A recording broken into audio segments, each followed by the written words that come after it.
Good morning, members and guests.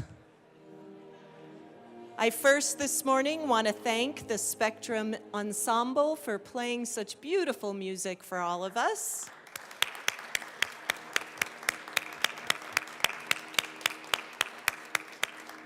What a lovely way to start the day. Please rise. Today's prayer will be shared by Pastor Steve Ferrenti, Park Fellowship, Estes Park, Colorado.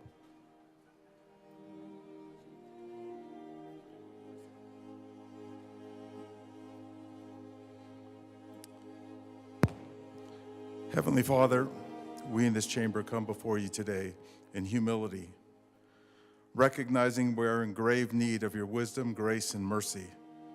I, as a minister of the gospel of Jesus, ask that you forgive us for straying from the standards you have set forth in your holy word. We have chosen a path that has set this state at odds with you and has placed us at odds with one another. Father, I know that you are a God of love and that you desire all people to know you. You desire that we turn from our sins so we can come into intimate fellowship with you. It is not your desire to punish, but to redeem. It is not your desire to cast people away from your presence, but to bring us into a loving relationship with you.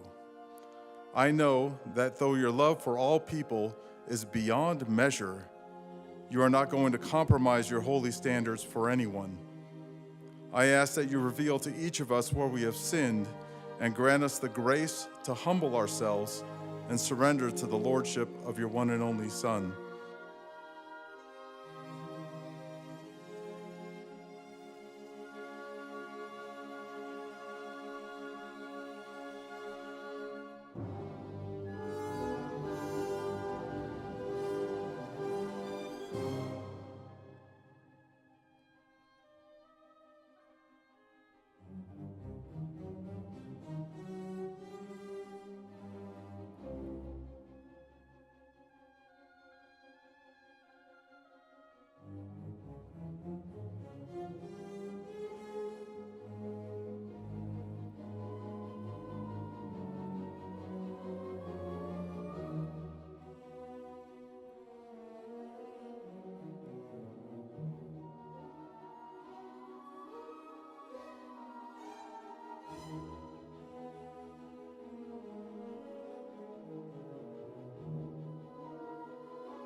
The House will come to order.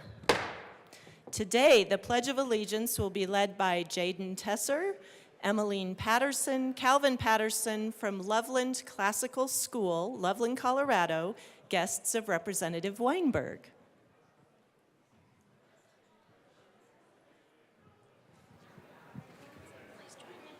Please join me.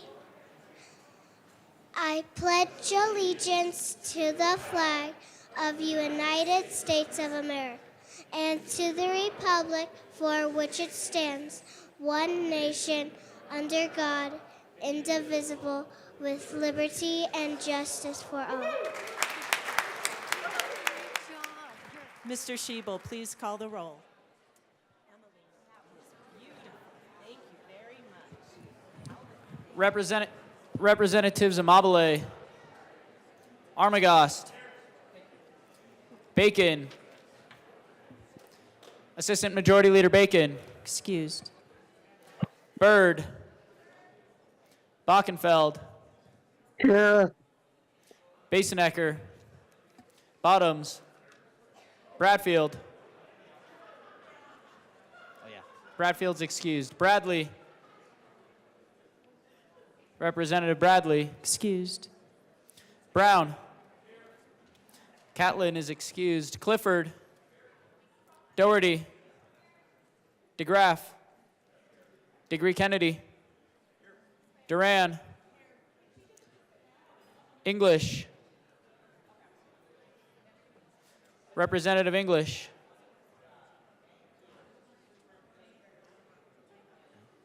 English is excused. Epps. Evans. Frizzell. Froelich. Garcia. Hamrick. Hartsook. Hernandez. Herod. Holtorf. Judah. Joseph. Representative Joseph. Excused. Kip. Representative Kip. Oh, yeah. Excused. Leader. Lindsay. Here. Linstead. No. Rep Linstead. Excused. Luck. Here. Lukens. Lynch. Representative Lynch. Excused. Mabry. Marshall. Martinez. Marvin. Morrow. McCormick. McLaughlin. Ortiz. He's here. Parenti. Puglisi. Ricks. Representative Ricks. Excused. Rutanel. Sirota. Snyder. Soper. Representative Soper. Excused. Story. Taggart. Titone. Valdez A. Representative Valdez. Excused. Velasco. Vigil. Weinberg. Weissman. Wilford. Wilson. Winter. Woodrow. Young. And Madam Speaker. Here.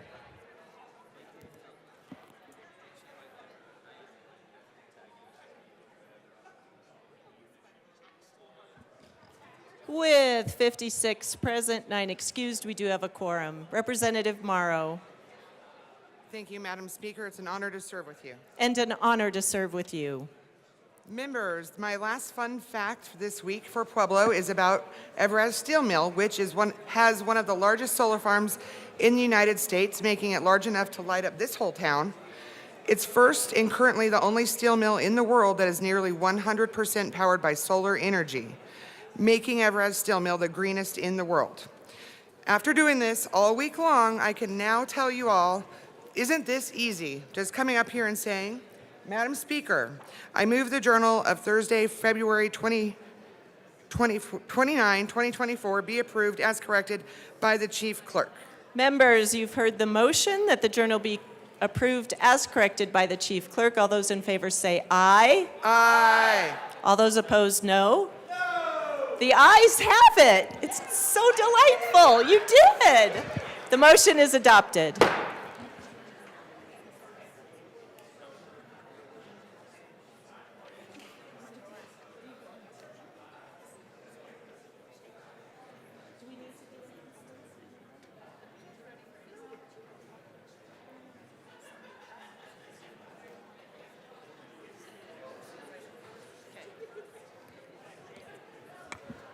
Thank you, members. Please take your seats. We do have business this morning.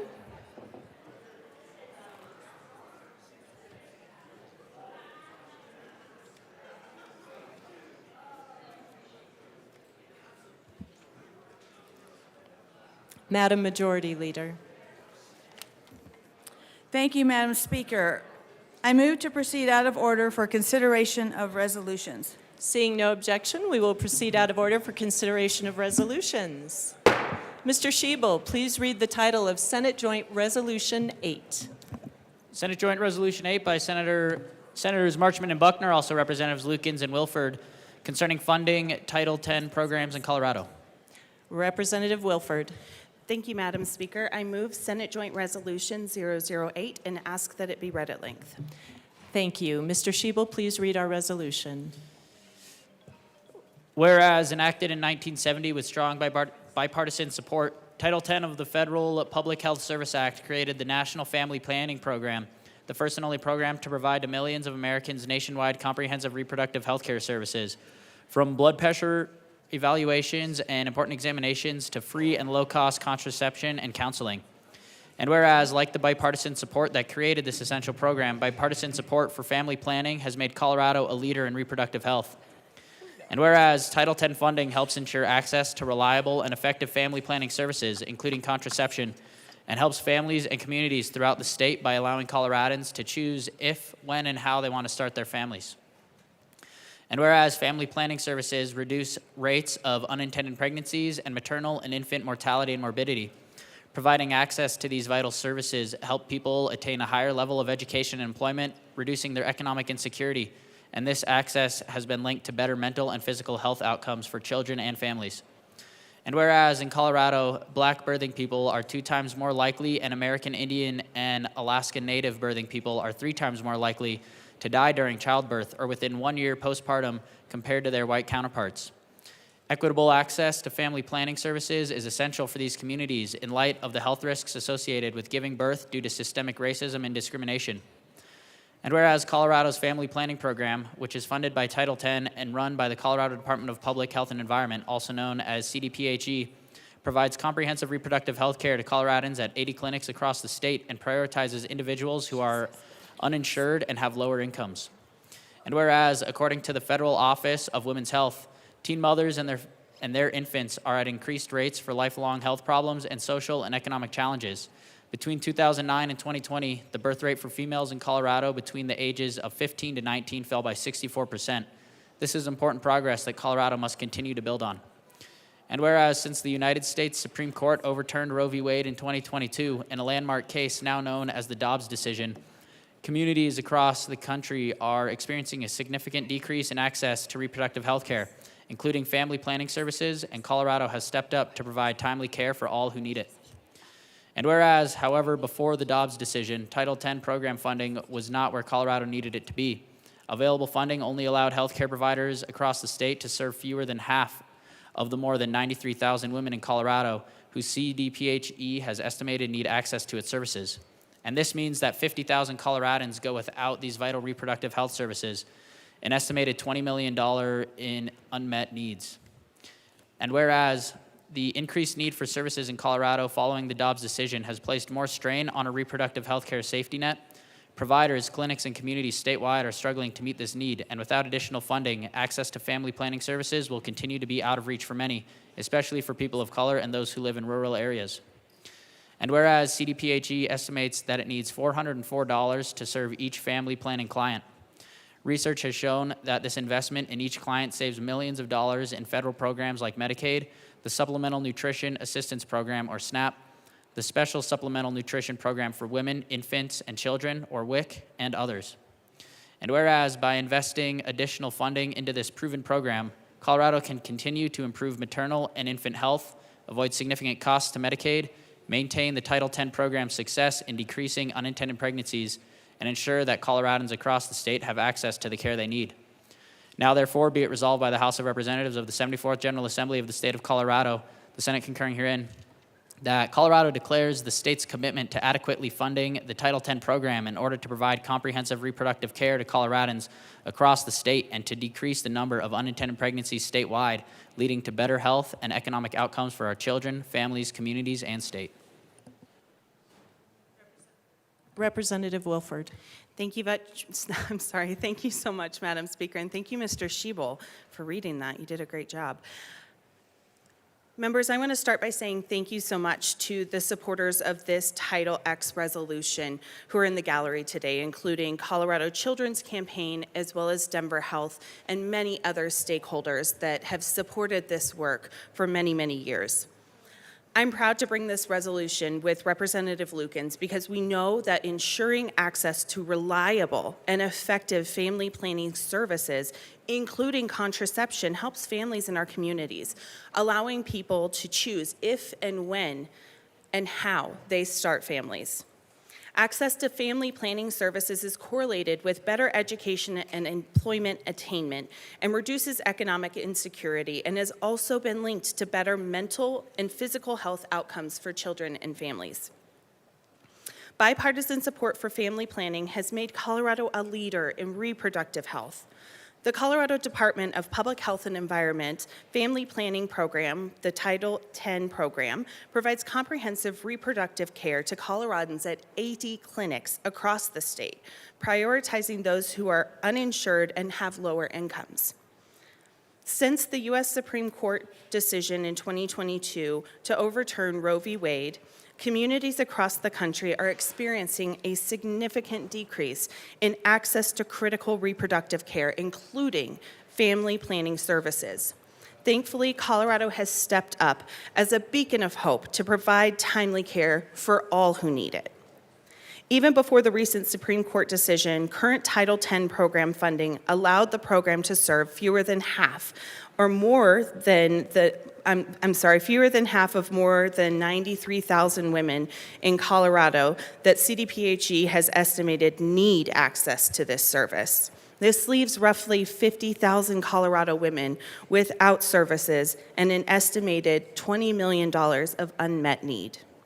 It's with this imperative that we stand here today and say it's time for Colorado to commit to adequately funding the Title X program to provide comprehensive reproductive care to Coloradans across the state and continue to decrease the number of unintended pregnancies in Colorado, leading to better health and better economic outcomes for our families across the state.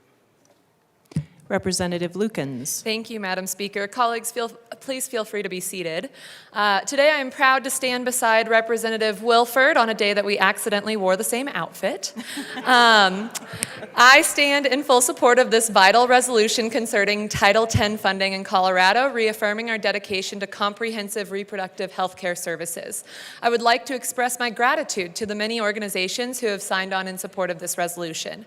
For over 5 decades, Title X has played a pivotal role in family planning, particularly in Colorado, ensuring access to comprehensive services for millions of low-income individuals and families. This program empowers informed decision-making regarding reproductive health. Investing in Title X is not just a moral imperative, it's a wise investment. By offering essential services such as contraception, screenings, and education, research indicates that every dollar invested saves millions across various government programs, including Medicaid, SNAP, and WIC. Passing this resolution reaffirms our commitment to reducing unintended pregnancies, improving health outcomes, and promoting economic stability.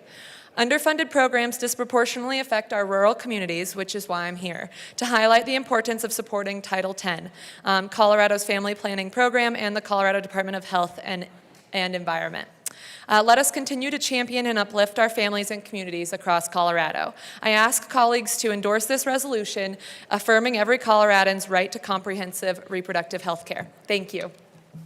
Representative DeGraff.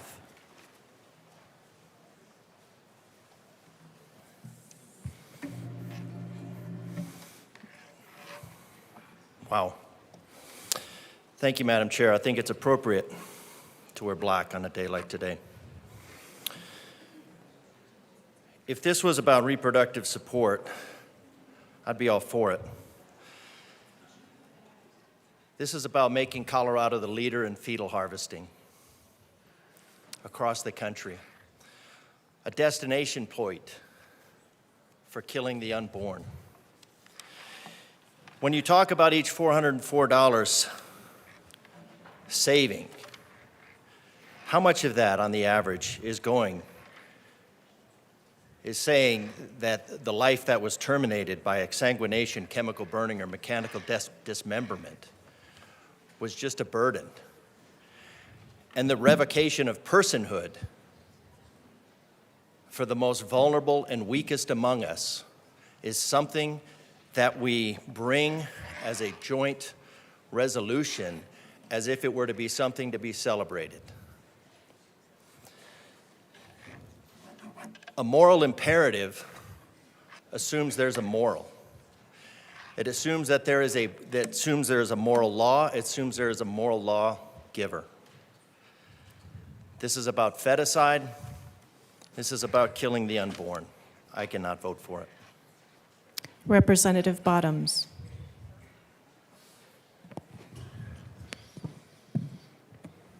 Thank you, Madam Speaker. I still don't understand a people that celebrate murdering their own babies. I don't understand this. These are our children. These are our children. This is the next generation. And we not only stand in favor, but we celebrate this. I don't understand the kind of darkness it takes to create this.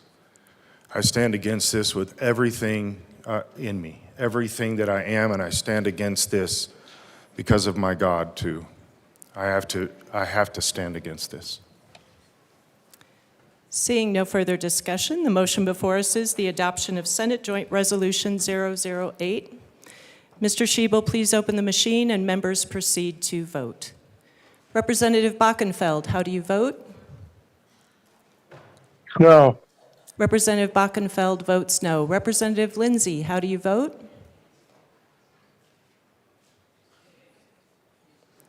Representative Lindsay, how do you vote? Representative Lindsay, you are on mute. Representative Luck, how do you vote? No. Representative Luck votes no.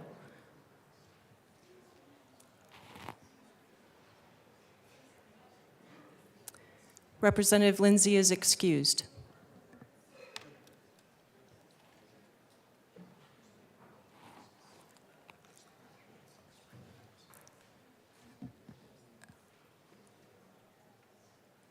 Representative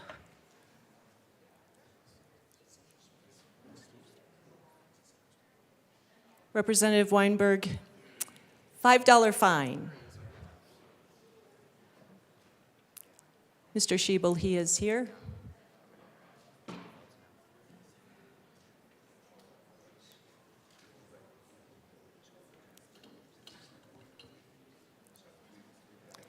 Please close the machine.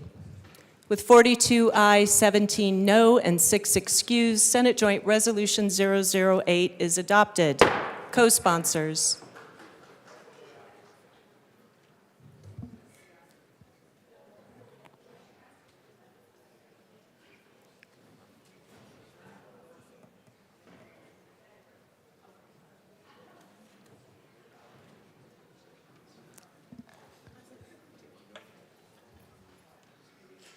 Please close the machine.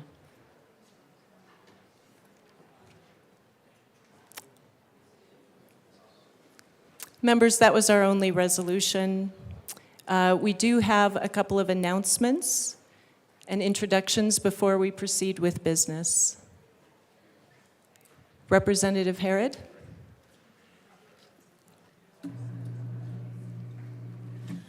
Thank you, Madam Speaker. Members, I have exciting news for you today. I'm sure you all know that today is Zoo Day at the Capitol.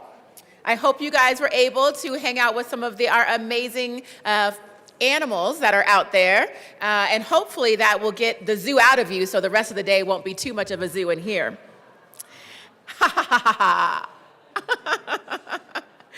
As one of Colorado's oldest and most passionate wildlife conservation organizations, Denver Zoo's mission, inspiring communities to save wildlife for future generations, is as critical as ever as wildlife and wild places face growing threats around the world. In 2024, the zoo is doubling down on its commitment to the animals in its care and wildlife in Colorado and beyond by increasing its field conservation efforts in Asia and Africa, opening new facilities and habitats that will significantly expand its animal care, education, and wildlife capabilities, and continuing to ensure that everyone in the community has equitable access to its 80-acre park programs.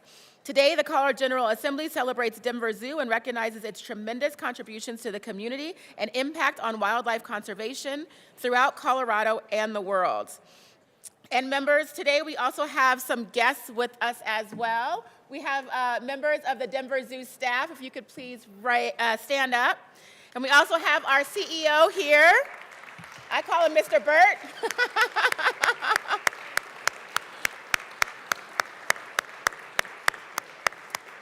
thank you all so much for being here. And if you happen to miss the sloth, a little birdie told me, haha, again, a little birdie told me the sloth may be in our majority leader's office. So enjoy Zoo Day, everyone. Thank you. Thank you. Representative Sirota. Thank you, Madam Speaker. I just wanted to take a moment to welcome to the House floor a group of students, fifth graders from a school in my district, Denver Academy. They had such a wonderful time, or the fifth grade class last year had such a wonderful time watching Democracy in Action, that they are back this year, and we are so glad to have you. Thank you so much for your interest and engagement, and so please warmly welcome them.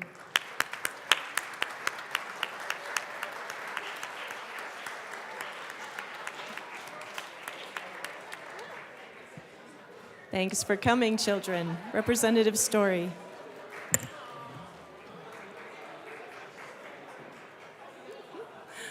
Representative Story. Thank you, Madam Speaker. I just wanted to announce that the superintendent of Jeffco Public Schools is in the building today, along with a number of other superintendents of public schools across the state of Colorado. And if you have a chance to see them, welcome them, and just visit with them in the Capitol. Thanks. Thank you.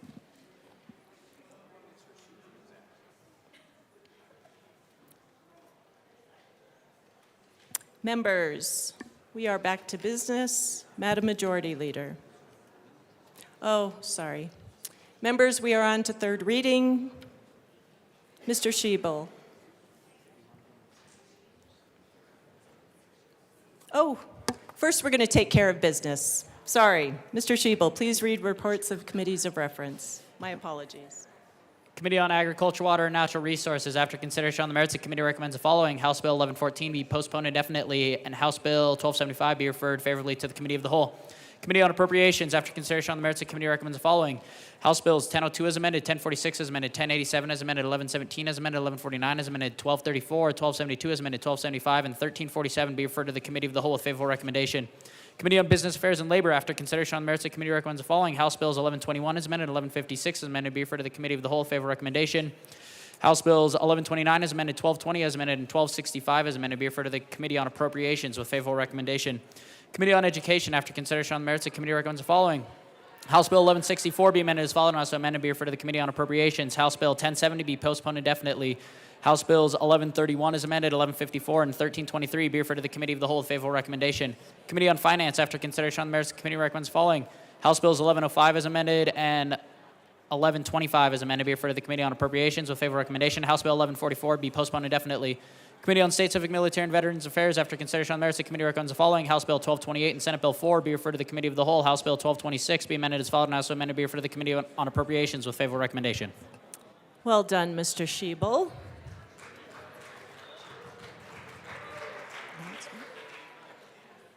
And we're going to go back to announcements. Thank Representative you, Madam Speaker. Amabile. Yes, I'm so sorry.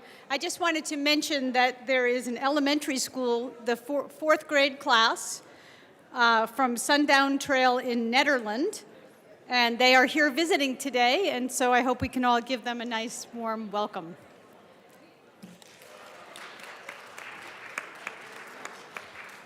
Thank you, Rep. Amabile. Assistant Majority Leader Bacon. Thank you. I'd also like to welcome students from Denver Public Schools, Aurora, as well as Douglas County, and we have some private school students here as well with Jack and Jill Incorporated. If you could, they're here on my right here on the floor and up in the gallery if we could welcome the students today. Thank you. Thank you. Okay, members, we are back to business. Mr. Schiebel.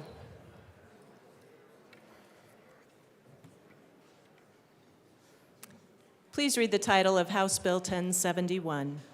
House Bill 1071 by Representative Garcia, also Senators Michelson, Janae, and Priola, concerning permitting a name change for a person convicted of a felony to conform with the person's gender identity. Madam Majority Leader. Madam Speaker, I move House Bill 1071 on third reading and final passage. Representative Bottoms.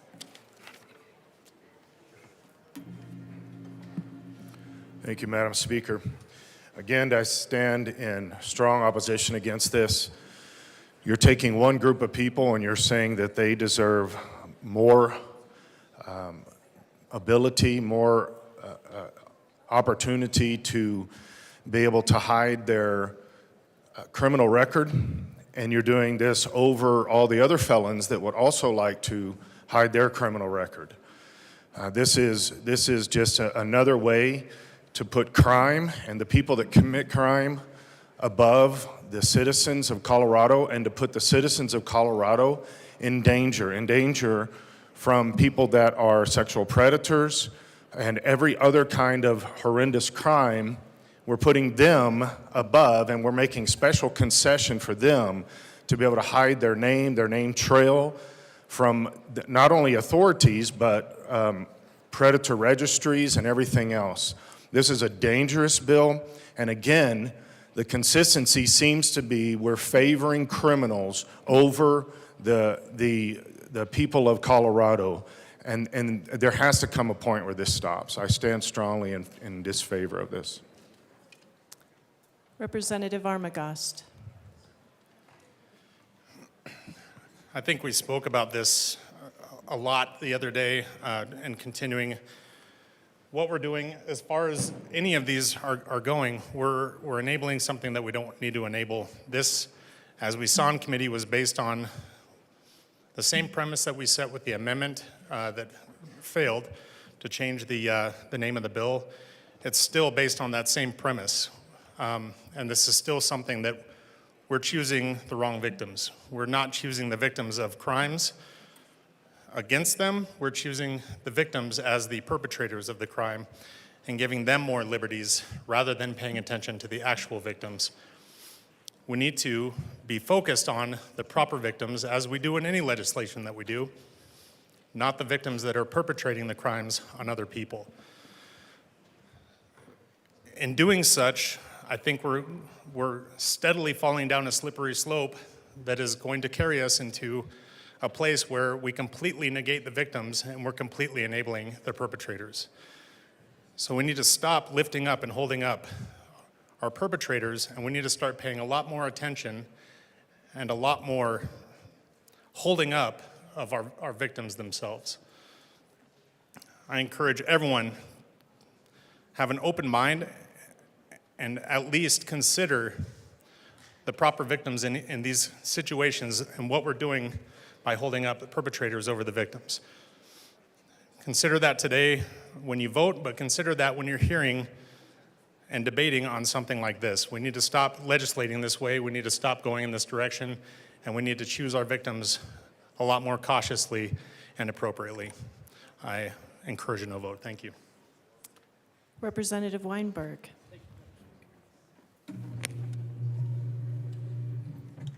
Thank you, Madam Speaker. It's an honor to serve with you. And an honor to serve with you. Fellow colleagues, you've heard me come into this well multiple times to speak specifically on this bill and how I have expressed deep concern as to this is not what the state of Colorado is needing at this point in time. With inflation at where it is, with our schools at where they are, with people hurting for housing, with people hurting with paychecks, we're worried about name change for jails? I also, again, as you heard the last time I spoke on this, have a deep concern that our law enforcement has not been engaged in conversation with this stuff. No endorsement from any sheriff organization, any police chief, nothing. And when it comes to this area and this field, I would think the best thing that we can do is go to the people that are experts in it. I've received letters from my district, from my constituents. I've spoken with police officers. I've presented the bill to Loveland PD officers, and they've stated their opinion that this is wrong. Additionally, the focus for this legislative body, this General Assembly 74, should be strictly on helping the people of Colorado not get into a recession, especially with our property assessments through the roof. Make the focus. Cut back on bills. Focus on what gets the regular citizen in this state back on track and not hurt every time they go to the grocery store or the gas pump.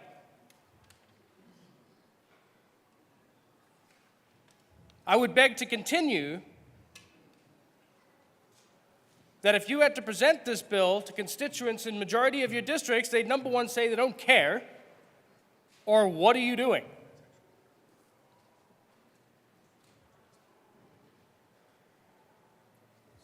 I truly, at this last point in time on third readings, would urge, encourage every member to think about their 80,000 that they represent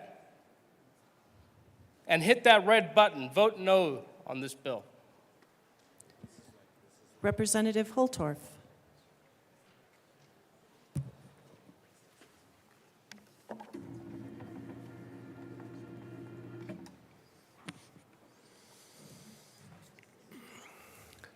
Public safety, the safety of our youth, the safety of our communities. Ladies and gentlemen of this chamber, this bill purports that criminals are victims, that those in the transgender community or cult are victims. Representative Holtorf. Members, do not speak from the floor. Representative Holtorf, I urge you to stay on the content of the bill. Yes, ma'am. And Please I do speak. respect the decorum of the chamber. And yes, on third reading, I believe I am the only one to speak in the well, and everyone has that right and title, and I do appreciate your leadership. So I will continue with what I have to say, and I would ask everybody to respect my First Amendment rights to speak Representative for my Holtorf, district. please proceed. Speak to the bill. Thank you, Madam Speaker. Thank you. As I exercise my rights to represent House District 63, 7 counties in Northeast Colorado, a rural set of counties that have very, very specific beliefs, and they have reached out to me. I will continue.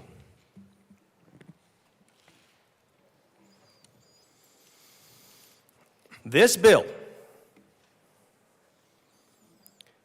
and the introduction of this bill and the passing of this bill clearly makes the statement, Colorado, that a person who is judicially affected,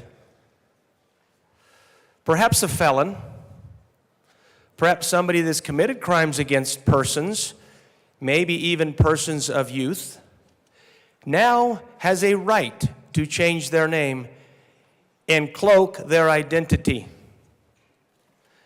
because this bill will allow that. Now, if we think this is going to help public safety, as these judicially affected people, I'll use the words of my colleagues on the left, these judicially affected people who this bill claims are victims and need some sort of statutory protection to go and reintegrate in society, it makes that claim. Well, ladies and gentlemen, Colorado and the rest of the country is tired because the victims are the citizens who are living in our communities, who have families, who have children that go to school, that could be put in danger by passing this legislation when these individuals who leave, who have changed their names and identity, and thank you for helping them if they want to continue to do criminal activities. Thank you for helping them cloak their identity to be somebody else, who before, when they committed those crimes against society, and yes, they are criminals,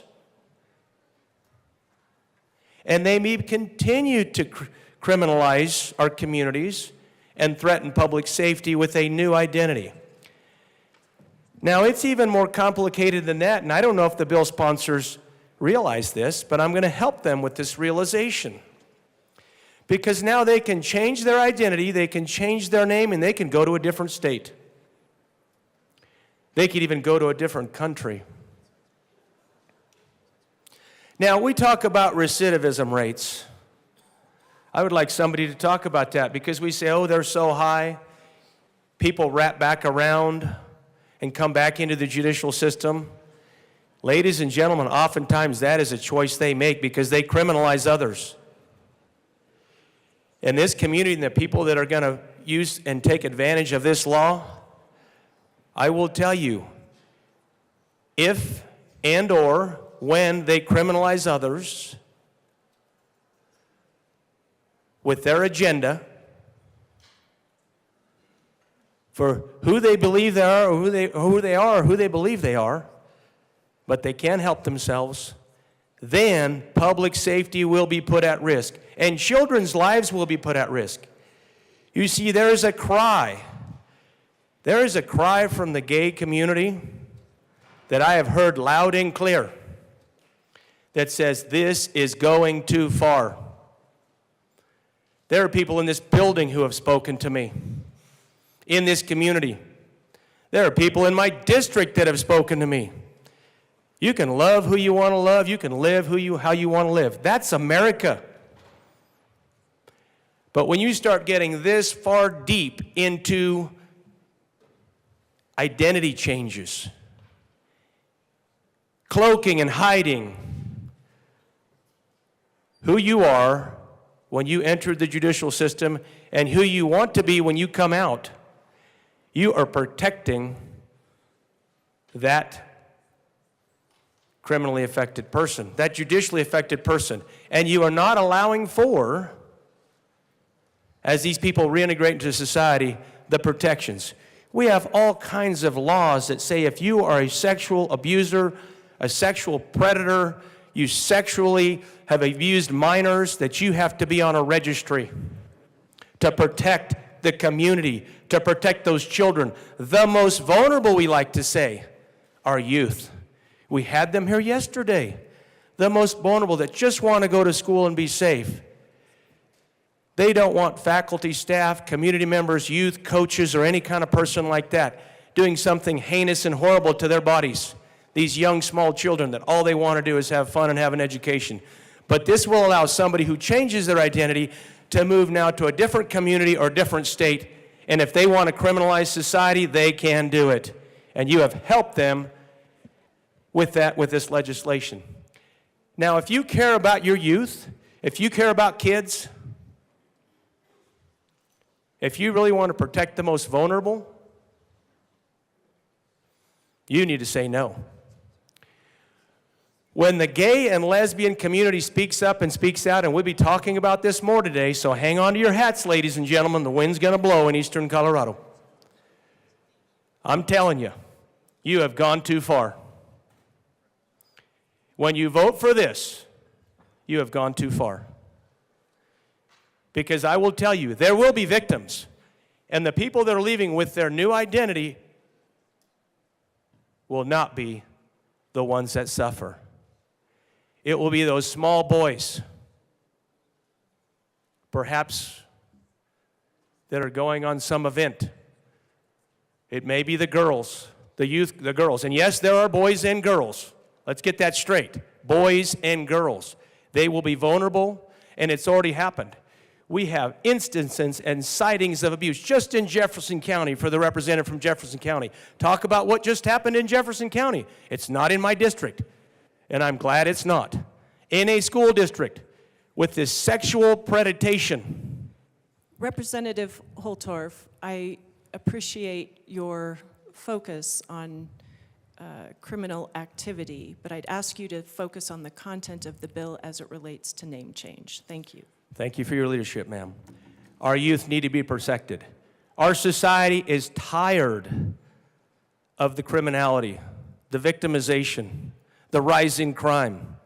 the assault against our youth and our kids. This bill allows for a changing of an identity. How does this work on the sexual register? How does it work? I'll let the bill sponsors explain that when these people move into another community. Representative Holtorf, you have 1 minute remaining. Thank you. I'm sure the chamber is glad that I only have 1 minute. I appreciate that. But this is real. Society, Colorado, America is tired of the criminalization against us by bad public policy and bad legislation. And this is another one of those bills. We grow weary. You go too far and we grow weary. And there will be a reckoning. Now, I think I only have 30 seconds left. I am here to talk about public safety. I'm here to talk about protecting children. And I'm not here to support cloaking and changing somebody's identity because of this transgender movement. Because it is so important, and it is above everything now, including our small children, our boys, our girls who just want to live and grow up to be healthy young people and don't need to be involved in this entire mess. Your Thank time you. has expired. Representative Frizzell. Thank you, Madam Speaker. Good morning. Good morning. So, members, you know, I hail from Douglas County. And Douglas County, I worked in Douglas County government for a number of years and was part of a lot of IT projects, one of which was the creation of an application for sex offender tracking and registration, which is commonly known as SOTAR. A lot of people don't realize, but SOTAR actually started in Douglas County because our sheriff was really progressive and saw that there was a big need. It was on the books that sex offenders had to register in their communities. But there wasn't really a public-facing application so that you could type in your address and see if you have sex offenders living in your neighborhood. That's a matter of public safety. It's a matter of protecting your children, your family.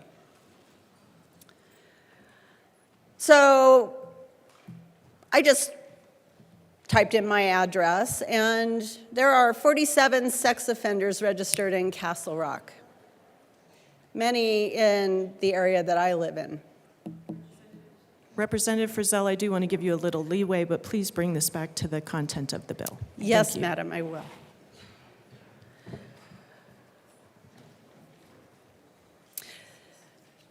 My point is,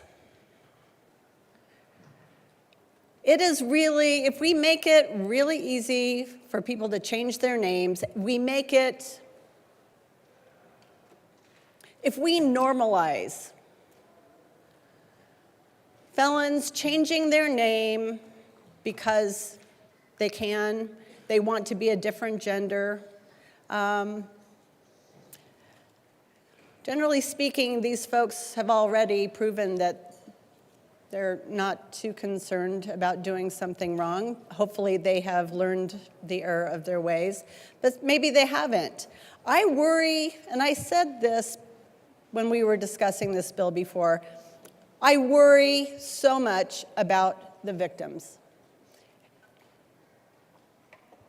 Because we have to protect people. We have to protect children and people who have been victimized are affected so many different ways. They may turn to substance abuse. They may have mental illness issues that they can't get beyond because they have been victimized.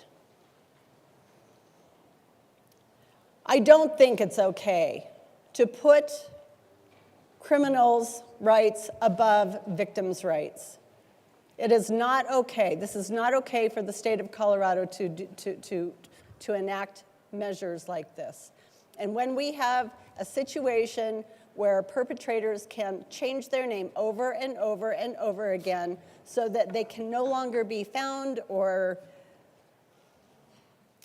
you don't know who they are, and you can search on SOTAR and they've become invisible until they offend again. I ask for a no vote on this. Representative Mabry. Thank you, Madam Speaker. Members, I strongly support Tiara's law. This bill is simple. It says that good cause for a name change includes when a person who has been convicted of a felony petitions the court for a name change to conform with their gender identity. It allows a person certainty that the judge and the court will take seriously their request to have their legal name align with their identity. It is simple, but it's about providing dignity and affirmation from our state. Allowing somebody this dignity does not change any other requirement in the statute. And I want to emphasize this because we've heard a lot of information about what this bill does not do. The court is still required to first determine that the name change is not for the purpose of fraud and that is not detrimental to the interest of any other person. That's very clear. It's Colorado Revised Statute 1315-101, subsection 3D. These are determinations that the court must make before it even considers whether a petitioner has good cause. And even then, even if the petitioner meets these requirements, the statute still allows the court discretion. The statute says even with good cause, the court may grant the name change. All arguments that this would allow people to hide their convictions or deceive the court do not understand how the law currently works or how the law is written under this bill. It is also important that we remember in the context of this bill that is about people with felony convictions, the trans people, especially trans people of color, are subjected to over-policing and discrimination. A 2021 study from UCLA School of Law found that trans folks are 6 times more likely than the general public to simply be stopped by police in a public space. Increased police surveillance leads to increased arrest and over-incarceration. Trans lives matter. And at a minimum, we must take the necessary steps to ensure that the government and the courts do not create additional barriers for our trans siblings. We cannot overlook how often these communities are targeted with hate. Earlier this month, a non-binary 16-year-old named Next Benedict died after being brutally beaten in the bathroom of their Oklahoma school. Next had been relentlessly bullied by classmates leading up to this beating. Next had to endure this personal bullying in school, while at the same time, lawmakers in the state of Oklahoma passed anti-trans and anti-LGBTQ bills. Representative Mabry, I do appreciate the story. I want to give you some latitude, but please bring it back to the content of the bill. Thank you, Madam Speaker. I just want to emphasize that the rhetoric we have heard in opposition to this legislation is the same rhetoric that was used against this young person and many people like them. And those who echo that rhetoric are actively harming Colorado children and placing them in imminent danger. Dead naming and intentionally misgendering people serves no other purpose than to cause harm and to convey hate. It is hateful, it is hurtful, and does absolutely no good. My God teaches me that we need to treat each other like we want to be treated, like brothers and sisters. And I urge every person who has engaged in this kind of rhetoric to look closely at themselves and their values.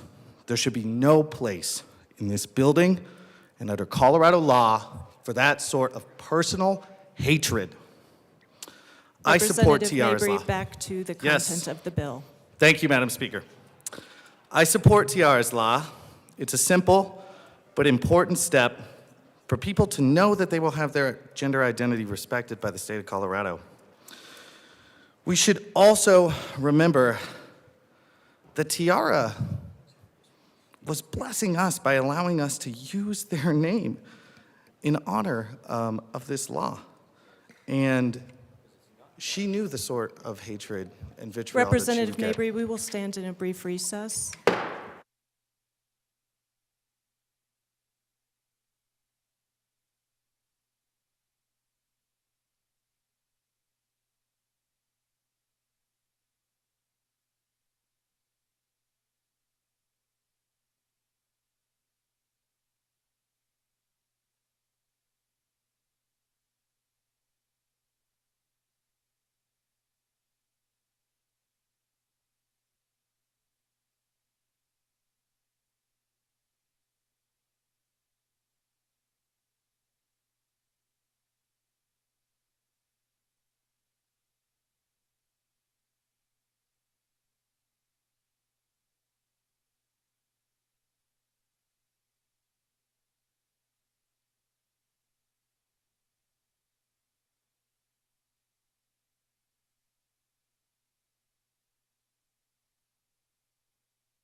The House will come back to order. Representative Mabry, before you proceed, for clarification, we did have an amendment on Monday to rename this bill Tiara's Law. That amendment was not successful.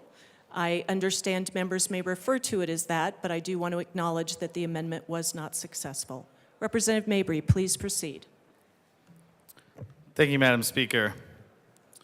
I want to close by, again, emphasizing that the court is still required to determine that the name change is not for the purpose of fraud and is not detrimental to the interest of other persons. And even after the court jumps through all these hoops, the statute just says that they may grant the name change. I encourage members who are misspeaking about this law to both look at the Colorado revised statutes and the text of this bill. It is not creating a mandate. It is just creating permission for our state to recognize that trans lives matter.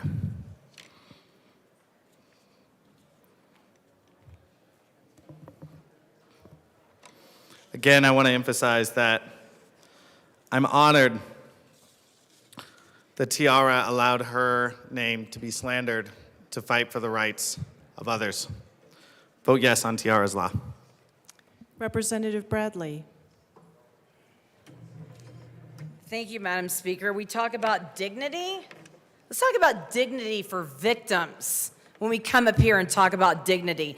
Trans are 6 times more likely to be stopped by police. I'd love to see that research. How do you know that someone's even trans before you pull them over? So I find that very odd.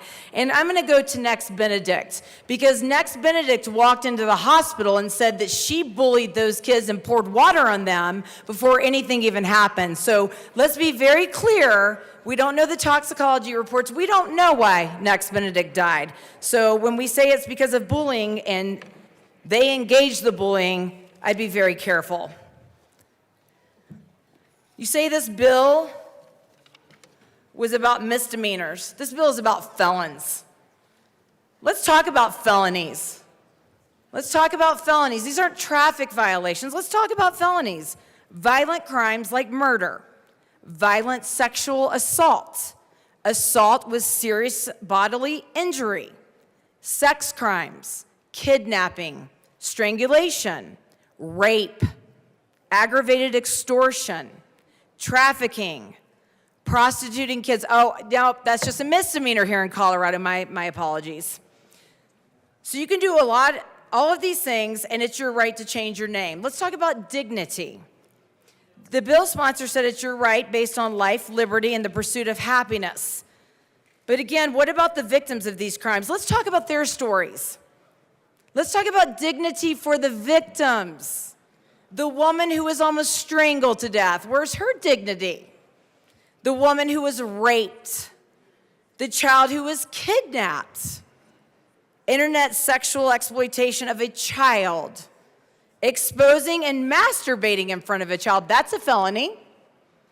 The family of a member that had a child or family member murdered, domestic abuse, serious child abuse resulting in serious bodily injury or death. Representative Bradley, I do want to give you latitude, as I have others, but the bill is focused on name change, not the crimes themselves. Thank you. Okay, can I clarify, Madam Speaker? Please. It's on name changes for people who commit felonies. Yes. I'm talking about the felonies in Colorado. Yes, Representative Bradley, thank you for that. Thank you. But as we continue to talk about crimes that have been convicted, people have been convicted of, what I'm asking is that you relate that back to the name change. Thank you.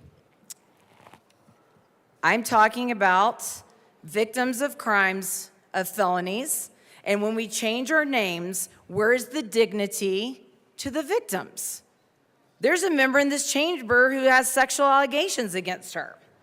We talk about that. We talk about the victim of that crime. Life, liberty, and the pursuit of happiness. We've compared that to civil rights leaders. We compared it to my Lord and Savior saying he's a criminal. We have to be careful what we say down at this well. It's time for us to take a stand as legislators for the victims in your district. Victims of violent crimes, victims of sexual crimes, those are felonies. And by this bill, we're allowing them to change their name, all in the name of dignity. This is about public safety. This is about child safety. We are one of the worst states when it comes to public safety, and this bill will lead to that. This is about transparency and accountability for criminals, not carving out a special section of criminals that get to change their name. I can't even believe I have to come up here and argue this. This bill is about making criminals the victims. And again, this is not misdemeanors. These aren't traffic violations like it was said. These aren't being pulled over for not having your license. These are violent offenders in most of these cases because they're felons. This bill is about making criminals the victims, and we need to take a stand for the victims in our district. This is not about respect. This is not about coming after a certain community. This is about protecting the children and the people in our districts that voted us in here because we said that we were going to make Colorado a safer place. And when we come with bills like this that carve certain criminals out that are allowed to change their name, it is not fair and it does not give justice to the victims of their crimes. I urge a strong, strong no vote on this bill. Representative Evans. Thank you, Madam Speaker. I also rise in opposition to this piece of legislation, and I think it's important, as we've discussed before, to go over what the existing law is. Under existing law, which is cited in the bill, 1315-101 sub 3, under existing law, felons can already petition the courts for a name change. Under existing law, transgender individuals can already petition the court for a name change. And so I rise in opposition to this because this is carving out a special category of individuals who get special consideration from the courts when petitioning for a name change. And after all of the conversations that we have in this chamber about equality and bringing folks together, it doesn't seem like we are moving in that direction when we create special considerations for special classes of people who have felony convictions. And so I cannot vote in support of this. In committee, no one testified that they had been denied a name change under existing law.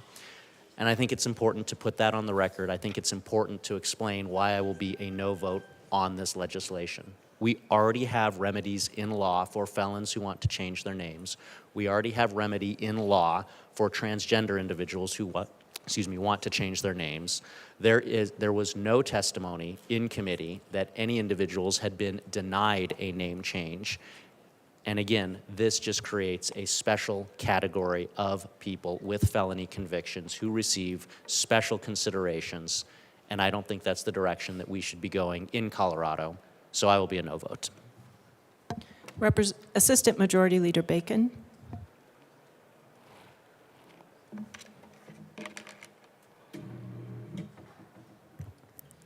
Thank you all. I really wanted to speak on this bill, and I wanted to speak on this bill not only because of the themes, but because of what we heard in committee. And I wanted to share with you all, particularly as we have gone through debate.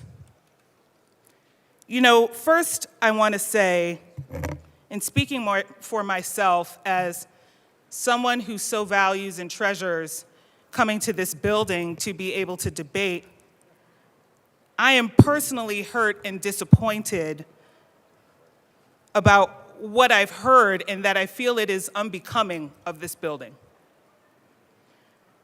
I feel the way we have potentially or been alluded to talking about our neighbors, our constituents, regardless of how they identify, as well as how we've made allegations and allusions or perhaps inferences, and I'm just speaking for myself of what it is that I heard, in regards to talking even about each other. You know, I thought it was dangerous to even start talking about rap sheets in here. And I know that people expect us to ardently advocate for our communities, but I hoped and had a personal expectation that I could be a part of doing it in a way where we're focusing on policy and not arguing people, and that we could shy away from generalizations, because I think we've gotten dangerously close. I want to reiterate what some of my colleagues said about what this bill said, and thank you also to my colleagues from Adams County. This law has actually been on the books for at least 20 years of what you can find in the statute book. And there has been no finding in jurisprudence of the word includes with an S to be ruled exclusive. The reason why we heard this bill is because under the law, which is not supposed to be exclusive, it seemed like people weren't being heard because of their gender identity. And if you don't believe me that that's potentially true, I would refer us back to the arguments we've been hearing for 3 days as to what people may perceive to be true about the trans community. And if that can happen in here, I'm sure it could happen out there. But I will also point out as well, thank you to my colleagues for pointing out what's in the statute. The statute requires fingerprint-based criminal history check that includes arrests, conviction records, any criminal dispositions. Reflected in the Colorado Bureau of Investigation and the Federal Bureau of Investigation, local law enforcement and judges. And so for what it's worth, the only arguments I have heard that we can't trust law enforcement seems to come from the opposition. I heard in here 58 pages.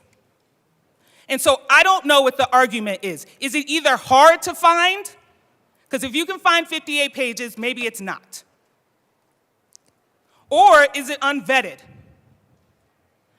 Because for us to come into a place like this, I have a standard for myself. If I'm going to read something and call it fact, it should at least be vetted so by law enforcement or judges or the criminal justice system to confirm that the person we are talking about is in fact the person we are accusing here.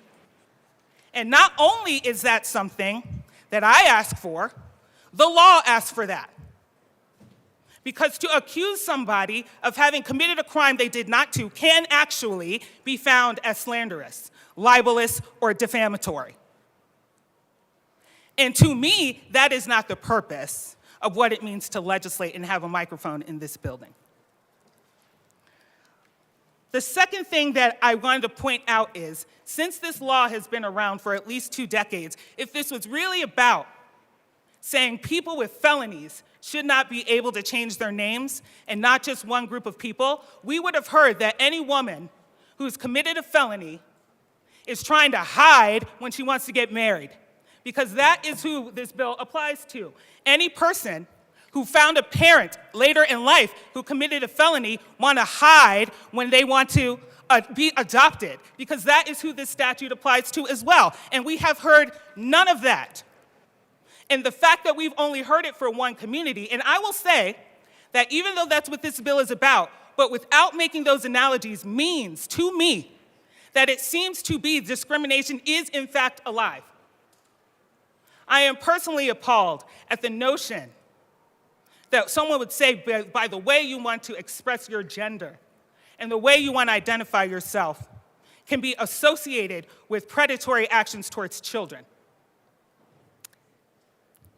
But furthermore, and I'm talking about what it is that I perceive to hear, which is why I have the right to come tell you about my processing and how to support this bill. But I heard keep our children safe. But I did not hear from women who want to get married, from people who want to get adopted, from people who want to make a new start in life. But for what it's worth, and I will talk to people who may have had a touch point with the criminal justice system, which includes many of us in this room, and includes myself. The bill was always going to talk about felonies, and so we were going to talk about people who had applied to, even when we wanted to name the bill. We couldn't talk about people who didn't have a criminal record because it was not relevant to the purpose of the bill. But I will say this, once a criminal, you are not always a criminal.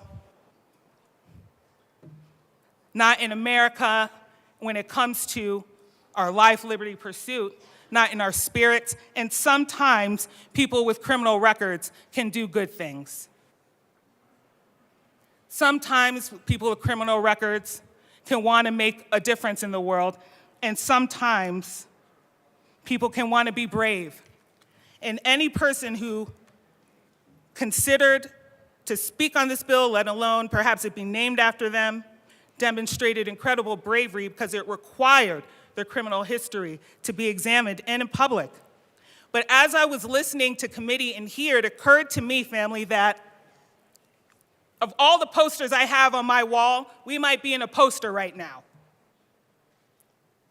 When women wanted to vote, they threw themselves in front of horse and buggy. The men said America would fall apart, and still she persisted. When black people wanted to integrate schools and vote, they were told, we will leave here. Misogyny is against the Bible. And we still overcome. When people wanted to get married to those who have the same sex, we said, you can love who you love, even when they said they're going to come for your children. And so it occurred to me, we are in the poster right now. People are being harmed and shamed and hurt for saying, I just want to be affirmed the way the law affirms everybody else, which we have to do according to the Constitution when it comes to equal protection, which we have to do according to the law of this state, saying we do not discriminate based off of gender identity or expression. So to demand that we are equally treated and then to be doxxed, shamed, XYZ is fundamentally against what we are doing here. And so lastly, I want to end with one of my heroes, Thurgood Marshall, who said, our whole constitutional heritage rebels at the thought of giving government the power to control men's minds. And as much as we are talking about indoctrination, I will say this. There is no greater individual thought than to have the right to self-determine and name yourself. And to say that the government or other people, because they don't like you, can control your name is against the very principles of what I believe to be self-determination. Assistant Majority Leader Bacon, you have 1 minute remaining. So to the community who brought this forward, including those at Club Q, thank you for sharing your stories. Thank you for letting me build legislation off of your pain when it came to other laws. And so when you come to me and ask me for one thing to support you, I am happy to oblige. Thank you. Vote yes on this bill. Representative Hartsook. Thank you, Madam Speaker. Happy Friday. Happy Friday. We've heard rather extensive comments up here. Pretty short bill, it's only a couple of pages, but a lot of commentary. One would ask, why is there so much commentary on a couple of pages? Especially, as had been pointed out numerous times, usually I get told I don't talk too loud, as pointed out numerous times that we don't need more laws. Yet, we're sitting here where it says concerning a name change. When you're a felon and you wish to change your name, no matter who or what you are, or what you identify as, or anything else, but you change your name, because the name change is what? What is a name? It is an identifying characteristic. Just like our fingerprints, it's an identifying characteristic. So if you're a convicted felon and you're changing your name, you are changing an identifying characteristic, and that generally follows you. Well, whatever reason you went to prison to be a felon and you were convicted and you're now changing a name, then that's going to make it a little bit more difficult for everyone to track you, especially the common public. Most people would assume if you are a convicted felon that you don't want to be tracked. If we already have existing laws and it states current law specifies the conditions, and it goes on to elaborate how you can change your name. So why on earth are we adding another statute for any group, any reason to change your name? Why do we continue to add to this thick books of the Colorado Revised Statute of regulations to change names? There's no point if it already exists. Yet we're constantly told some people feel this way, some people feel that way, and if another side objects, that their feelings don't matter. But if a name change matters so much, why can't people object to how they feel? Why do we need more name changes? Why do we need more regulations? What's the purpose? If it exists, leave it be. We don't need another statute on the book. We don't need to call it things that have already been defeated by the amendments. We keep going round and round, but we have a statute for a name change, for a convicted felon, and now we want to add something specific for a specific group. I urge a vote no. Thank you. Representative Soper. Thank you, Madam Speaker. And happy St. David's Day, if you're Welsh. I rise also in opposition to this bill. I heard it in committee, and one thing that we heard from the witnesses that came to testify, and I asked them, did you have trouble under the current law changing your name? And what we heard over and over again was that changing your name under the current law is hard, but it's actually hard for anyone. It's not just hard for one class of people, it's actually hard for anyone changing their name, with one exception, individuals who are getting married and there's a faster route to change at least your last name, not your first name or middle name. And what's being added here under the provision of good cause is to change your name to conform with your gender identity. It's calling out a specific class under good cause. And my entire issue is that there's other classes of Coloradans who should also be included. And to call out one particular class under the good cause provision, and I know it says including, but it's still highlighting one class. And I don't believe that we should be highlighting one class over other classes of Coloradans who might be former felons who want to change their name. I'm not going to argue why someone may or may not want to change their name, because your name is the most important thing that you have. It's how we identify each other, and I definitely want to make sure that we're always respectful of that. But the current law is effective, and it gives the courts the power to ask the person, the petitioner, why do you want to change your name? What's your reason? And that's why there's the good cause provision that's already in statute. And by forcing a judge not to really be able to have that conversation because we're calling out a particular class under the good cause provision is troubling. And we know that changing your name to conform with your gender identity already has to be included, because if you flip the page to the publications part of the statute, the last provision talks about if you're changing your name to conform with your gender identity, you do not need to publish in a newspaper of record. That's already currently in statute. So if changing your name to conform with your gender identity did not fall under good cause, then why would the General Assembly have put that under the publications provision? So those are the reasons why I believe this particular bill is not needed, and the fact that we're calling out one class under good cause and not listing the entire list of classes who rightfully should be included is a mistake by the General Assembly. So I'd urge a no vote. Assistant Minority Leader Winter. Thank you, Madam Speaker. Good morning, colleagues. I rise in opposition to this bill. I'd like to reaffirm and build upon the comments of my good friend and colleague from Loveland. The good citizens in Colorado and HD 47 are facing real-world problems.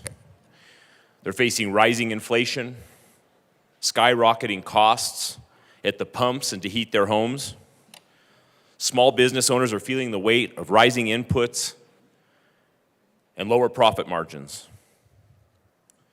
These are issues that I hear every day within my district, and I receive emails about from constituents all over the state of Colorado. These are the problems that my constituents want me to come to the state capitol and fix. And that's what I came here to do. I have constituents email me telling me they're being evicted, telling me they can't survive making it paycheck to paycheck, telling me they can't afford groceries, telling me they can't even afford gas in the tank of their car to get to work to afford groceries, the cost of heating their homes. I take that very serious, and that's important to me. Those are the things that I believe that we should be taking this time to debate in this building. I also see some public safety issue with this. Our job is to protect the most vulnerable. Our job is also to protect the citizens of Colorado. And for those reasons, I stand in opposition to this bill. I hear the constituents of House District 47 loud and clear what they sent me here to work on. And this isn't one of the things they sent me here to work on. And I want to work on the things that will inherently make their lives easier and better. And I commit to you all to work on those things. For those reasons, I will be a no vote. Representative DeGraff.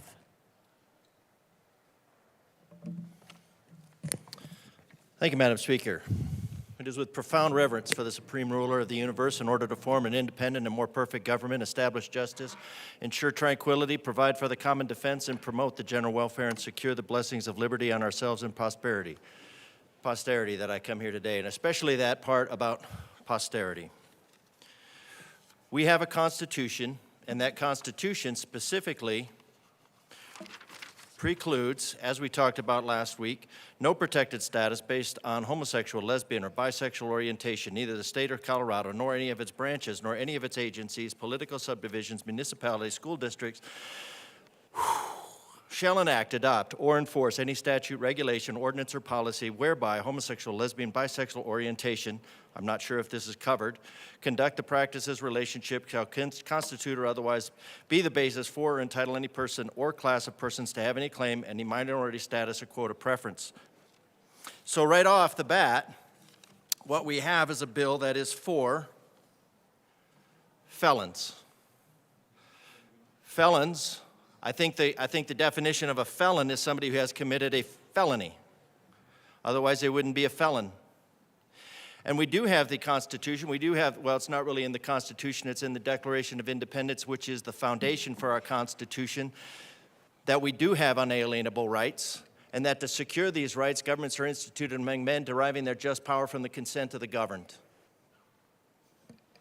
To secure these rights. So it is important that we do secure the rights for everybody, but when somebody steps outside of those bounds, it's in accordance with the laws of nature and nature's God that we have to, in order to have a society that honors and protects all of the things that I mentioned in the preamble of our own Constitution, to which we swore an oath in order to hold this office, that some rights, some privileges, have some limitations. Now, a name of somebody, absolutely.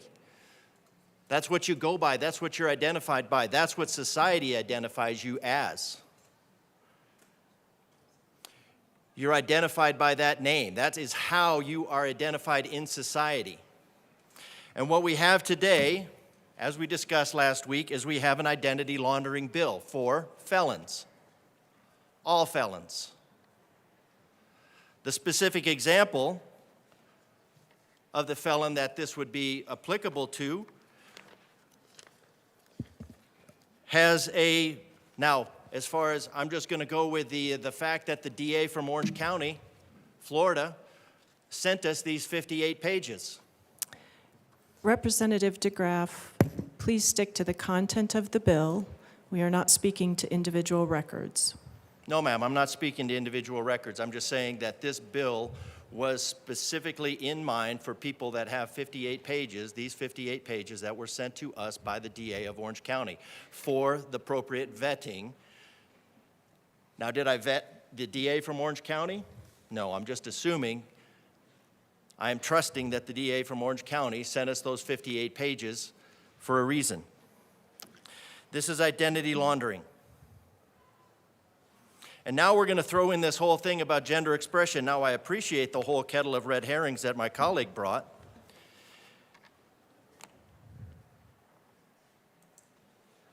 But if you want to get into gender expression and queer theory, by the author of the book, that is an assault on democracy. And now we have identity Representative laundering. DeGraff, to the content of the bill. Thank you. Okay. It says gender identity, which is part of that theory. So what is in a name? We have laws that are on the books. We have laws that are on the books for people with criminal records. Colorado has a process. Why would there be a name? Why would there be a process to change the name? Why would the process for people with a name change with a felony record be, why would that be different? There's a process for everybody, but why would it be different for somebody that has a felony? Well, probably because it touches a whole lot more records. And now with the theory that I mentioned, that theory comes with a dead name, whatever that means. Under the idea of queer theory, that's where it comes from. That dead name is all of a sudden off the book, off the table, and you cannot, and we have this whole thing about you can't mention that dead name. Well, an alias doesn't show up in the records until it's associated with criminal activity. So that means somebody could change their name. This would make it easier. Go by a new alias, and then disappear until that alias is associated with criminal activity, and that criminal activity with which they're associated means that there is another page of victims. Another page of victims, facilitated by the green names on the board. This bill is for felons. Every felon. You have a couple prepositional phrases that are struck out when you're talking about the intent, because the Constitution talks about that there's no special class. And any felon that wants to launder their identity is going to be able to take this. But why? Well, you want to put somebody's name on it. We heard it this morning, but then suddenly we're not allowed to mention it. You wrap a little emotionalism around the hook, and then you swallow it to the sinker. Every single time. There will be victims of this bill. They will be facilitated by the names in green on this board. This bill will apply to every felon.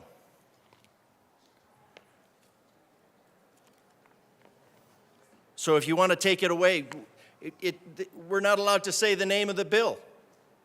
But then it's brought in by the sponsors and the opposition that we're going to bring in the name of the bill for the sake of emotional wrangling. Representative DeGraff, just to clarify, the amendment that was run on Monday to name the bill after someone was defeated. And that was my comment to the body. If members refer to it as that law, that is, you may refer to it as that as well, but we are not speaking to that amendment, we are speaking to the bill. Thank you, Madam Speaker. The name Tierra's Law was brought in by several of the opposition. There is a process, a criminal record process for anybody that wants to change their name. Anybody wants to change their name, there's a process. It is a little bit difficult. It's a little bit more difficult if your name and aliases and everything else appears across multiple criminal records.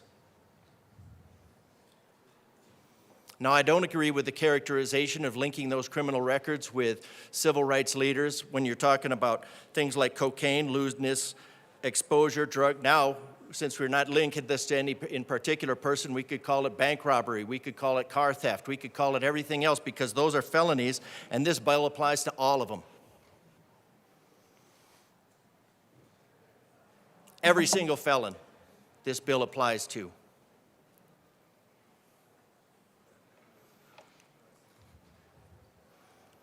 You want more victims in Colorado? This will do it. You want more victims? You got it. We're not debating on we're not talking about how to lower prices, lower costs. Tocqueville, after a general idea of virtue, I know how none more beautiful than that of rights. Or rather, these two ideas intermingled. The idea of rights is nothing other than the idea of virtue introduced into the political world. Rights are associated with virtue. Virtue is not associated with felony. Representative DeGraff, you have 1 minute remaining.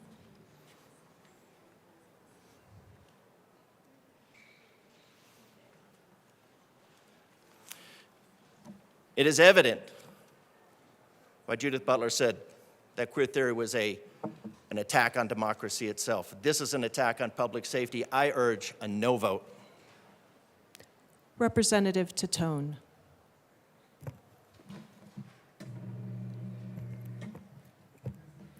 Thank you, Madam Speaker.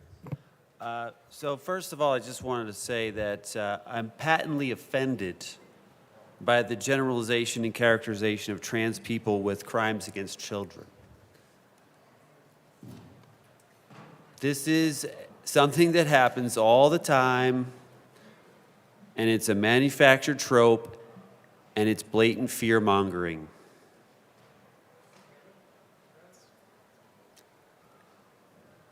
Generalizing people with a group of criminals is fear-mongering. Yes, it is.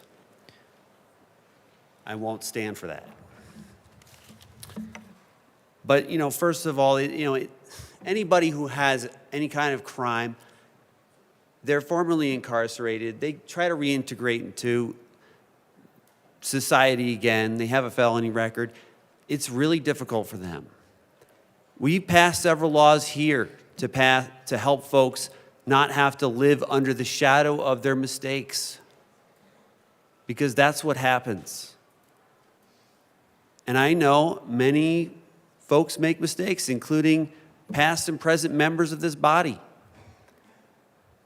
The guy who created Tabor is a 3-time felon.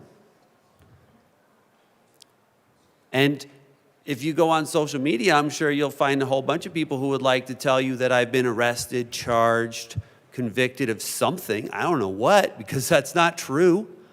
But people want to make up those things because they want me to be the big scary trans person and be grouped in to all the things that this side like to say about this stuff.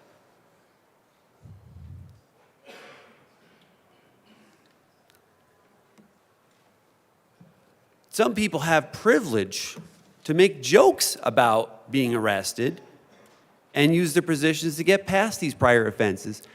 But for trans people, especially black trans women, it's not that easy. They have the burden of the atmosphere of hostility created about trans people in general. Having to out themselves constantly, just trying to get a job, housing, and basic things that we all take for granted. I want to point out that many here supported my bill to protect sex workers. It was a unanimous vote. And Tiara testified on that bill. And she told you the stories about how she was targeted and treated by the police when she was beaten up because she was involved in sex work. And Representative Titone, I'll ask you to bring it to the bill. Thank you. Thank you, Madam Speaker.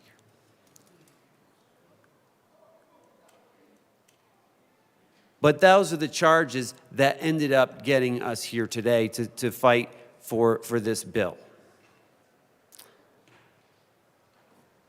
I'm certain that, Tiara wants to live a life that many of you would like to approve of. But she hasn't been given that kind of support. And her and people like her need that kind of support. That's a failure on us and others' state policies as well. Look at who's supporting and opposing on the Secretary of State's website. There's no opposition to this bill. So if we want to continue to make a difference for certain people and then expect them to conform to our standards, then we need to look at ourselves in the mirror and ask why. Why do some people laugh at arrests and convictions like there's no big deal, then with other people, we give no leeway at all? No opportunity to give them a path to a better life. It's a double standard.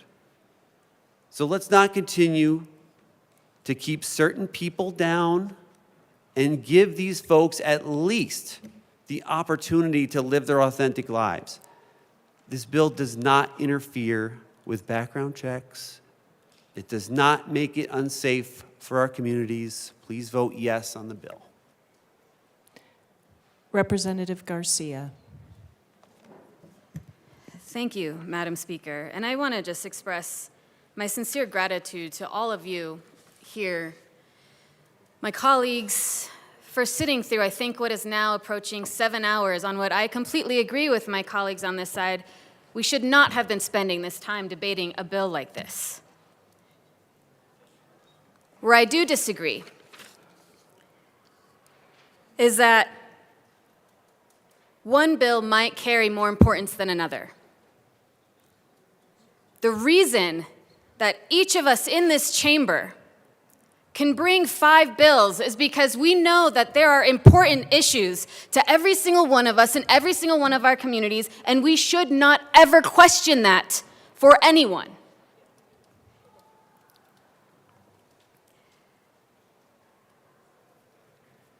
We've heard many things in the many hours.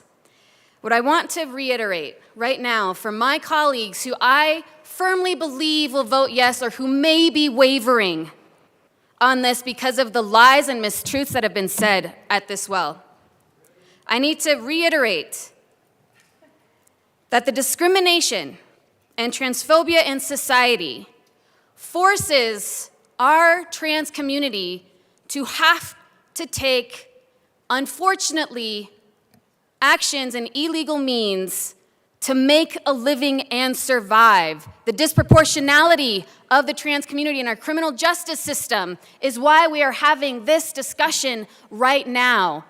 This bill does not allow anyone to hide. If anything, through the process of petitioning for a name change brings everything back up.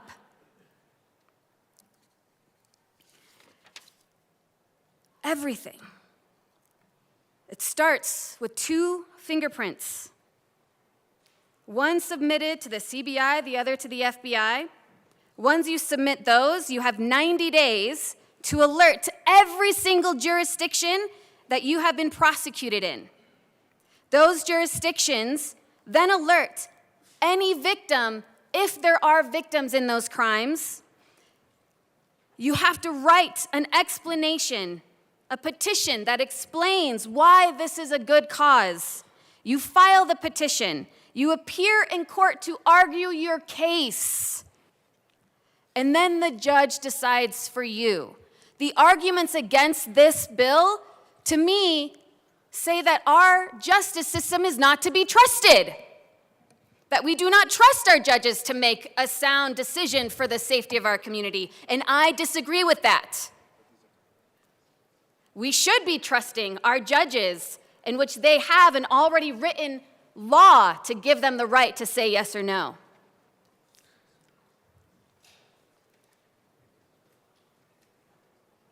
Tiara's law is one about equity, it's about justice, it's about rights, and yes, it is about dignity, and we have the opportunity today to legislate dignity, and I urge a yes vote. And I will tell you why again.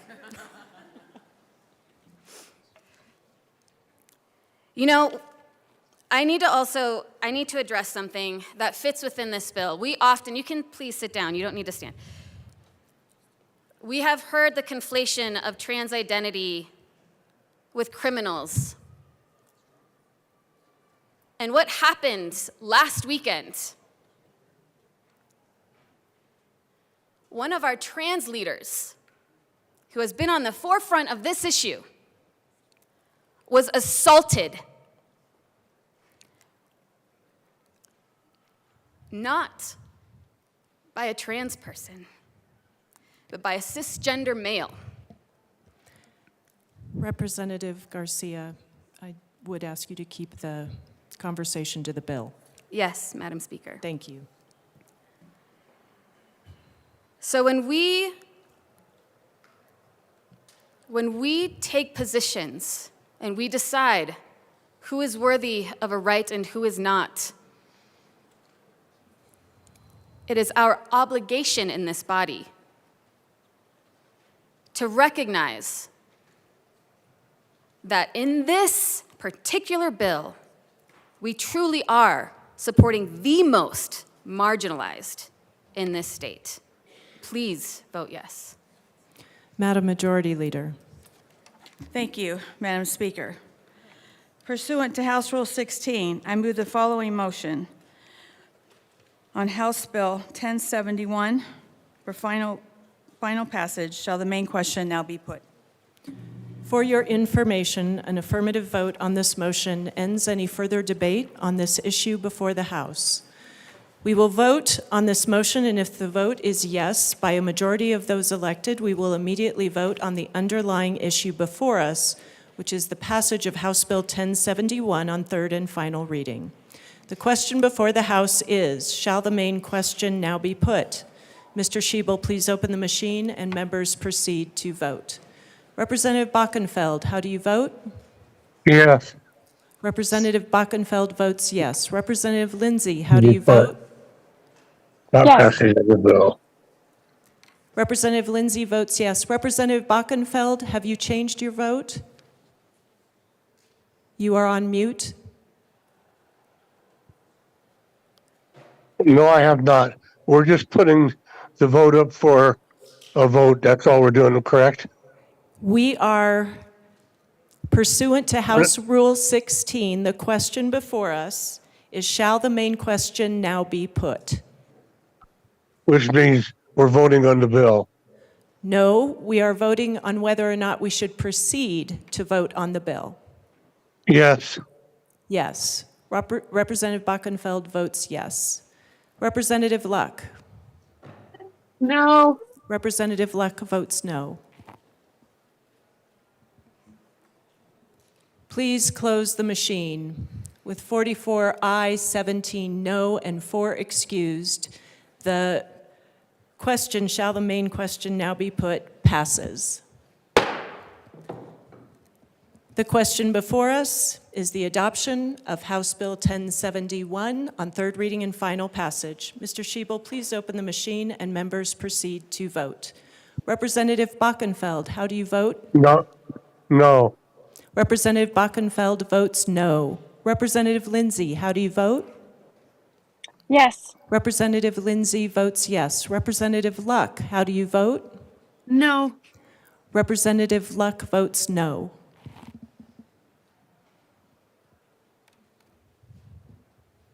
Please close the machine. With 43 aye, 18 no, and 4 excused, House Bill 1071 is adopted. Co-sponsors.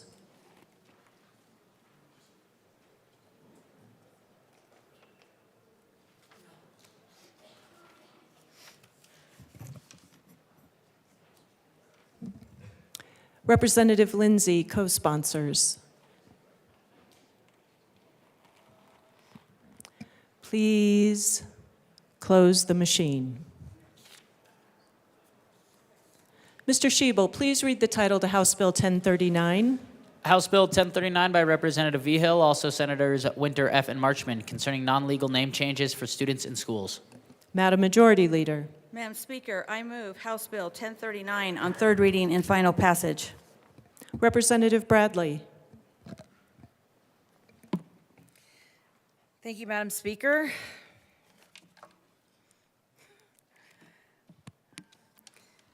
Scientific research regularly and unsurprisingly produces peer-reviewed studies that demonstrate the depth and persistence of male-female distinctions based on biological realities. And while what I say in love with no disrespect, science also has repeatedly told us that a woman who believes herself to be a man and vice versa is suffering from a significant mental health issue. For decades, gender dysphoria was designated a mental illness both in the United States and elsewhere, as seen, for example, in versions 1 through 5 of the Diagnostic and Statistical Manual of Mental Disorders. Historically, it was rare, 0.01% of the population, and those that suffered from it were overwhelmingly male. But increasingly, mental health professionals and gender activists have promoted the notion by faith, despite all of the evidence to the contrary that sex and gender are distinct, that gender is a matter of one's self-perception of identity, and that this self-diagnosis is beyond the right or ability of any other person to question or deny. Now, according to Abigail Schreier in the United States, gender dysphoria has increased some 1,000% since 2010, and most of those suffering are teenage girls. In the UK, the increase is larger, 4,000% in 10 years. This increase should be shocking, not because of its affirmation of some truth, but because the hurt and pain being caused to so many. It is important to not lose sight, too, that of the claim being made is a truth claim about identity, purpose, and meaning. It is not based on science, it is based on faith.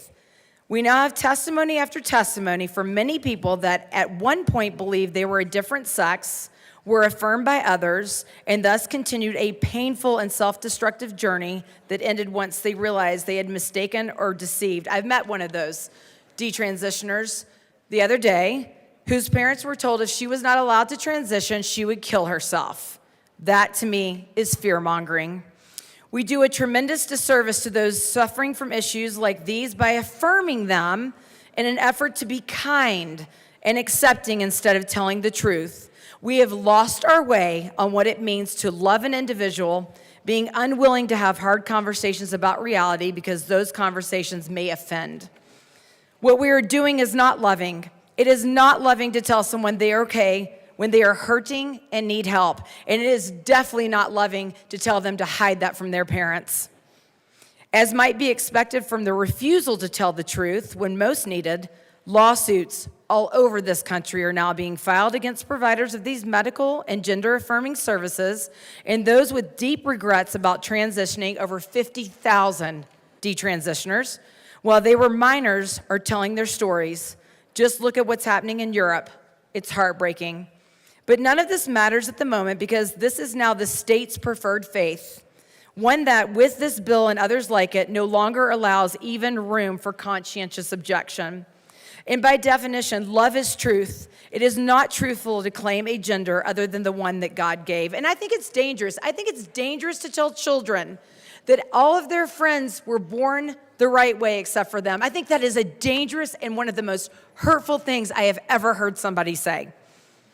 With this bill, a teacher and all those caught in its net can no longer simply look away. Now they have to participate in it. Teachers now have to participate in this. They are being forced, in effect, to pledge with allegiance that the emperor actually had clothes. And let us be clear, this will turn into a test of whether the teacher used the name with meaning. Maybe not at first, but eventually. If there is any doubt in that teacher's conviction, look out. Allegations of discrimination will be coming. Say it like you mean it will be the direction. Bend the knee or it's discrimination from you. All, of course, for the state's currently preferred faith system, transgenderism. Next year, maybe it's something else. Either way, it's wrong. When you unhook from the laws of nature and nature's God, as this does, you will invariably have clashes of perceived rights with actual ones because there is no longer order. There is no longer truth. There is just the state's preference over priority of what it has created as rights. No one is saying that an adult can't decide for themselves their identity, but a child and my children are not a playground for our perversions. They are children to be raised by their parents, not the faith of this state and this legislative body. It is the right and responsibility, according to Colorado Revised Statutes 22-130, it is the right and responsibility of parents to guide the education and upbringing of their children. An essential role of parents is ensuring the safety and quality of their children's education is to remain active, engaged, and fully informed about what is occurring in their children's classrooms and within the school environment. Parents love their children, and they surely love them more than legislators and school employees do.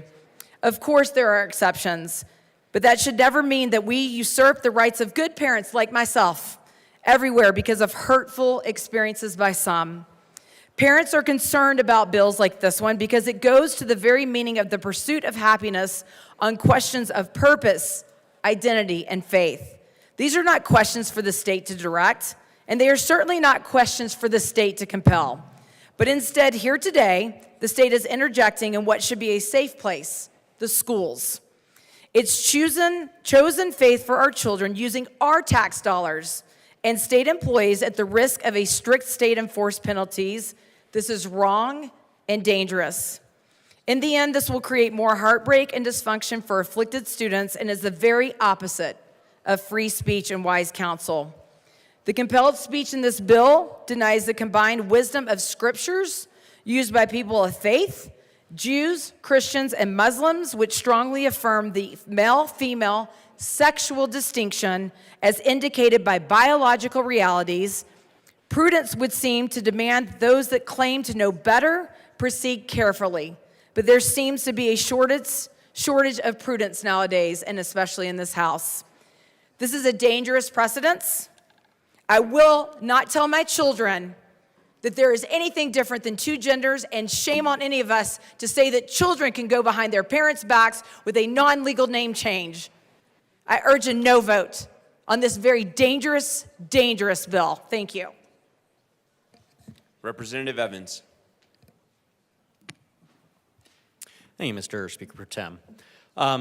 I rise in opposition to this bill. Lots of things we could talk about. There are just two that I wanted to highlight. Had a conversation with a group of teachers from my district the other day. Talked about a lot of things. One of the things that came up was just the paperwork and regulatory burden that exists in our classrooms right now. I asked them, what's it like teaching? And they said, well, we'd like to get back to being able to teach, but there's just so many forms, regs, policies, paperwork that we got to fill out, and it detracts from our ability to actually get down to teaching students. And so when I read this bill, what I see is another policy, another regulation, more paperwork, more time, more money, more hours from our hardworking educators and the support staff that's not going to be spent educating, that's going to be spent complying and studying and drafting new policies in accordance with this piece of legislation. And I'm concerned about that. I'm concerned because we all want our kids to be able to get educated. And when we're adding more regulatory burden to that education staff, that concerns me. It concerns me because we've heard folks, teachers testify that they already do this stuff in this bill. So if we've already got teachers doing the stuff in this bill, why do we need a law to add that regulatory burden? That's my first concern. The other one that I wanted to touch on is we had a conversation on seconds about this bill, just talking about appearance and dress. I went through the bill, and 4 times the phrase appearance, and dress appears. And I wish we could have had a further conversation just clarifying the ability of schools, such as the school my kids go to be able to have dress codes. We weren't allowed to have that conversation. Appearance and dress appears 4 times in the bill. Wish we could have talked about that. A lot of reasons that I could talk about while I'll be a no on that, but I wanted to highlight those two as some of the reasons why I'll be a no. Representative Wilson. Thank you, Madam Speaker. I rise in opposition to this bill also. I don't think this bill is really even necessary, but I listened to it in committee, and one of the most disturbing things I heard was somebody discussing as a teacher how they handle these things.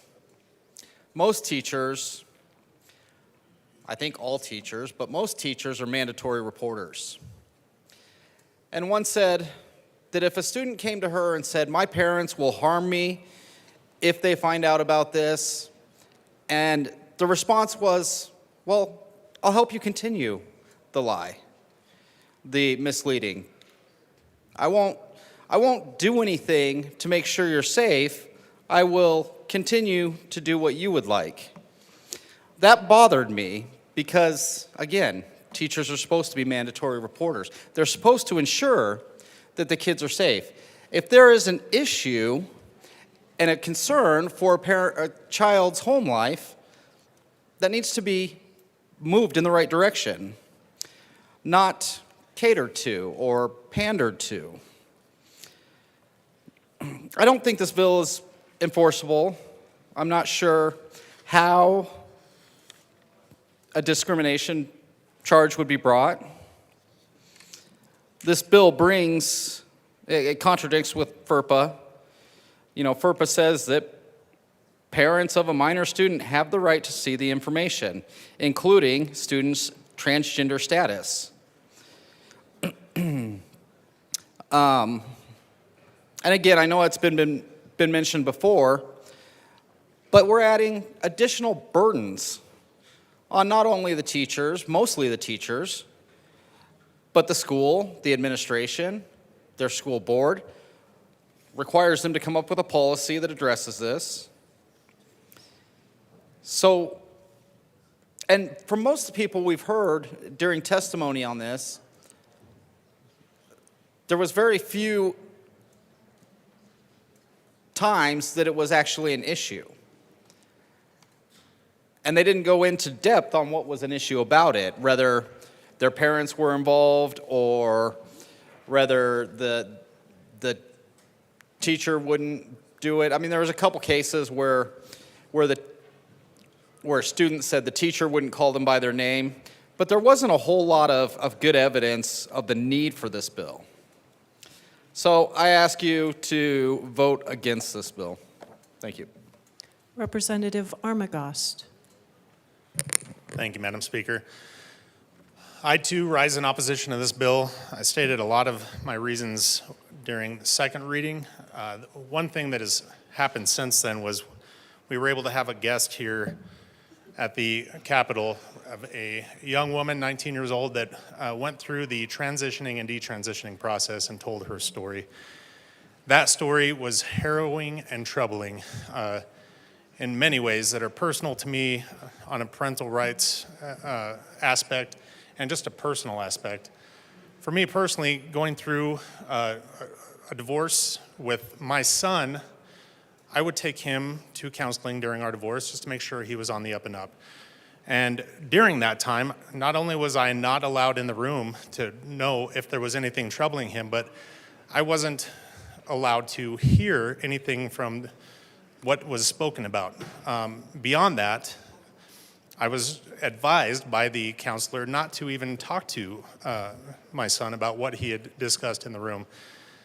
That's something that that in and of itself is troubling. But the fact that there's other things that happen behind those closed doors, more so now than then, is the worst thing to me. And hearing the story from this young woman talking about going behind those doors and talking to a counselor because she was experiencing somewhat being outcast in her school and in her group of friends. She felt like she was not fitting in with other people. She admitted to being very tomboyish, and we've all experienced that in our groups and circles of friends growing up. None of them, in my case, ended up being suicidal. None of them ended up being dysfunctional adults. They may have grown up and decided they wanted to be with people of the same sex or not. The fact is, they grew up being functional adults, gay, straight, whatever they were.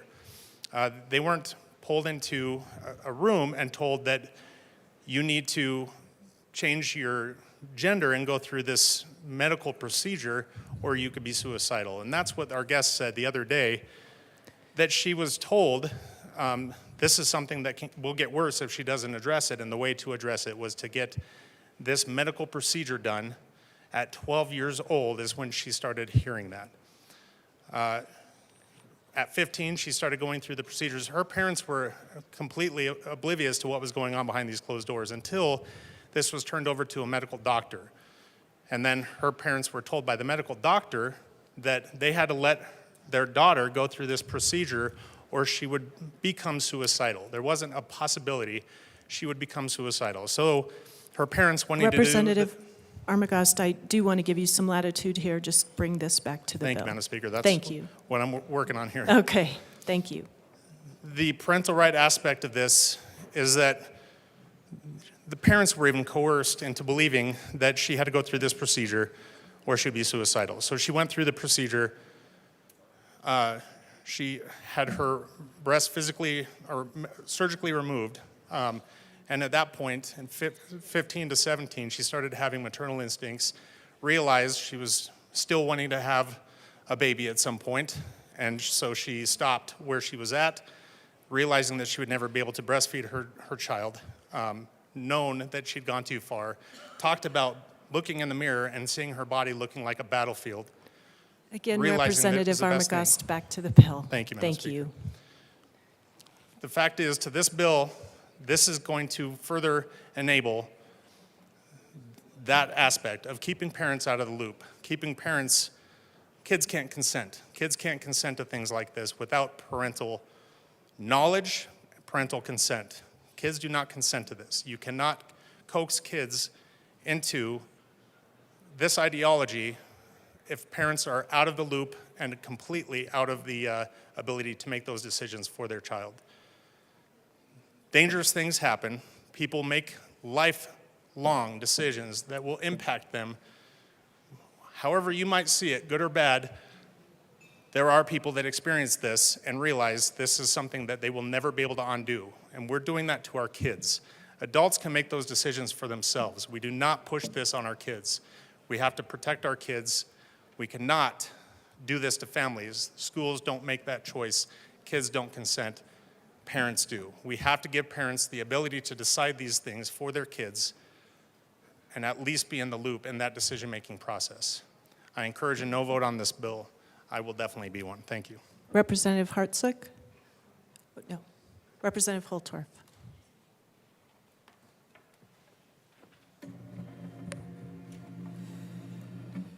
Thank you, Madam Speaker. Esteemed colleagues, we are at an inflection point in Colorado, and an inflection point in society. Now I come before you to speak to parental rights.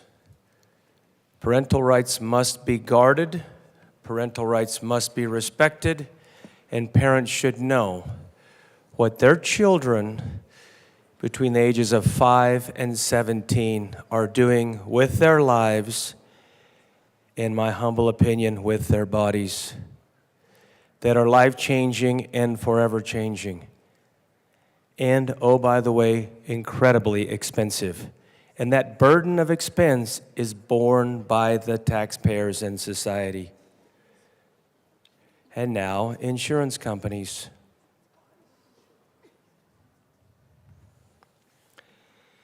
Now, I have a letter before me that I've been asked to read. Madam Speaker, based on your leadership, I have heavily redacted this letter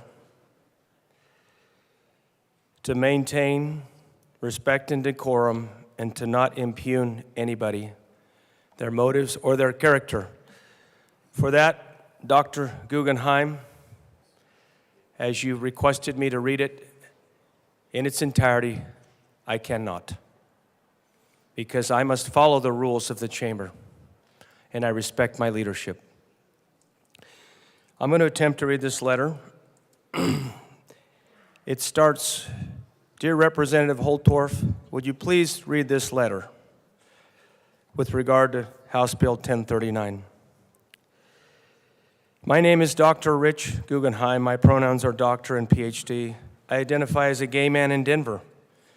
I want to share my perspective and position, a position that sadly members of the LGBTQ caucus refuse to hear. As a gay man who does not associate with the voice of this establishment, I am treated like a pariah.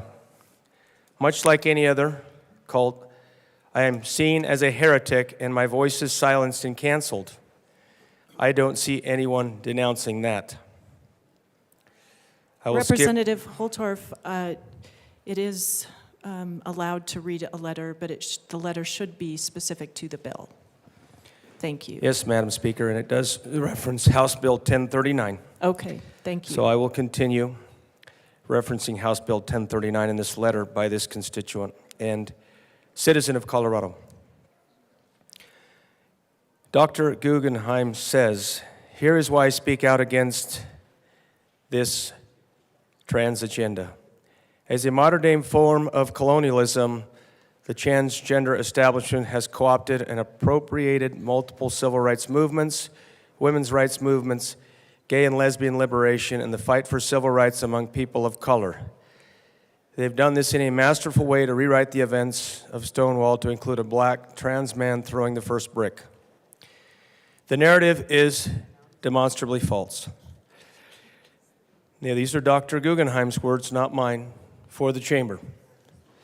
I am old enough to remember marching on the steps of the very same Capitol.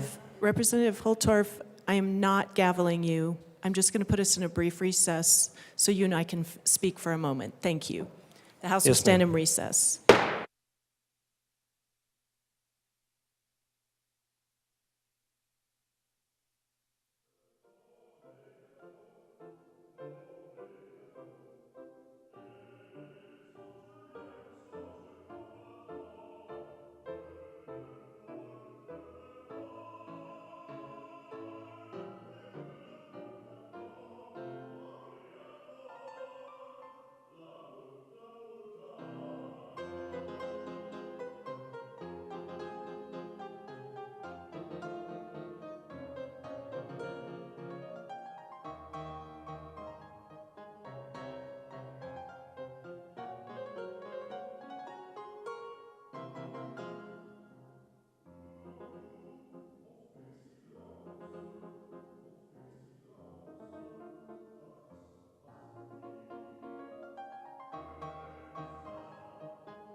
The House will come back to order.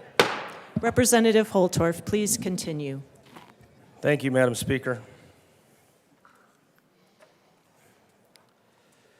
Once again, ladies and gentlemen, members of this chamber, these are the words of Dr. Guggenheim and not my own. As I read this next part, and I'm going to try to move through this and focus on the specifics of House Bill 1039. Thank you. So Dr. Guggenheim does mention that he says this: I want the freedom to marry the man I love. I want freedom to be secure in my housing with the man I love. I wanted the liberty of knowing that if I got married to the man I love on Saturday, I would still have a job to return to on Monday. Representative Holtorf, members, we are on thirds. Please keep conversations to a minimum. Representative Holtorf, please continue. He continues, now ironically, it is the woke left to accuse you, members of my caucus, and me of internalized homophobia, which is not true. It is the woke left and the trans establishment who go after you, and they have come after me and members of my caucus, threatening your employment or your policy positions, and make death threats against people in their homes, particularly those who speak against the narrative of this establishment, accusing you or me, people like me, of hate. That is not true. People want to talk about truths and untruths, salacious lies, and other things. This isn't about hate. This isn't about homophobia. This is about, in my humble opinion, children, protecting children, parents protecting parental rights, and also understanding the danger of these things happening between children, the ages of 5 to 17, who are children, who are confused, who are lost, who have no idea what they want to do with their lives, who they want to be when they grow up, what career they want to choose. Are they accepted or rejected by their peers? Are they confused in their youth? The former colleague from Bertha just explained a story, a true story about a young woman who started the journey and then stopped and said, no, this is not the truth, and this is not the journey I want to take. In her youth and in her confusion, she wears the battle scars of that journey that were given to her by those who launched her on that journey. And this bill empowers that journey and takes another step in this transgenderism journey, and by the way, it doesn't allow the parents to know what is happening to their children. That is the largest transgression of all for everybody in this chamber. Understand what that means. Many of you don't have children. Many of you and many of these bill sponsors of these bills have never had children, nor can they have children because of their biology. Now, I'll continue. Lesbians and gay people spent decades fighting this narrative. Today's TQ plus establishment is undoing all that work. How ironic the attack of liberty and freedom of lesbians and gays are coming from within the community. Yes, ma'am? Please to the bill, the content of Thank the you. bill. No one who stood on the Capitol steps in the past fighting for marriage equality ever wanted anyone to go after and harm children, he says. Look, just because the establishment and organizations like One Colorado bully us into silence, I will strike that. I forgot to redact. I will strike that last reference. And I will say just organizations like to bully us into silence does not mean there are not many gay and lesbian individuals who oppose this. Do you realize how harmful this agenda is to our community? How sick that gays and lesbians would have come out of the closet to say we oppose indoctrinating, sexualizing, and medicalizing children in our name. I have our voices now. This is Dr. Guggenheim speaking to his community. This is how difficult this is. And Representative Yes, ma'am. Holtorf to the bill. Last time, thank you.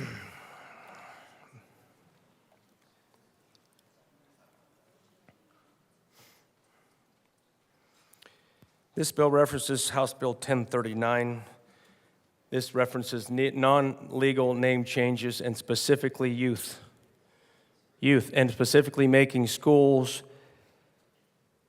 and faculty, staff, teachers, and others have to align with what I think is flawed policy. And it infringes upon parental rights, and it is endangering and will endanger youth, just like my previous colleague from Berthoud said. 1 minute remaining. So I hope that references the bill, ma'am. I'm going to try to get through this next paragraph. I believe it's going to be difficult. Once again, Dr. Holtorf, Guggenheim's words. Again, if those words are not specific to the content of the bill, I would ask you not to share them. Stay focused on the bill. Thank you. Yes, ma'am. This agenda and this legislation is harmful. It is misogynistic and harmful to women and disrespectful of biological women. It is harmful to children and puts their lives at risk through these dangerous surgeries where their bodies now become experiments.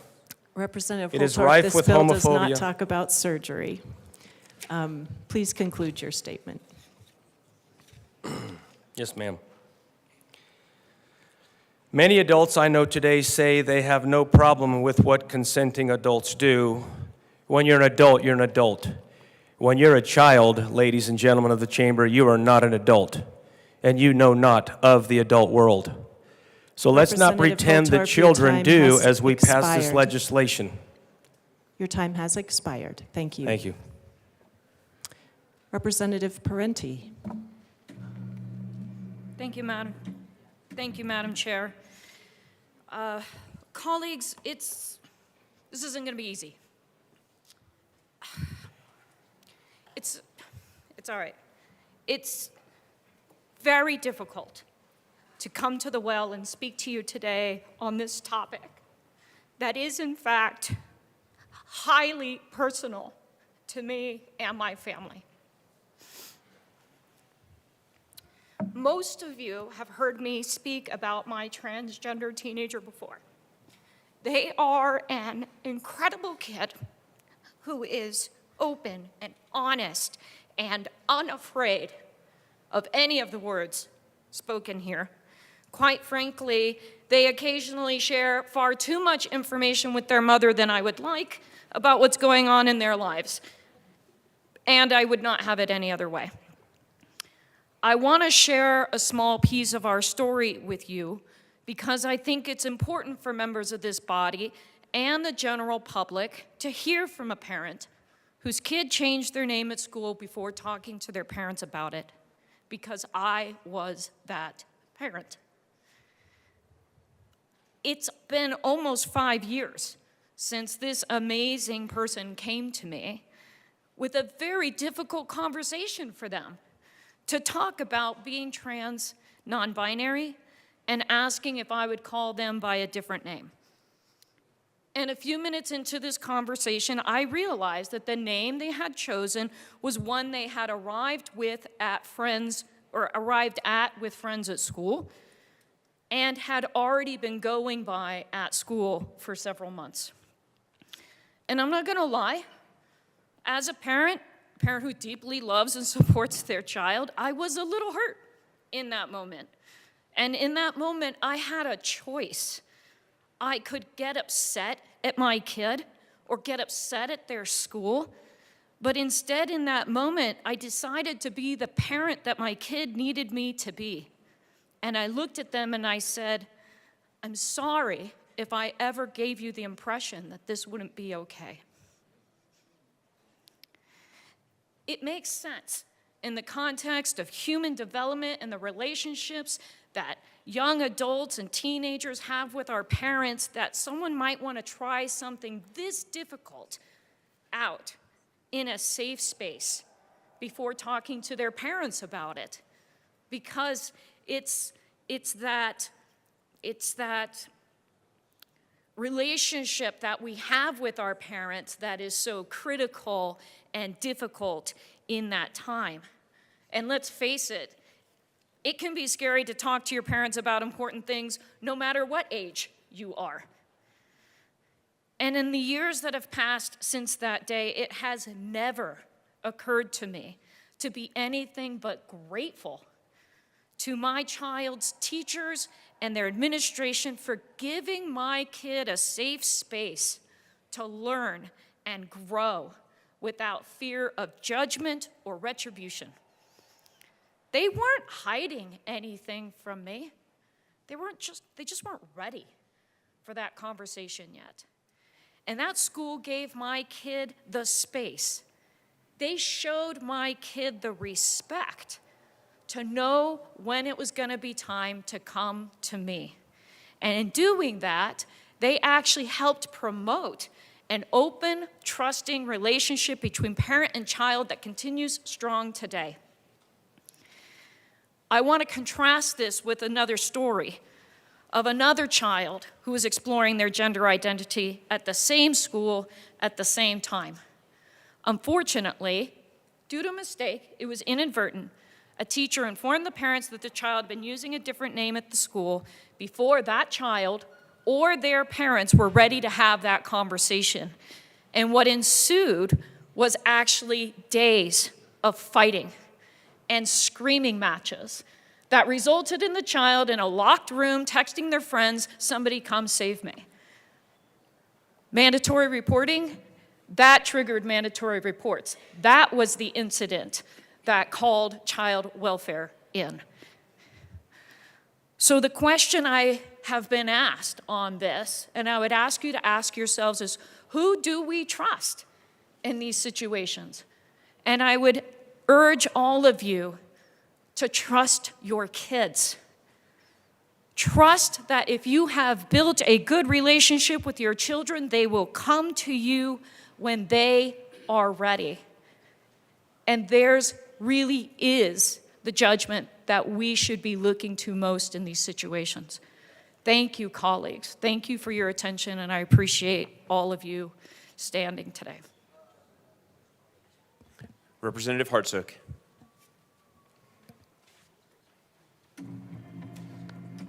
Thank you, Mr. Speaker Pro Tem.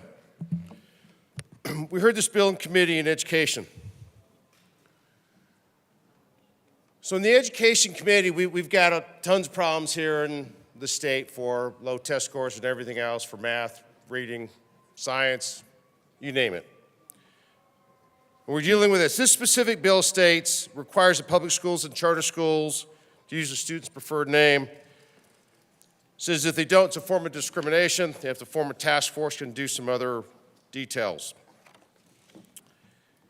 As has been discussed up here, talking about what the school deems best, what the student deems best.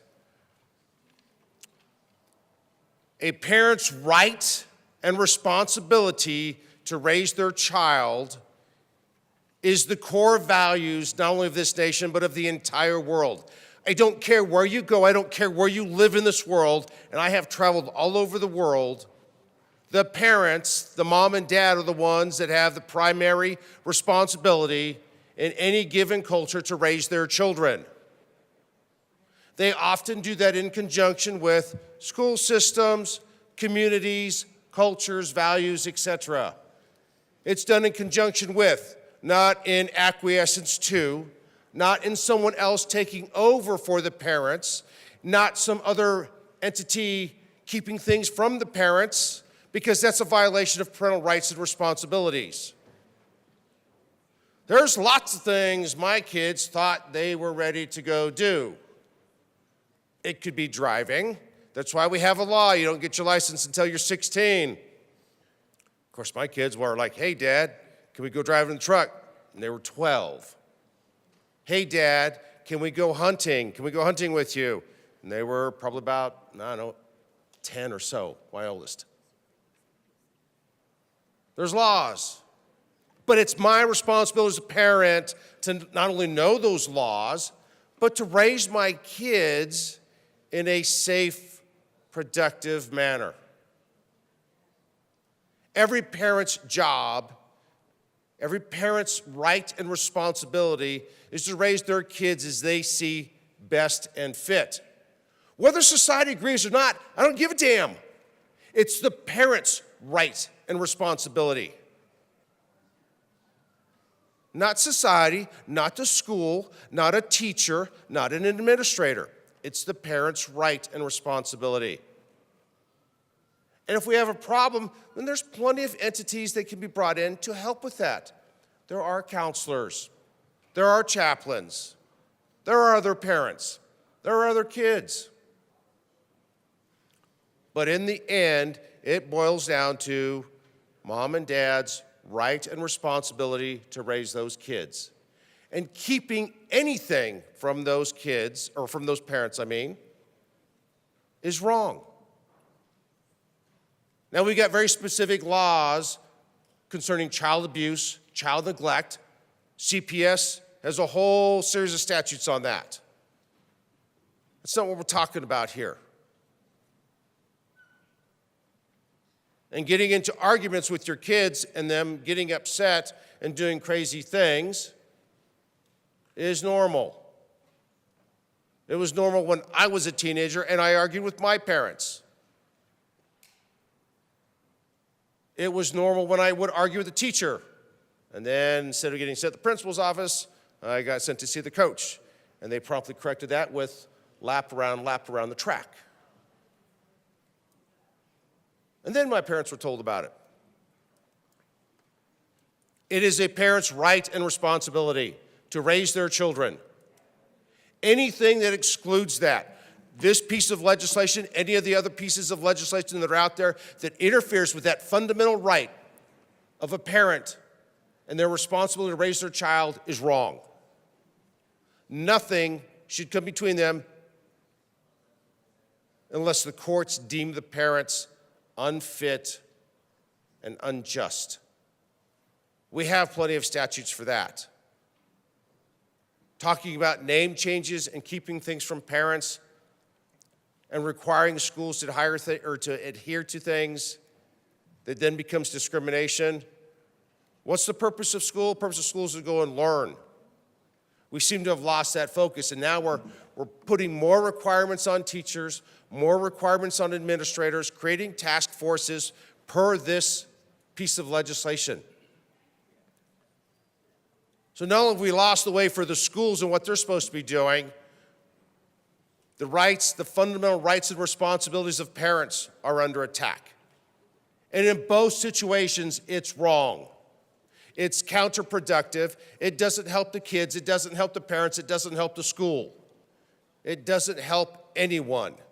It creates more division, more disharmony. And we clearly have lost track of where we should be going in schools to help prepare the kids for a better and brighter future in what they choose to pursue. And instead, we're going to saddle teachers and administrators with more administration versus letting them do their jobs of teaching. They went into that profession because they love kids and want to teach, not follow and adhere to more and more regulation. And anything that divides, puts that division between parents and their kids or the schools, it is bad for everybody. All those groups should be working in harmony for the betterment and the success of those kids. And in the end, it is the parents' primary, fundamental right and responsibility to have that say. As everyone goes, that's their job. That's a parent's job. That's their responsibility. And this legislation runs not only counter to that, it runs counter to what the schools should be focusing on. I urge a no vote. Thank you. Representative Hernandez. Thank you, colleagues. Thank you, Mr. Chair. It's an honor to serve with you. It's an honor to serve with you as well. All right. Thank you, colleagues, for your time today. I appreciate the opportunity to speak in deep support and in favor of this bill. I asked for an aye vote. There is a couple pieces of debate that I want to make sure are directly addressed, and I will speak today as a licensed public school teacher in the actual state of Colorado. There are a lot of folks who are up here saying what this will do to teachers. I am an actual teacher who actually works with real students and who has worked with students in this direct and inherent process. And I want to tell a story because this did happen to a student that I worked with when I was a first-year teacher at North High School. And for anybody in here who's been a teacher, you know how difficult your first-year teaching is and how little you know. And so when a student approached me with a concern that I didn't feel that I had the adequate resources to be able to support the student in, I asked for support from counselors. I asked for support, and I was directed to a wonderful place called the Trevor Project, which does a lot of deep support for LGBT plus students, specifically students who are non-binary or who might be transgender. And I want to make it really clear today, the defense of potentially voting this bill down is to say that we want to continue to allow teachers or educational institutions to discriminate against a student. We are defending a version of discrimination. I just want to be very clear as a public school teacher that discrimination damages relationships with students, and that's not positive to the educational outcomes that we're working on. But I want to be very clear that I have worked with students of all different ages, that children absolutely do have the opportunity and the right to consent. But I also have a really important point, because in hearing debate today, I've heard all kinds about medical processes and bodies and all of these things. And actually, I kind of want to ask for it, but I'm not going to have the bill read at length, because in reviewing the entire bill, I don't see the word body in here at all, which tells me that there's only one group of folks in this building who are talking about children's bodies in a bill that has nothing to do with children's bodies. We're talking about names on the top of a worksheet. We are not talking about medical surgeries. We are not talking about the bodies of children. But I am fascinated to hear our colleagues discuss children's bodies in the ways that they have when that is not a topic of the bill. I think it's really important, in one final point, that we have used interchangeably homophobia and transphobia and these other pieces, that there is a clear difference and distinction between the two, and I just want to be very clear that we are seeking to prevent discrimination based upon gender identity and gender expression, and specifically relating to the name of a student, which is very clear in falling into the legal precedents to prevent things like transphobia from taking place in public institutions that receive public dollars. And so I ask for an aye vote on this bill, and I ask for deep support and solidarity with trans communities always. Thank you. Representative Frizzell. Thank you. Thank you, Mr. Speaker Pro Tem.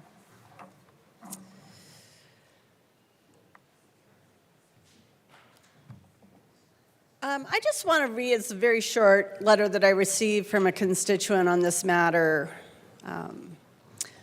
Dear Representative Frizzell, please oppose House Bill 24-1039, which would establish a policy requiring schools to socially transition children by the use of non-legal preferred names. The legislation destroys parental rights. It would place the school in the role of parents and grant expansive powers to implement non-legal name changes under Colorado state law.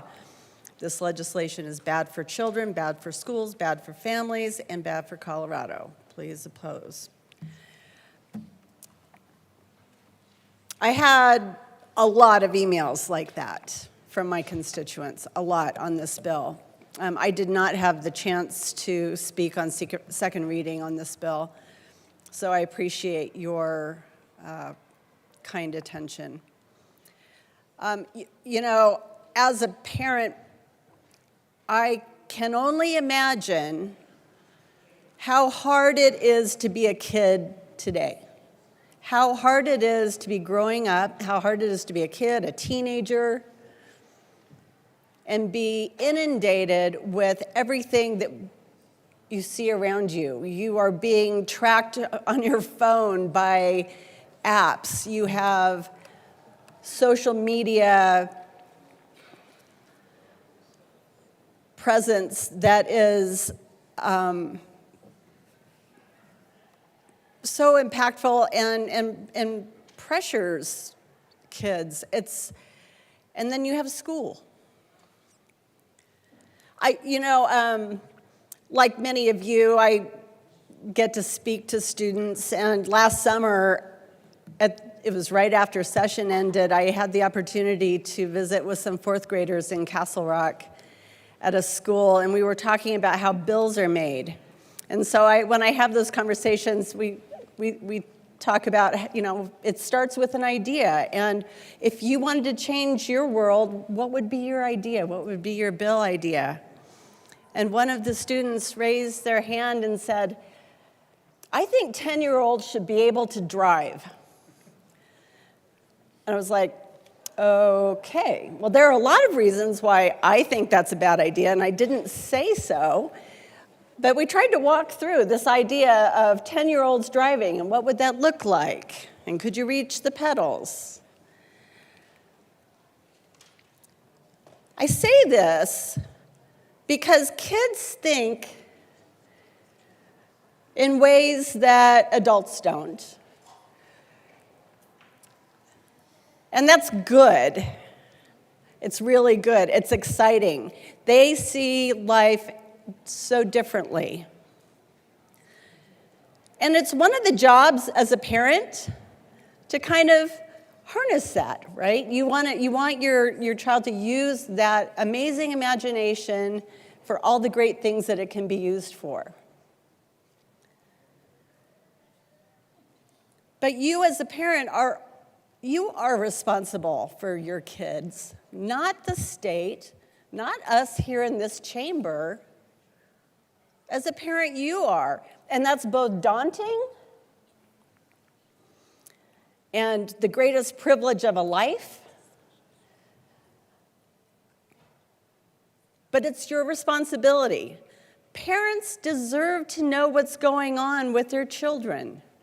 They deserve it. And I just feel that this bill just grossly undermines a parent's fundamental right to oversee and stay informed of their minor child's behavior and education. My daughter, when she was 12, decided she really hated her name. She wished that she had been named Olivia. She wanted us to call her Olivia, and we kind of talked her down off of that, and told her that when she was older, she could certainly change her name to Olivia if she wanted to. But for the time being, she was going to keep her name.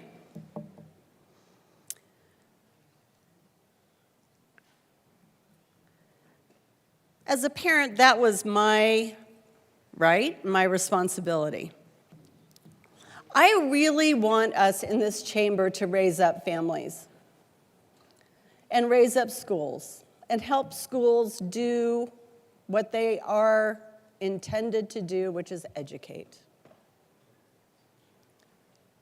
I want us to help families be whole and safe and healthy. And I don't see how a school coming between a parent and their child in any capacity is healthy or raises up a family. I ask for your no vote on this bill. Thank you. Representative McLaughlin.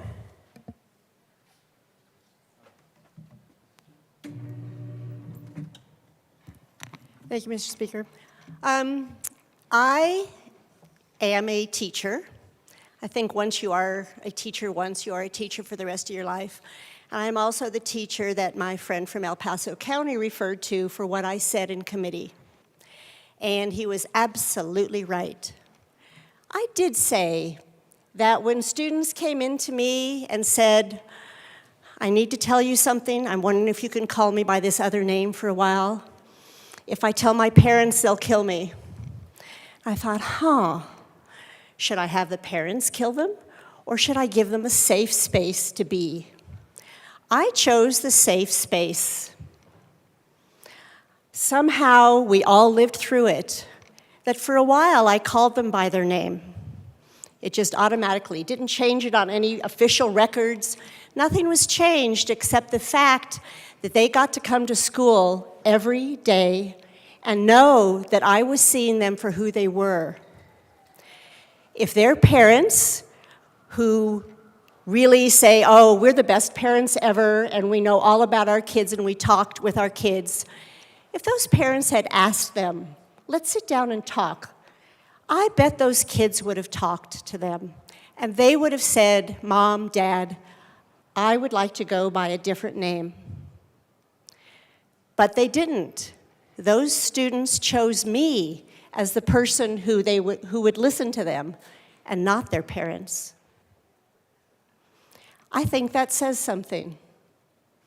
They knew that I was there for them.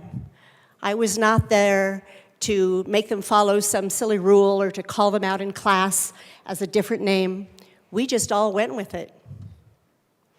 And believe it or not, some of you won't believe it because you're talking while I'm talking. By the time they graduated, I had them in freshman year. By the time they graduated from high school, they had told their parents. They sat down, they had the conversation, because they felt safe and confident in who they were. And the teachers at Durango High School helped them get there. We called them by the name they wanted. Would you rather have your child commit suicide because they told you their name that they wanted to be called, and you yelled at them and punished them and abused them somehow? Or would you rather have them tell you a couple years later that this is the name they've been called in school and they're happy with it and they're comfortable? I would rather have the child alive so that I can continue loving them and say, I think I might have made a mistake and never asked you questions about who you were and never listened when you were trying to tell me. We do have choices out there. And yes, my friend from El Paso County, I did make that choice, and I'm very proud of that. I did make the choice to listen to students. There weren't that many. I mean, if you think that there's dozens every year, no, there aren't. There's a few who do the change and with their parents' blessing, and there are a few who do not have their parents' blessing. It's not up to me to tell them. No formal changes were ever made, but I gave them the confidence to have the conversation with their parents and with their families, and they did. And in committee, I said there was one who started out, I had her freshman year. She decided she wanted to change. She is now a U.S. Marine. He is a U.S. Marine. And the he part is really important. You would never know he had been anything other than this brave, strong military person who is defending your honor to speak up here today. And I think you need to consider that. I'm lucky. I was born female, and I've changed. I mean, I haven't changed. I have been female my whole life, and I know who I am. But not everybody has that. And you need to respect that. They have done nothing to hurt you. Nothing to hurt you. And yet you say that I can hate these people, I can hate transgender students, and I can hate the teachers that call them by another name because I have that right, and you don't. I'm proud of what I did, and I would do it again. Thank you. Representative Bottoms.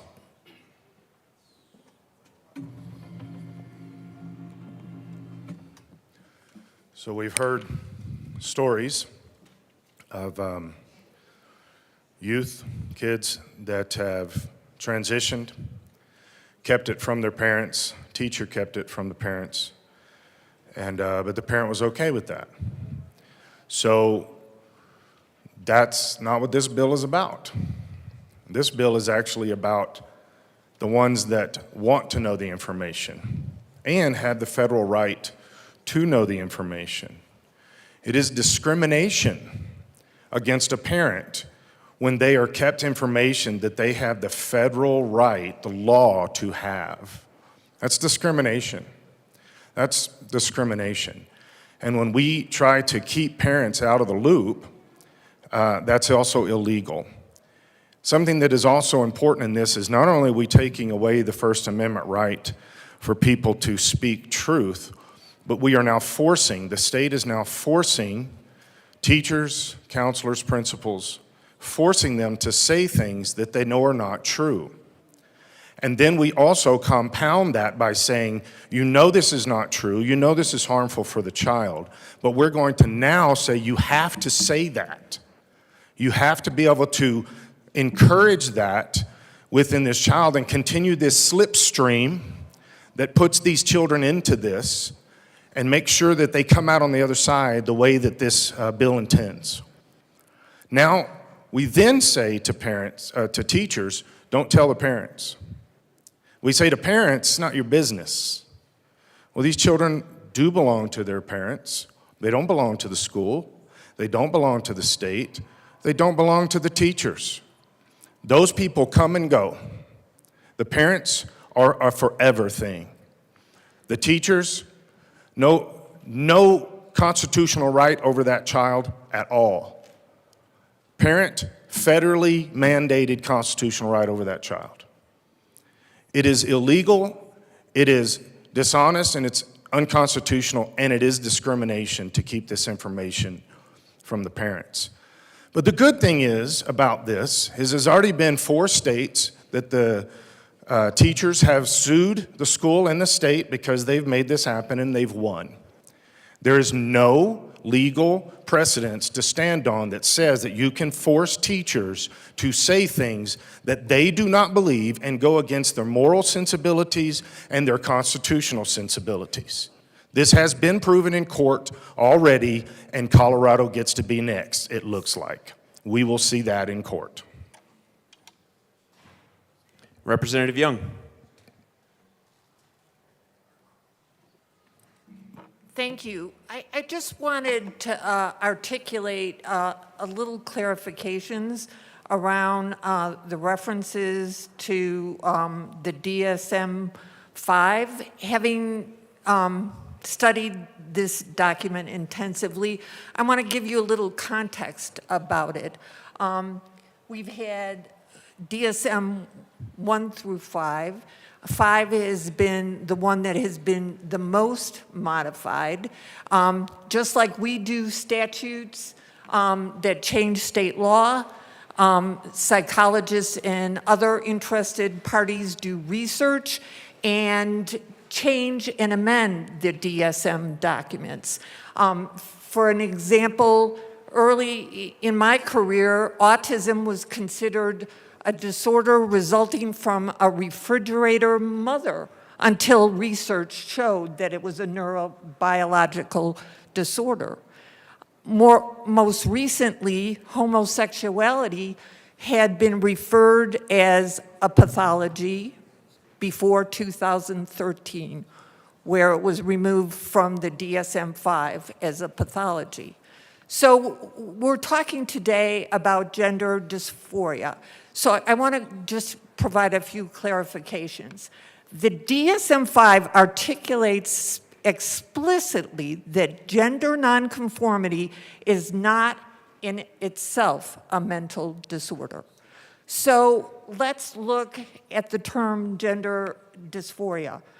Before DSM-5 originally stated that gender identity disorder was considered a pathology, but it was taken out, and instead it was replaced by gender dysphoria, and which is, I want to clarify, because I think this is so important in understanding this, that gender dysphoria is only when diagnosed both in adults, in adolescents, and children, when that individual is experiencing significant distress around their gender identity. And there are really specific symptoms that have to be displayed. So in other words, Many people who have non-conforming gender identity are not considered having a pathology. You have to have a stress as a result of that, and many of them relate to what we are addressing in this bill, making children and youth feel accepted. I urge an aye vote. Representative DeGraff.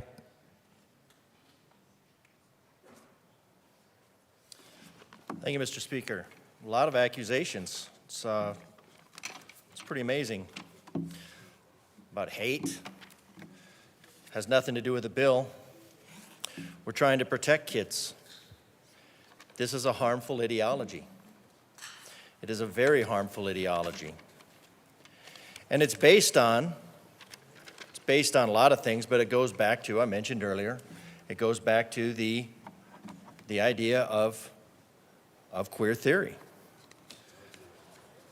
That's the book. That's the book. So I see the upset, but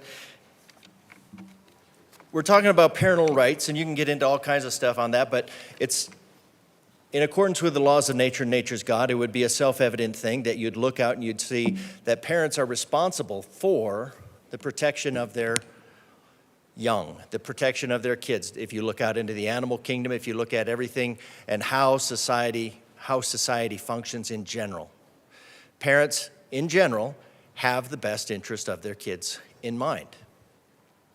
Now, that is a survival mechanism. Separating the young, separating from the weak, the weaker from the stronger, that's a predatory mechanism. It just is. We want to, this bill is separating parents from kids. Now, maybe instead of going down this path, maybe what we should do is reevaluate and go back and say, you know what, maybe we don't need to teach this whole gender thing, because if you look at the definition of gender, social and cultural differences rather than biological ones, and that's where you get into pronouns. Pronouns way precede this idea, and they're indicative of the sex. And you're chromosomally, you're not assigned that, you just are chromosomally that. And in terms of mammals, which we are, there are two options, heterogametic, homogametic. We say that a little bit easier by saying male and female. And then you get into gender, and then you have all kinds of open, because what is it? It is part of a group. And so when somebody has gender dysphoria, it's not necessarily the body dysphoria that they're talking about. Do you have a body dysphoria? Because definition-wise, grammatically, gender is only very loosely associated with distinctions of sex. Lay table, la table, what's the difference? I don't know. Le bateau, la bateau, der, die, das. We don't do that with our language, but that's misgendering. So what you're talking about is you're talking about dividing kids into groups. That's part of the Marxist construct. There's a reason that these things arise out of the Frankfurt School, and you need to discuss where they came from. I was listening to it last night. The author of the queer theory says this is an assault on democracy. This is a war against democracy. That's not me. Now, why we've gone down this contagion, this social contagion, and normalized it, look at the confusion that it's creating in kids. They have a little bit of discomfort in school, and then you put them on a path to socially transition, and we know from talking to the very brave individual that we spoke with the other day, that all of these things on this social transition led immediately into medical transition, because somebody told them and they said, would you rather have a dead daughter or a live son? And so they took her immediately to a child psychologist who asked absolutely no questions, because they're told only to affirm this new idea. And that affirmation and the social went straight into social transition and then went straight into medical transition. And then actually led to the butchery of this individual. And butchery is when you start cutting things off. Please stick to the bill, Representative DeGraff. Thank you, sir. This is about protecting children. I've got a letter from a constituent who goes on, and it talks about around age 7. My father took me into the basement. I think the kids left. That's good. And that child was molested. And then shortly after that, a teacher in the elementary school molested that child. That put them on this path of confusion. And this bill would say, no, you can't talk to your parents about that. Who's your safe space? In this case, maybe it was that elementary school teacher. That's the safe space. We have all these stories in this legislation that comes from some sort of trauma, that we have all these stories where the parents are the problem, but we don't have anything about the stories where the teachers are the problem. There's lots of things in the news where the teachers are molesting students. That happens on a regular basis. That doesn't mean all teachers do, it just means some do. And you're making a sweeping characterization about parents being an accident of birth who don't have the best interest of their kids at heart, while the people in the school do. This is not about protecting students. If you want to protect students, what you'll do is you'll get this theory taken out of the schools. Because here's something on here, and does it happen? Let's see. Signs that characterize this technique of separating children from parents, where they'll voluntarily or feel consent that they are consensually submitting to this abuse. A person who takes an unusual interest in a child, particularly if focused on the physical appearance, behavior, or activities. So then what do? I go to this, got to find all my notes, so many notes. How many times is how the physical characteristics noted in this bill?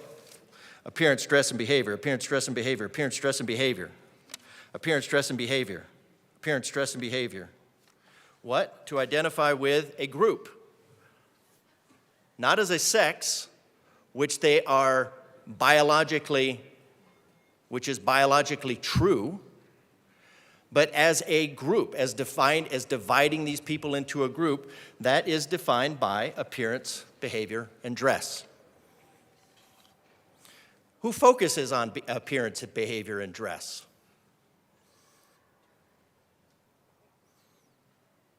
This legislation does.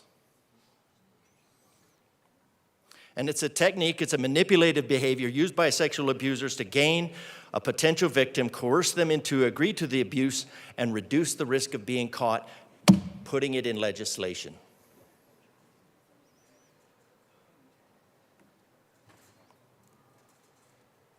This is not about protecting kids. If you want to protect kids, you'll get the queer theory taken out, and you'll stop focusing on gender. You'll stop focusing on dividing these kids into little Marxist groups. And you'll teach them. That's where it comes from. Dividing into little Marxist groups comes from the queer theory.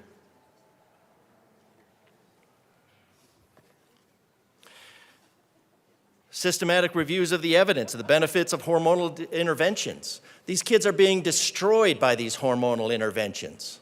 There's no long-term studies on these, and if you look at what's going on in Europe, some of the most progressive places, progressive, which is progressing towards the Hegelian doctrines, if that's better. Do we like Hegelian doctrines better? Hegelian doctrines. Sweden started restricting Representative gender DeGraff, you have 1 minute remaining. Thank you. Gender-affirming hormone therapy, and they're getting rid of it. Why? Because they see that it does damage.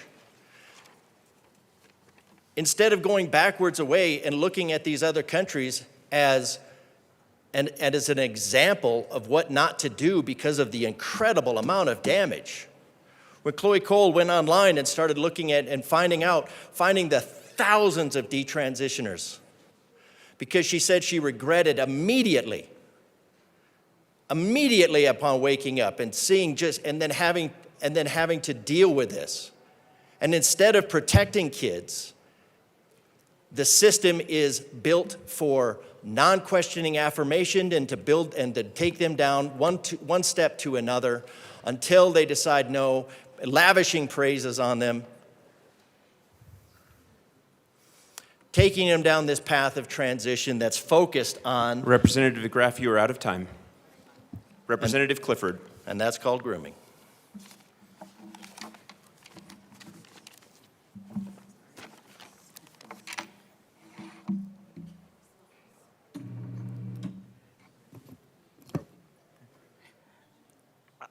I am so going to learn what queer theory is. I'm probably very excited about it. I want to read,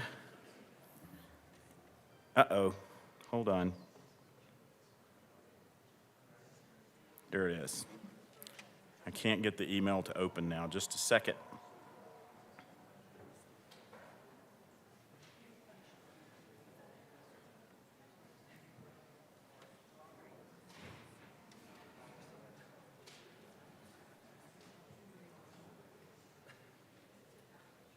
Please tell me I didn't just delete it.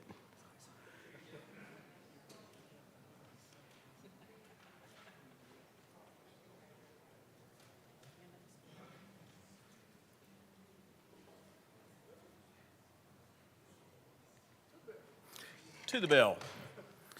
Rep. Frizzell, I received the exact same email that you received from your constituent. I got 37 of the same email. And when I click on the email address, it comes from an organization and not a person. We looked those emails up because the people in my office certainly spend time trying to make sure that we reach out to our constituents. And we couldn't find any of those people as people. But I will talk to you about a phone call that I got from a parent in my district, someone I actually spoke to, was able to identify as a real person that had an issue. And he shared with me about his daughter and her transition and how badly he handled the process in the beginning. And he contacted me in support of this bill as a concerned parent, as a parent that said, I messed this up. It took me too long to get to a place where I was fully supportive of my child. And I got very present to my own childhood. I kept a lot of stuff from my parents.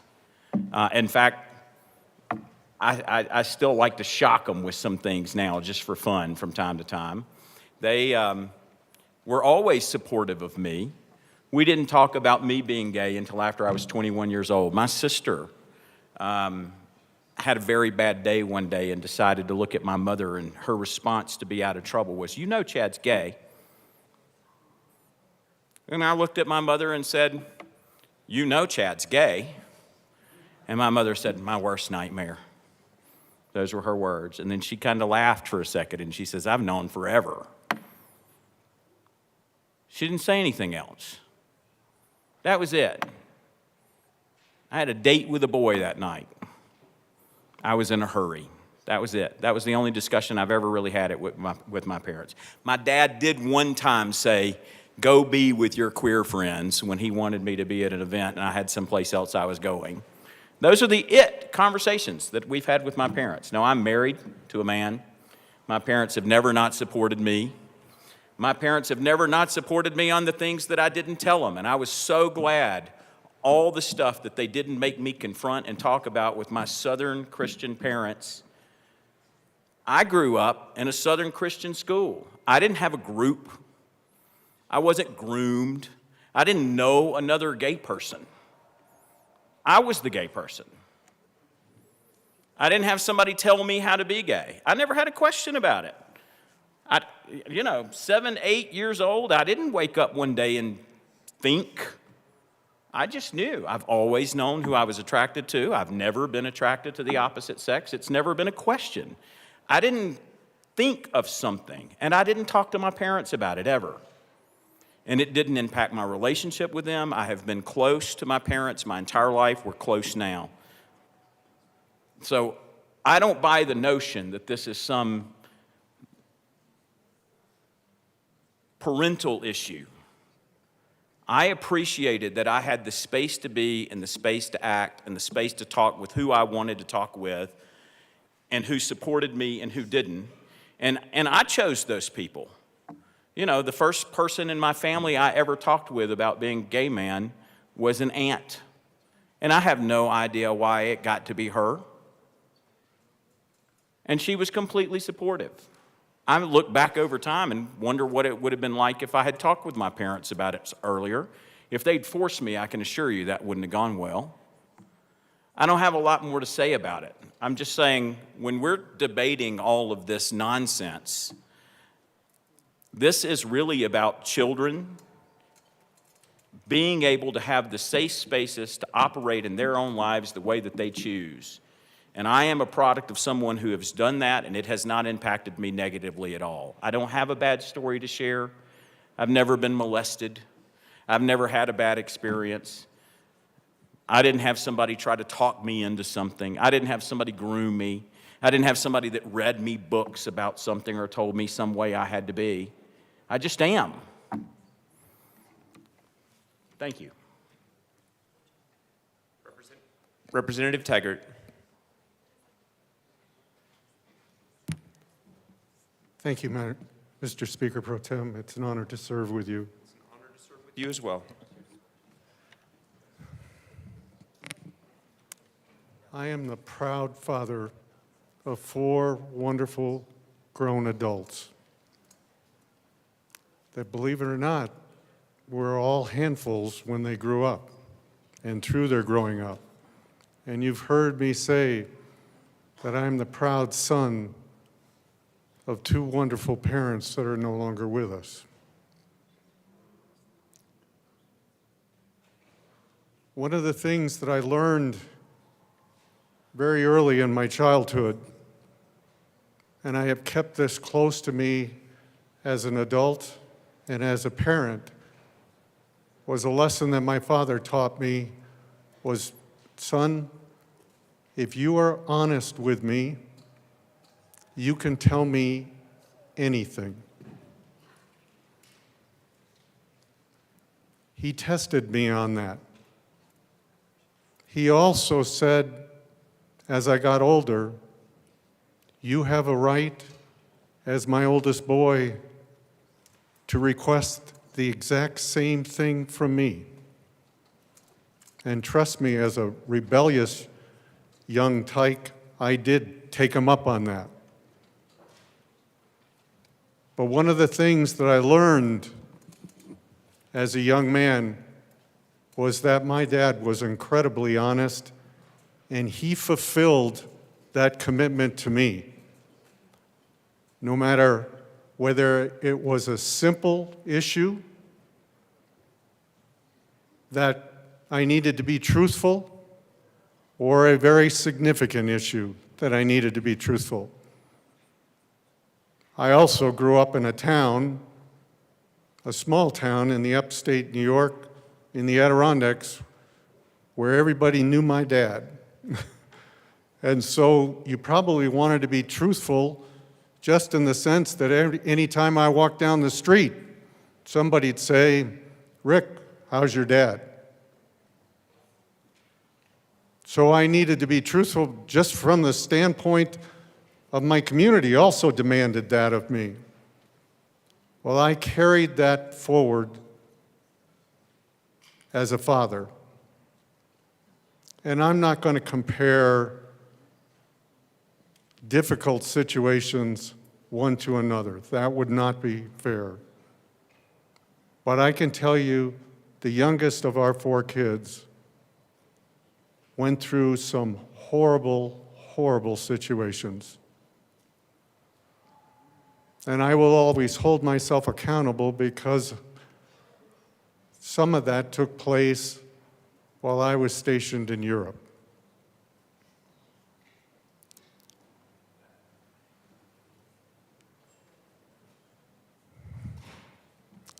When I had to talk to my son and flying back about 8,000 miles from Europe to sit him down and talk about what he was going through was probably one of the most horrible situations for he and I, and it tested our relationship to no end. But because we had always been truthful with one another, within about 30 seconds, he broke into tears and said, "Dad, I need you. I need help." And no, please don't. Please, thank you. I didn't think twice. He's my youngest. He needed help. And we got him that help. And that young boy is now a man. And I am so incredibly proud of him. We can't undermine, and I realize some folks, some of us in this room, perhaps didn't grow up with parents that I grew up with. Weren't one of my sons or a daughter. By the way, daughters can stress fathers to no end, especially when boys show up at the front door and you just kind of go, whoa, that's my daughter that you're looking at right now.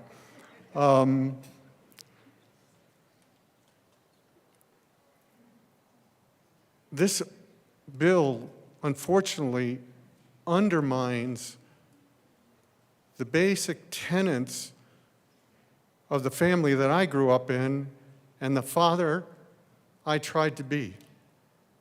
And that is, no matter what the issue is, no matter whether it's small or big, or in this particular case, exploring the potential of a transition, you undermine us as parents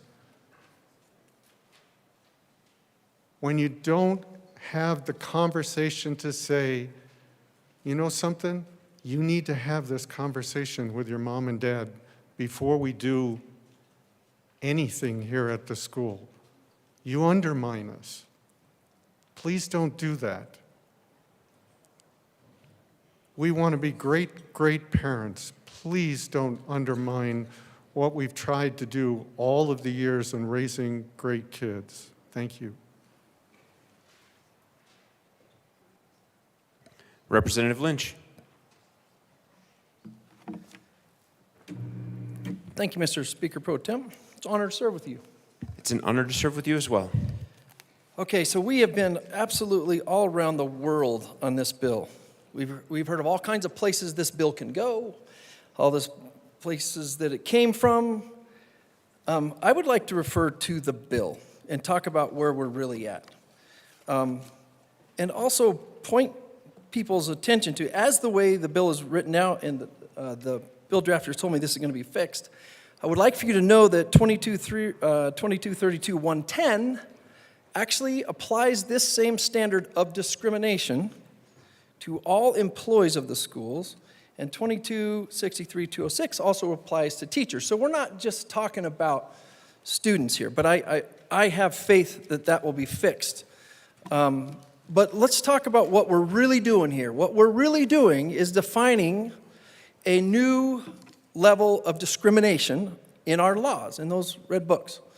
And I just want to read from the bill so that the people that I'm sure are huddled around the TV right now would like to know about what we're redefining. We're defining what a chosen name is. And so this means any name that an individual requests to be known as, other than the individual's legal name, to reflect that individual's gender identity. That's what we're talking about, chosen name. So other than the individual's legal name. And then gender expression is also identified in this bill, which means an individual's way of reflecting and expressing individual's gender to the outside world, typically demonstrated through an appearance, dress, behavior, or use of a chosen name. Now, what we're doing with this legislation is we are making it illegal, or to what extent, I'm not sure, but we're saying that you are now discriminating against somebody if you choose not to do that. And we had the good teacher from Denver tell us about how he was worried about discriminating against the kids. We are opening ourselves up here for some really good lawsuits with somebody who decides to say, hey, I accidentally called that kid that name, and if you've got a litigious parent, which we have probably some of those in this world, you now have made somebody guilty of discrimination. So if I was a teacher, I think I would not like for this additional standard to be laid upon me through what could be a real mistake. So anyway, I just wanted to, we've gone everywhere. I like it when we actually talk about the bill, directly read from the bill. It's not a big one. I see that we've knocked out the idea of us having a group to get together to study this further. That's good. That saved the state some money. That's great. But also, we have wasted 3 days on names. 3 days on names when meanwhile, I still drove down here on a crappy road with expensive gas and high taxes, and my groceries didn't go down. We can do better in here than affect this bill legitimately. I don't know if we've done any studies on it, but we've almost spent hundreds of thousands of dollars to study that, but we didn't. We probably would have discovered that we're really affecting the lives of, 50 people in this state between the last two bills, not just this one. We can do better. Vote no. Representative Bradley. You have 2 minutes and 44 seconds remaining. Thank you. When we come up here and we talk about people without our views fear-mongering, I just want to be clear that there have been study after study that says that trans kids are not killing themselves if they're not allowed to change their names. And I want to read a study because statistics are important to me. The study found that suicide among young people less than 23 seeking gender services in Finland is an unusual event at about 0.3%. Further, in comparing gender-referred youth to a cohort of matched controls, 17,000 kids, the study found no convincing evidence that gender-referred youth have statistically significantly higher suicide rates as compared to the general population after controlling for psychiatric needs. The study also did not detect a statistically significant association between gender reassignment and the risk of suicide. The study did, however, find a statistically significant relationship between a high rate of co-occurring mental health difficulties and increased suicide. The authors concluded that it is of utmost importance to identify and appropriately treat mental disorders in adolescents experiencing gender dysphoria to prevent suicide. This was a 25-year study. When you have bills like this that have kids hiding mental disorders from their parents and parents not being a part and looped in of how to treat their children, that to me will lead to suicide. And there's no studies that show that that doesn't. When we talk about damaging relationships between students and teachers, let's talk about the damaging relationships between parents and children. Representative Bradley, you have 1 minute remaining. Thank you so much. This bill takes that ability away, and I would be willing to say that counselors and teachers that affirm kids in lies and not truth are the most dangerous people in our society. Thank you. Mr. Assistant Minority Leader Winter. Thank you, Mr. Speaker Pro Tem. We've had some robust debate about this issue, and I try to listen to all of the debate. But we've talked about assumptions in this building, and I've heard assumptions as well. The one that sticks out to me is the assumption that all parents will lash out and demonize their children for the choices that they make.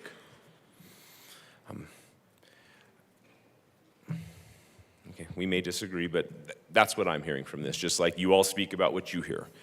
And I just want you all to know that I can't be 100% involved in my kid's life if I don't know 100% what they're going through and what they're feeling. And I truly feel that this bill will take away my abilities to be able to help nurture my children, to be able to help them through these hard times. There are parents that want to be able to help their children. If I don't know, I can't help my child. I want to be able to support my child from home. I want to be able to have their back. I want to be able to be the cavalry that runs in and gets behind them.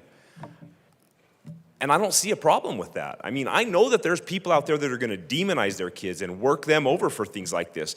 But to me, it takes away the right and the ability for somebody like myself that wants to help my children. I mean, that isn't a bad thing. We talk about bad actors in this building all the time. People are always going to do bad things to people. And we're never going to be able to stop all of that 100% of the time. But what about the people that want to do good? Why would we stop their ability to do good? I've got 2 little girls, and I'm going to love my kids no matter what they do. Once a parent, always a parent. I remember my great-grandma used to go down through generations. Once you have your kid, enjoy that night of sleep, because that's the last night of sleep you're ever going to have the rest of your life.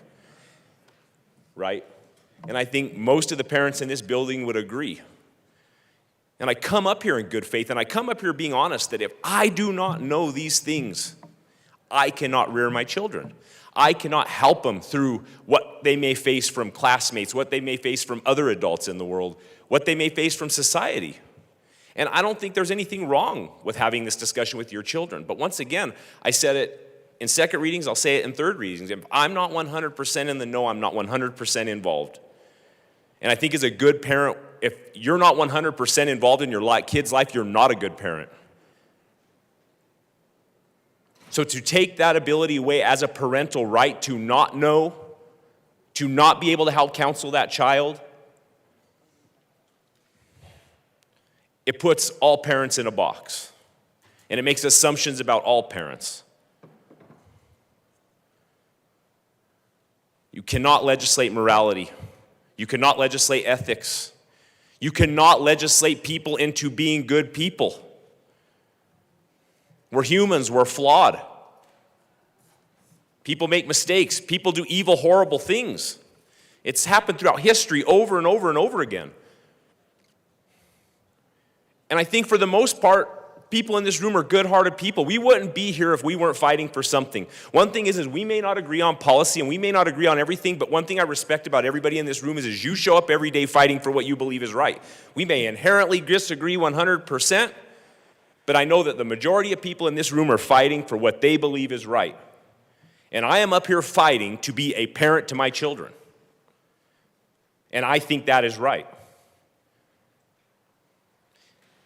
And I will urge you today to vote no on this bill. And it's for that reason. And I will say it, I've said it 3 times, I'll say it 4 times. If I'm not 100% in the know, I'm not 100% in being able to help my children through what they're going through. So as a parent who loves their children, as a parent who supports their children, as a parent who wants to do the best for my child and protect them, I urge a no vote. Thank you. Minority Leader Puglisi. Thank you, Mr. Speaker Pro Tem. We've had a lot of conversations over the last few days about this bill, and I was in committee and heard this bill. But even before committee, and I want to commend the sponsors, they came to my office to talk about this bill and to hear my concerns. And while we couldn't get to a place that personally I would really have loved to have gotten to, I really appreciated the outreach, and I want to say that. To my colleague from Northern Colorado, thank you for sharing your story with me the other day. It was a different perspective, and I spent a lot of time last weekend really taking in what you said to me. So I want you to know that you were heard. And to my colleague from Durango, I was in committee with you and heard those stories, and it's hard to hear every time you say it. So, because that's hard from a mom's perspective to hear, but I appreciate that you shared your viewpoint. And I think what you've heard today is us sharing our viewpoints as well, because I think we come at this bill from different places, but from a good place. And so I wanted to say all of those thank yous to kind of set the stage for what I'm going to say next, because I was in committee and I sympathize with the people who were there to testify. Sharing those stories were so hard. I've heard from our colleague from Jefferson County your story. Those are hard stories to hear. And I want you to know that we all hear them. And we might just take it from a different perspective, but we do hear you. I also want to say that from a parent's perspective, what I heard in committee was a lot of a lot of the people who testified, they all, and I don't know if this just popped out because I wanted it to, or if it just popped out, they all said they were grateful for their mothers for being there through their journey. And that meant a lot to me, because I hope that my daughter one day, and I have a son too, I talk a lot about my daughter because she's beautiful and complicated, but I do have a son too. I hope that both of my children will one day say that I was a good mom that helped them through their journey in life. And I don't always feel that way. I'm gonna share my story at the end, but I did wanna say for my colleague from Denver who talked about this as a discrimination bill, you are 100% right. This is a discrimination bill. But I want to talk about the things that parents can't do today, or can do that their kids can't do. So a school must notify me that my child is going to go on a field trip, and I must sign off on a permission slip. The school must notify me that they're going to watch a certain movie in school, and I have to sign off on a permission slip. I have more permission slips every week to sign than I even know what to do with. I have elected that my children cannot be in the school directory or on the internet because I'm incredibly paranoid and protective of them. So if the school wants to use my child in any way, I must sign a permission slip, and they reach out, and they have done that. If my daughter's tardy for class, I get a notification that my daughter was tardy for class, and they want to know where she was. Well, I actually have no idea where she was, so then I have to talk to my daughter and find out where she was. But they still have to notify me. If she's absent, the same thing. To file a discrimination lawsuit, a parent must file that on behalf of their children because they are the parent. So at some point, we have to know. And so I really struggle with this bill because I don't want the school to determine at what point I get to know about my child. I should know from the moment they're tardy in class or the moment they're going to watch the Polar Express in school. Like, those things are important for me to sign off on, but to know what my child wants to be called is not important enough for me to know, and I'm struggling with that. I really, truly am struggling with that. When I ran for county commissioner the first time, I had a baby on the campaign trail, which is not generally supported, I'll say. And I went to caucus, and I had two gentlemen running against me, really good guys, and I knocked them off at assembly, and people were mad. And what they said to me was hurtful. And what they said to me was, my child deserved better than to have a mother who was in public office. And that was hard. And I have lived with that for 12 years. My daughter is now 12, but I have lived with that. And I look through this lens of, am I good enough for my children? Am I doing enough for my children? Right now, I get to spend about 10 minutes with each of them every night, because they're not awake at 6 a.m. when I leave to come to the Capitol. But I spend 10 minutes with them every single night until my eyes are too heavy to talk to them anymore, because that's important to me. I want to know how their day was, why they were tardy in class, what was going on, because I try to be a good mom. And I relayed the story in committee about how I had a week, the week that this bill was up in committee, where I felt like a horrible mother, that I was failing at everything. And no matter how hard I tried, they deserved better than what I could give them. And I was talking to my daughter about it in our 10 minutes together. And I went to sleep, and I woke up at 5 a.m. and went to go get my coffee ready for the road. And I have this espresso pot on the stove, and my daughter wrote on a Post-it note, "You are good enough." And it kept me. Normally, I talk to people on my way up to the Capitol, but I was quiet that day because I try so hard. And I just want to be a mom to my kids. And I don't want the school, or with all due respect to every single one of you, anyone in this chamber or outside of this chamber, to tell me that I don't have the right to be a mom to my kids. I want to be successful or a failure, but they get to judge me, not you. And so what I'm asking for today is the ability to just be a mom to my children. Because I think while there was a lot of conversation about lots of different things, in the end, fundamentally for me, if I am going to vote no on this bill, but I'm going to vote no on this bill because I want to continue to be a good or failed or successful mother to my children. And I don't think the school or anyone in this chamber has the right to take that away from me. And that is why I'm voting no on this bill. And so I urge a no vote. I do appreciate you all listening to me. I will say my children have very ethnic names. We are very strong Italians. There's a lot of vowels in places that people don't understand. I don't think a teacher has ever called them the right name, like ever. And it's not discriminatory, it's just they're hard names. And I think we need to give some grace to teachers to do their job and not put additional burdens on them. So with that, I urge a no vote. I appreciate you listening to my stories today, and I do appreciate the work that you all have done to talk to me about this bill. So thank you. Representative Herod. Thank you, Mr. Speaker Pro Tem. I rise in strong support of this bill and in strong support of our transgender youth who are living in a society that unfortunately has increased its hatred towards them. What this bill does not do is it does not require a young person not to talk to their parents about their gender expression or gender identity. For those of you who have talked about your amazing relationships with your children, and I'm proud that I have a good relationship with my mom, this bill doesn't stop that child from speaking to you about who they are. The bill also doesn't require any indoctrination of our kids to becoming transgender or LGBTQ or queer at all. And for me, when I think about this bill, I think about the fact that we can save lives by simply calling someone by their names.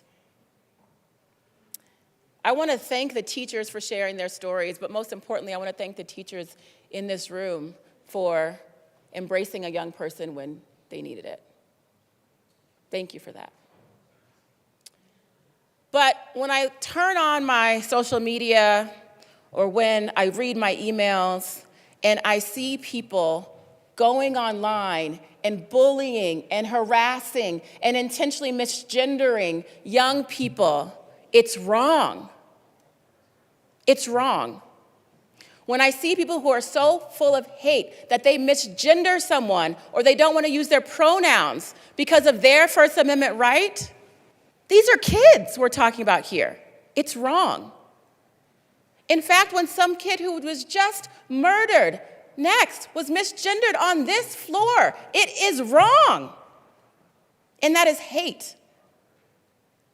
We in Colorado have said that we will not discriminate against people who are LGBTQ. We have said that. It is a shame that we now have to be very clear that in our schools, misgendering, dead naming, or calling a kid by a name that's not theirs is wrong, but we have to. We cannot deny, although it has been said, we cannot deny that LGBTQ kids have higher rates of depression and suicide. It is a fact. It is a fact. Look no further than the research done by Kaiser Permanente. Y'all know Kaiser? Who identified the fact that their patients, that their study showed that LGBTQ youth had higher rates of depression and suicide because of the stress and discrimination that they faced because of who they were. Google it if you don't know it. We in this body have the ability to say, not in Colorado. In Colorado, you will be accepted in your schools. We cannot say, sure, that your parents have to accept you and call you by the name, your name. But we can say that in schools, it must happen. So I want to make clear that this bill does not say a young person shouldn't talk to their parents. It doesn't say that a young person can't talk to their parents. But what it does say is that that won't be required in order to have the dignity of your name. We all deserve the dignities of our names, and that's what this bill does. So I want to thank the bill sponsors for bringing this forward. I want to thank the bill sponsors for telling their stories. for continuing to speak up in the midst of so much hate that I know is directed at you. I see it too. And to say that, you know what, I'm still gonna put myself out there every single day because these young people's lives matter so much more. And now that we have the power to do something about it, we will use that to make sure that our kids are respected in schools. I urge an aye vote.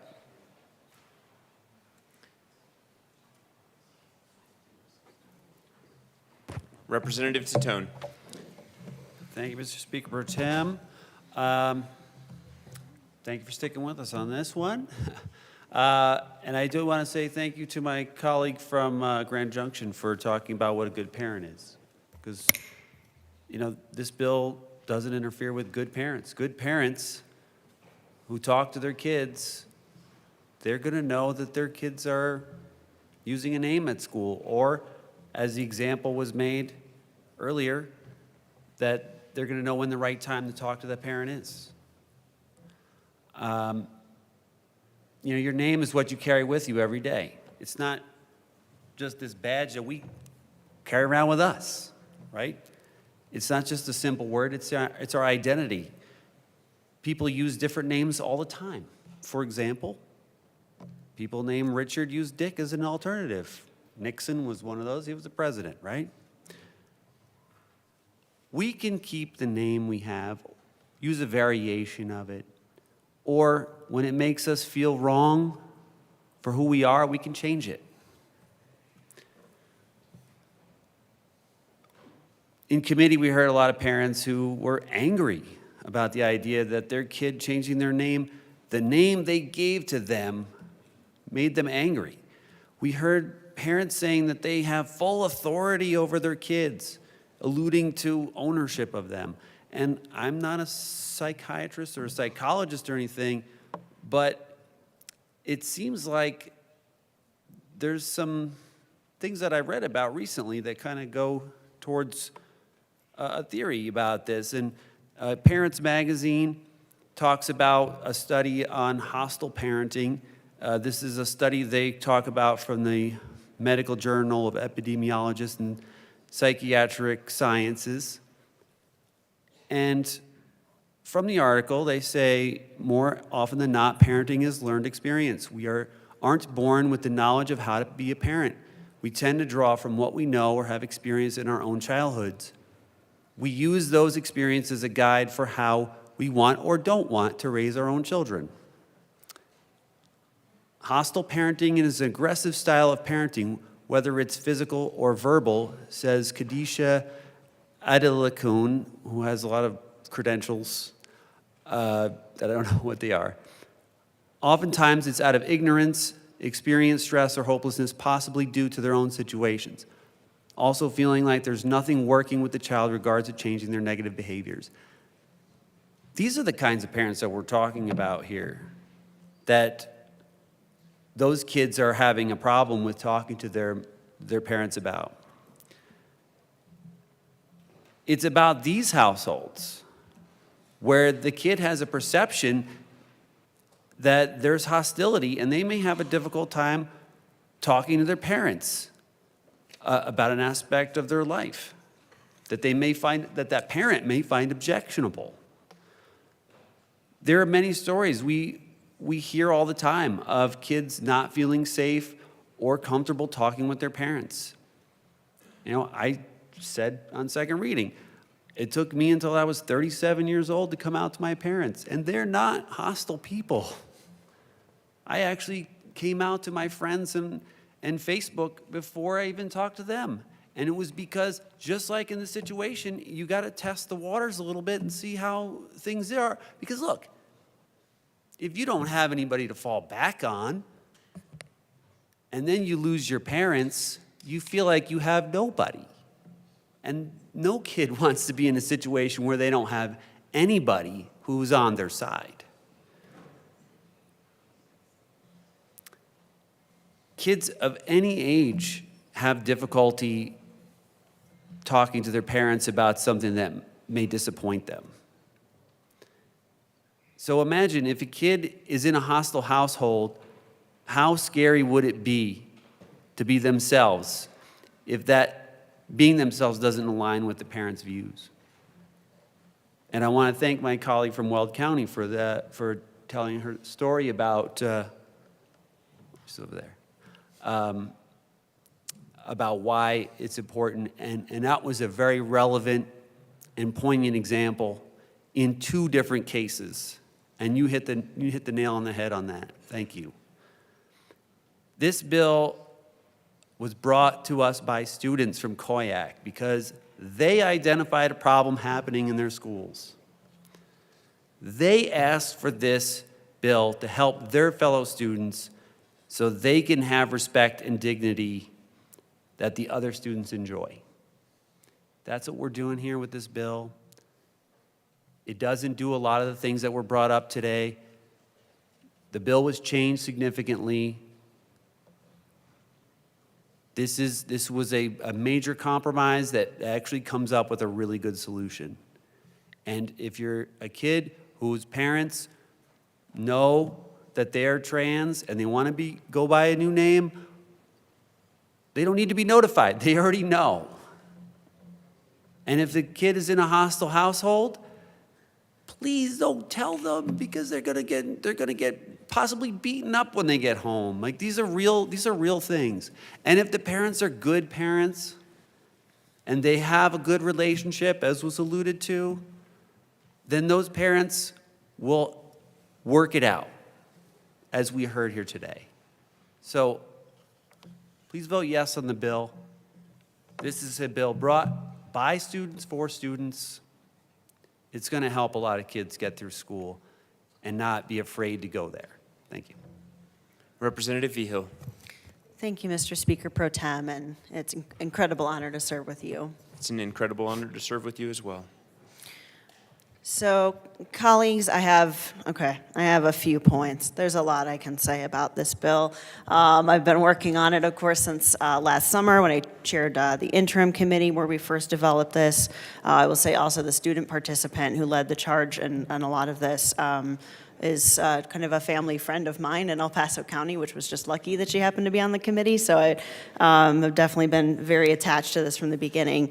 So I will start by saying to some of my colleagues who said we should be working on something else, my goodness, I agree. Please let's move on. I am so ready to vote on this bill and get moving on some things. I primarily came into this office to fight for more structural things, right? I love my nerdy housing and transit policy and all such things.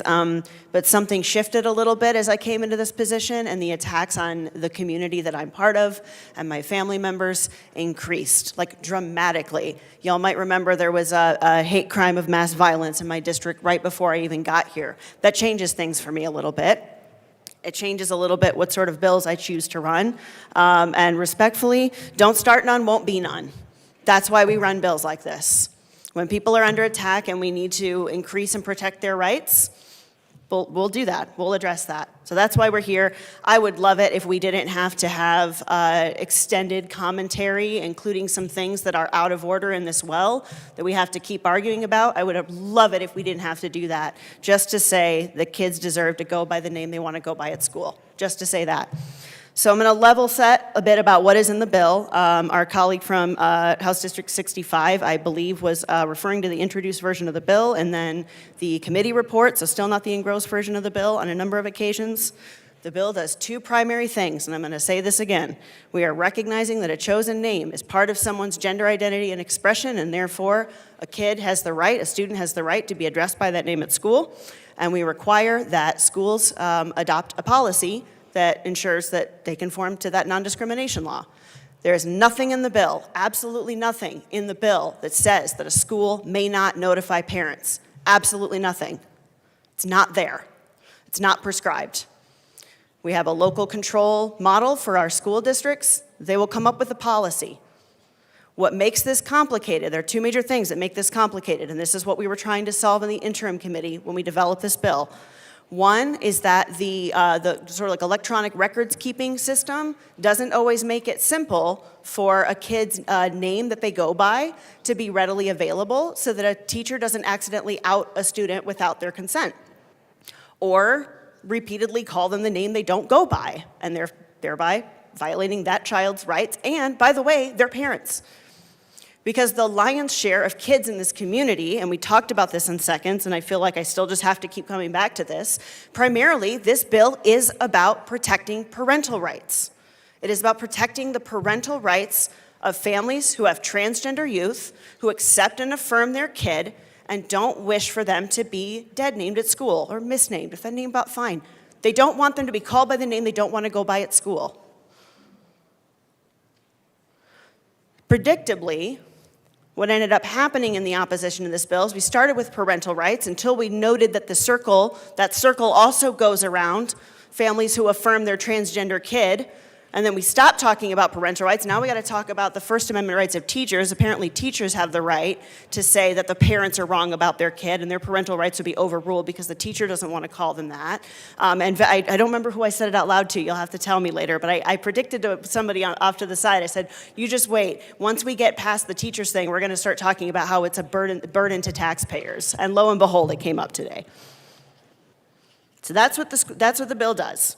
We are silent on parental notification. It probably is best to have a collaborative conversation with teacher and family, and just like we would with most complicated things. This is already not super easy, and I'm sure most of our, some of our teachers, our colleagues who are teachers could attest to this as well. When you have something like a parenting plan, and it's not 100% clear, it's a mix who has major decision-making on especially the big three, right? Religion, education, and healthcare. Schools have to figure out how to navigate that too. It's not easy. I'm sure it isn't easy. I don't envy their job. We obviously don't pay them enough. But just to say parental rights are parental rights, it's always dicey. If we're going to erase the parental rights of, I don't know, say my sister-in-law who was at committee, it's part of what motivates this. I mean, we've all got some of our personal stuff here.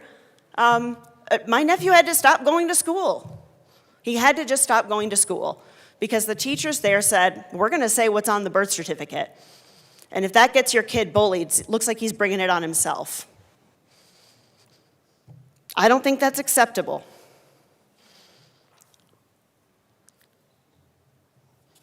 So I'll just say one more thing about all of this, and that's that I'm not sure exactly what it is about this topic that brings out so much hostility and violence from people who just don't like it. You maybe just don't get it. Maybe it's because change is hard. Maybe it's because you're not familiar with the topic enough. I would encourage you all to learn more about the sex of science and gender, history of transgender people and their experience. My colleague has mentioned some really good docuseries and things you can watch that will teach you more about these things. But the hate groups that are out there, which one of my colleagues saw fit to come up here and quote their leader actually, got in my inbox some of the most horrific, disgusting, violent things y'all could possibly imagine. If you'd like, I can forward some of them to you. I don't think I've ever been told to kill myself so many times in one day by strangers. Graphic, detailed threats of violence. Threats against my family, threats against my colleague, and I know she gets it all the time too. I will just say from this well, when I have the opportunity to do so, that for my colleagues across the aisle who sometimes vote on a way that maybe folks in my end of the spectrum would not like, if you ever receive messages like that from someone who might be associated with me, please tell me, because it's totally unacceptable. We elect a government to represent the people. We come here, we make decisions. If people don't like it, we have a process. We should never be resorting to violence or threats of violence to coerce people to behave a certain way. And I think with this topic in particular, with vulnerable children being targeted in other states and being targeted here in our own state and enduring violence both in and out of their families, I am absolutely proud to take a stand for this community, to protect those kids, to protect their families. And I thank you for your yes vote on House Bill 24-1039. Seeing no further discussion, the question before us is the passage of House Bill 24-1039 on third reading and final passage. Mr. Schiebel, please open the machine, and members, please proceed to vote. Members participating remotely, Representative Bockenfeld, how do you vote? No. Representative Bockenfeld votes no. Representative Luck, how do you vote? No. Representative Luck votes no. Representative Lindsay, how do you vote? Yes. Representative Lindsay votes yes.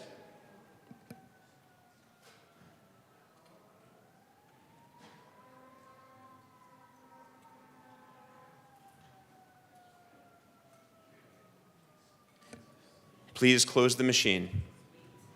With 42 aye votes, 19 no votes, and 4 excused, House Bill 1039 is passed. Co-sponsors.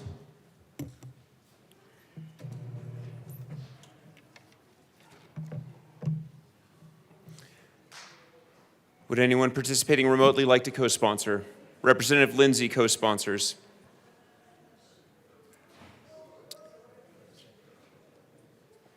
Please close the machine. Majority Leader Duran.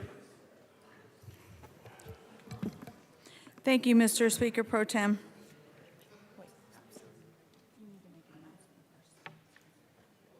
I'm going to go ahead and pass the torch.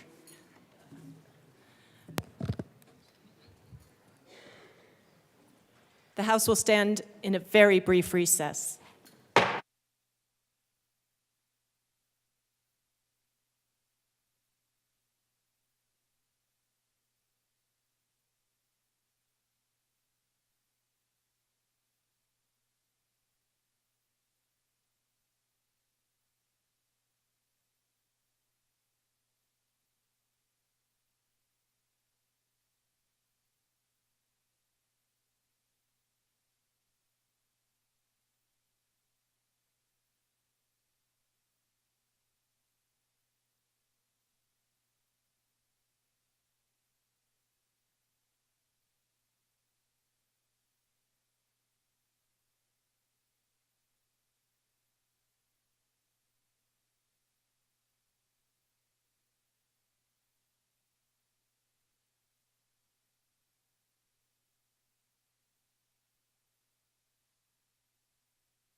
The House will come back to order. Members, a quick announcement. Representatives Sirota, Byrd, and Taggart will be excused so that the Joint Budget Committee can now meet. Madam Majority Leader. Madam Speaker, I move the following bills be made special orders on Friday, March 1st, 2024, at 1:03 p.m.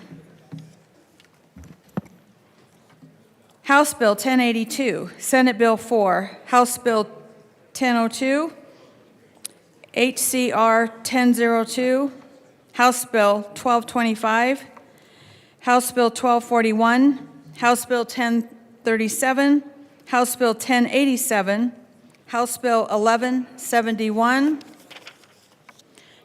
House Bill 1267, House Bill 1291, House Bill 1293, House Bill 1057, House Bill 1272, House Bill 1248, House Bill 1277, and House Bill 1046.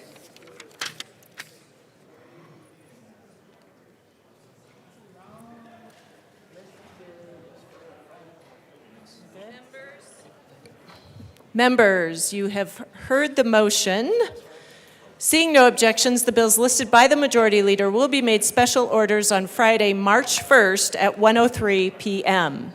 Members, I'm going to clarify on my earlier announcement, and I apologize for any confusion. We are trying to make sure that our Joint Budget Committee can continue to meet as needed.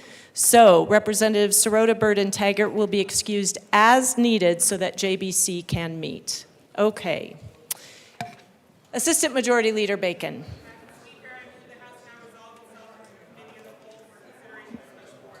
Members, you've heard the motion. Seeing no objection, Assistant Majority Leader Bacon will take the chair.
The committee will come to order.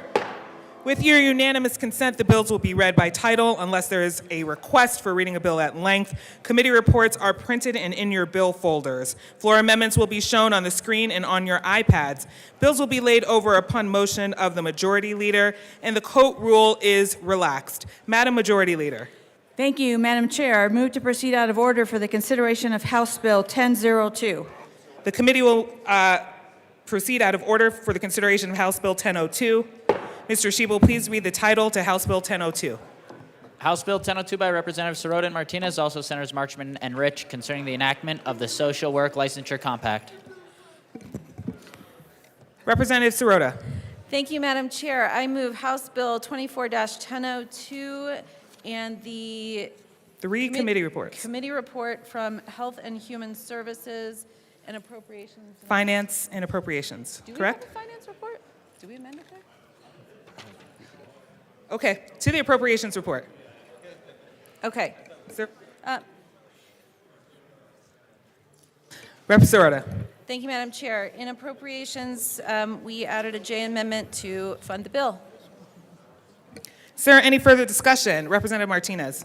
We request an aye vote. Seeing no further discussion, the question before us is the passage of the Appropriations Committee report. All those in favor, please say aye. Aye. All those opposed say no. The report is passed. To the Health and Human Services Committee report.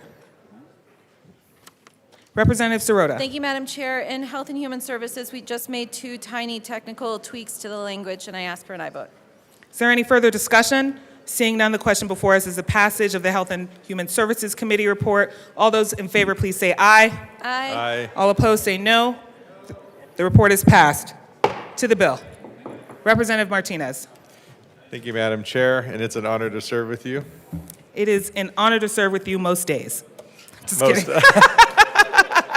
That's a fair It's an honor to assessment. serve with you today. No, I'm saying. That is a fair assessment. Thank you, Madam Chair. So really, this came out from a couple different areas that we wanted to address. Really, some of the needs here in the state of Colorado. So there's a social worker shortage that we've been seeing statewide, and we also have seen, particularly in rural areas where we are struggling to get good social workers into the job field and being able to get them doing what they do best and being able to help out the community. And so this bill helps kind of cut that red tape and being able to grant this interstate compact with 20 other states that are working on this at the moment, in hopes that we can start getting the help that we need in the areas that we need it. But also, most importantly, this is really going to be impactful for our families that are impacted with the Department of Defense. So when they're moving into this state, this really helps them out, get started a lot sooner, being able to get operating and put roots down here in Colorado that we feel is important and critical and crucial, and we think this is going to have a huge benefit, so we urge an aye vote. Representative Sirota. Thank you, Madam Chair. As this chamber's only social worker now, I think, I am delighted to be able to bring this bill for a social work licensure compact. It will be wonderful for our social workers, as my co-prime has described, in order to increase their ability to serve Coloradans more quickly. It increases our public's access to social work services. It reduces overly burdensome and duplicative requirements associated with hiring multiple licenses across states. It enhances the member states' ability to protect our public's health and safety. It encourages cooperation. It improves the ability of those who are families of those who serve in the military to put down roots more quickly. It is helpful to allow the use of telehealth to facilitate increased access to social work services. It's just a win-win-win for everyone, and so I ask for your aye vote on House Bill 1002. Members, the question before us is the passage of House Bill 1002. All those in favor, please say aye. Aye. All those opposed say no. House Bill 1002 passes. Mr. Schiebel, please read the title to House Bill 1082. House Bill 1082 by Representatives Taggart and Mabry, also Senators Rich and Coleman, concerning the designation of state institutions of higher education as first-generation serving institutions. Go for it. You go for it. Representative Taggart. Thank you, Madam Chair. I'd like to move House Bill 1082 and the Education Committee report. Great. To the committee report, Representative Taggart. The committee report has a very simple concept associated with it, having to do with putting a threshold for institutions that serve first-generation students across the state. And whereas the original number that we placed in here, there was a concern from stakeholders that it might be considered subjective or arbitrary, and it is now replaced by a very simple calculation. And those institutions that are just over the average in the state of Colorado are then eligible to be the first generation institution. Thank you. Representative, okay, is there any further discussion? Madam Minority Leader. Sorry. Thank you, Madam Chair. I just want to say, as a first-generation American and a first-generation student who had the opportunity, because in my family, girls didn't get a chance to go to college, and I was the first to be allowed to go to college. It is an incredibly hard system to navigate. My parents, there was no money in a bank account waiting for me to go to college, and so I think this is a great bill to give resources and support to first-generation students and help them get through the process, and I eagerly supported it last year and was disappointed it didn't go through, but glad it came back in its new form. So thank you to the co-primes for bringing this forward and giving me a chance to vote yes on this. Thank you.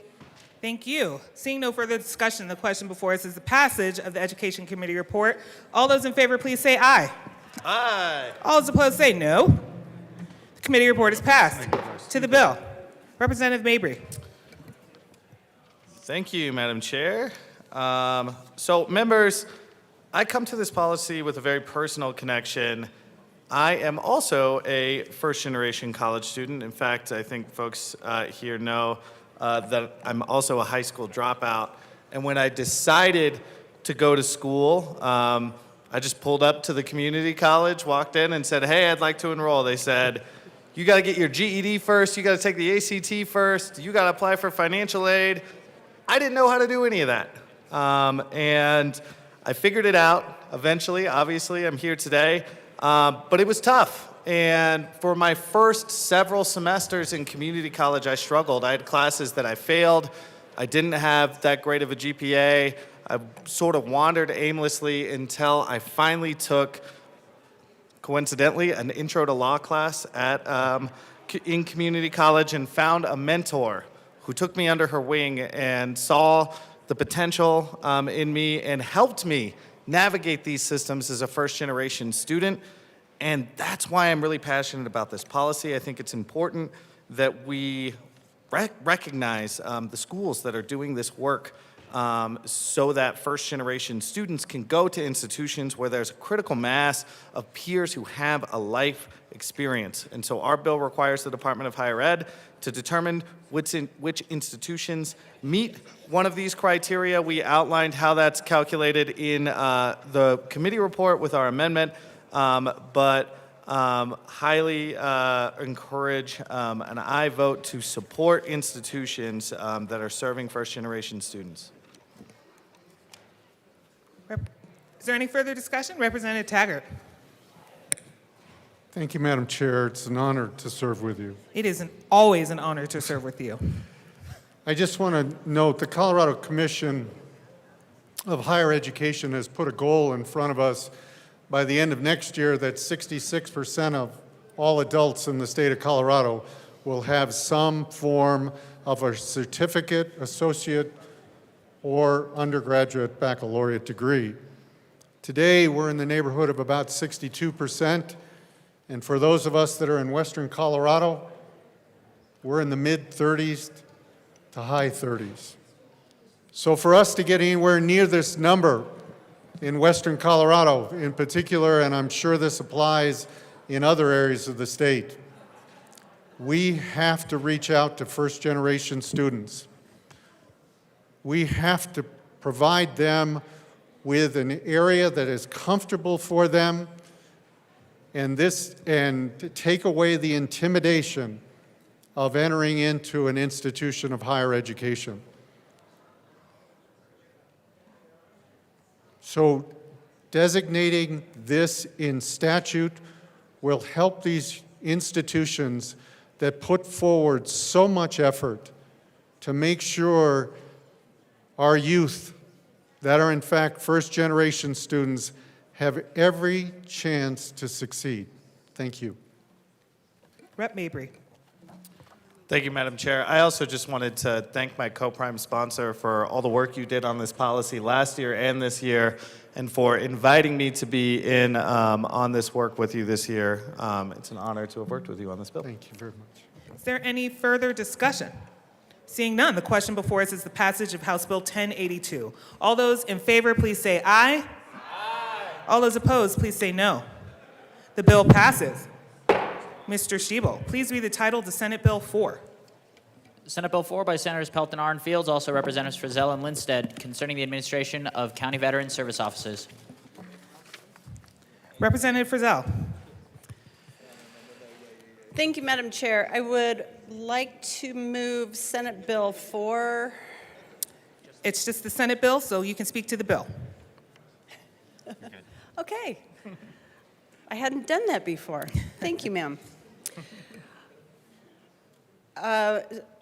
This bill was born out of an audit that came before the Legislative Audit Committee regarding the Department of Military and Veterans Affairs. It was not a favorable audit, and there were several things that were found that needed to happen. And this bill takes care of all of those things, including a few more as amended. I would like to point out that, just in Douglas County, in my little county, I've seen the way veterans were treated change over years, and the services that they were able to access locally change over the years. And there was one gentleman in particular who decided to take this on. But the reality is Douglas County was not unusual. The services provided to veterans in Douglas County were inconsistent with those in Arapahoe County. And so one thing that this bill really does seek to remedy is to make sure that all counties are working with their veterans in a similar manner. And with that, I'll turn it over to my co-sponsor. Representative Lindsted. Thank you, Madam Chair. The Legislative Audit Committee is a really rewarding committee because we can come together and work on a bipartisan basis to make government work better. And in this case, there was an audit that found problems with our VSOs that were impacting our veterans who needed services and help. So this bill will put a lot of good guardrails in our VSOs, fix reimbursement rates, fix some workforce issues. It's a really, really good bipartisan, thoughtful piece of legislation to make government and services work better for people that rely on them. And I encourage an aye vote. And should I move this? Yes. Yeah, cool. And I would like to move Amendment L002 to Senate Bill 4 and ask that it be displayed. Okay, the amendment is properly displayed. To the amendment, Rep. Lindsted. Thank you, Madam Chair. This amendment came to us from a statewide organization that consists of counties and represents counties, and it was a request that they create a group to discuss essentially state dollars being paid out and to create a plan. This is an amendment that the department supports and that we worked with all involved stakeholders on, and I would encourage an aye vote. Is there any further discussion? Seeing none, the question before us is the passage of Amendment L2. All those in favor, please say aye. Aye. All those opposed? The amendment passes. To the bill. Is there any further discussion? Seeing none, the question before us is the passage of Senate Bill 4. All those in favor, please say aye. Aye. All those opposed, say no. The bill passes. Mr. Shebel, please read the title to House Concurrent Resolution 10002. House Concurrent Resolution 1002 by Representatives Duran and Lynch, also Senators Fields and Gardner, submitting to the registered electors of the state of Colorado an amendment to the Colorado Constitution concerning creating an exemption to the right to bail for cases of murder in the first degree when proof is evident or presumption is great. Representative Lynch. Thank you, Madam Chair. I'd like to move House Concurrent Resolution 24-1002. To the resolution. Rep. Lynch. Thank you, Madam Chair. In 2020, the legislature passed Senate Bill 20-100, which repealed the death penalty in Colorado. In June 2023, in a lawsuit, People versus Smith, the Colorado Supreme Court held that because first-degree murder is no longer a capital offense, as it is not punishable by death, and that as a result, a person cannot be denied the possibility of bail. The House Concurrent Resolution, along with what you're about to hear, House Bill 24-1225, that will be heard next, will amend the Colorado Constitution to reestablish that a person charged with first-degree murder may be held without bond, provided that the court makes a preliminary finding via a hearing and that the proof is evident or the presumption is great. That is key in this. That the defendant will more than likely be found guilty of this charge. House Concurrent Resolution 1002 places a proposed amendment to the voters of Colorado and once again will allow courts to hold a person charged with first-degree murder in jail without the possibility of bail pending the disposition of the case. The current state of the law creates a significant socioeconomic disparity as only the very wealthy will ever be able to possibly afford an extremely high bond amount in the millions of dollars when charged with first-degree murder. Judges are setting very high bond amounts in these cases as the ability to hold defendants without bond no longer exists. This results in the potential that a person charged with first-degree murder could receive a bond they could pay and therefore obtain release from jail while the case proceeds. This possibility presents a real and significant threat to the public safety. It also perpetuates socioeconomic disparities because the wealthy are able to make high bonds while those in low to middle incomes cannot. The right to bail presumes the right to an obtainable bail amount. Under the current paradigm, judges are setting bonds well in excess of any defendant's ability to pay, save the very wealthiest of defendants. This presents the possibility of a constitutional challenge to this practice, as setting bonds in these amounts could be determined by a court to be unobtainable and unlawful denial of the possibility of bail. The combination of House Concurrent Resolution 102 and House Bill 1225 removes this potential constitutional infirmity, and I ask for your yes vote today. Is there any further discussion? Seeing none, the question before us is the passage of House Concurrent Resolution 1002. All those in favor, please say aye. Aye. All those opposed, say no. The resolution is passed. Mr. Shebel, please read the title to House Bill 1225. House Bill 1225 by Representatives Duran and Lynch, also Senators Fields and Gardner, concerning procedures in murder in the first-degree cases and in connection therewith, an exception to the right to bail for cases of murder in the first degree when proof is evident or presumption is great. Madam Majority Leader. Madam Chair, I move House Bill 1225 and the Judiciary Committee report. To the committee report. Madam Majority Leader. Madam Chair, in Judiciary, we made one amendment to add the number of the resolution. Is there And I any ask for a further? yes vote. Sorry about that. Is there any further discussion? Seeing none, the question before us is the passage of the Judiciary report. All those in favor, please say aye. Aye. All those opposed, say no. The committee report passes. To the bill. Madam Majority Leader. Madam Chair, in 2023, for the first time in Colorado history, first-degree murder defendants became eligible to bond out of custody prior to conviction as an unintended result of the death penalty repeal. Nearly 500 first-degree murder cases have been impacted. HCR 1002 provides Colorado voters the opportunity to amend the Colorado Constitution and return to the status quo. Upon approval by 55% of voters, judges will be permitted to deny bond for those charged with first-degree murder if, after a hearing with both parties, the court specifically makes findings about the strength of the evidence. There is no registered opposition to HCR 1002 or House Bill 1225. Colorado will be an outlier without the passage of HCR 1002 and House Bill 1225. 46 of the 49 other states provide for no bond holds when a person is charged with first-degree murder, and I ask for a yes vote. Is there any further discussion? Seeing none, the question before us is the passage of House Bill 1225. All those in favor, please say aye. Aye. All those opposed, please say no. 1225 is passed.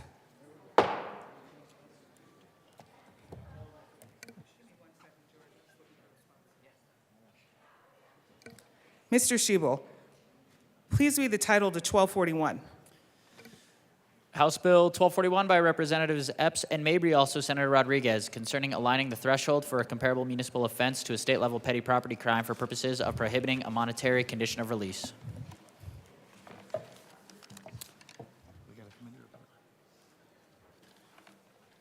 Representative Mabry.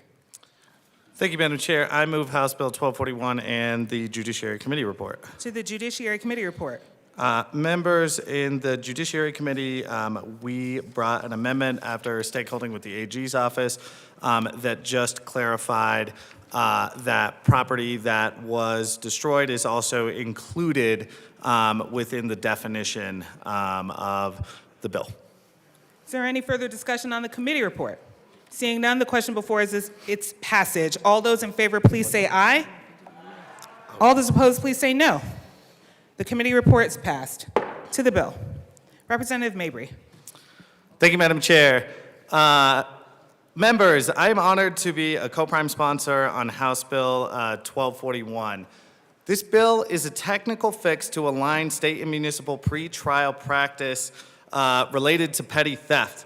And it is about restoring our law to reflect the intention of this body based on a bill we passed in 2019 where we said the unanimous agreement of this body was that poverty should not be a crime and that people accused of the lowest level offenses in the state, whether charged in state or municipal court, are not held in jail pre-trial simply because they are too poor to post bond. Again, I want to emphasize that this bill is about protecting the poorest of the poor from sitting in jail pre-trial and those who are accused of committing the lowest level offenses.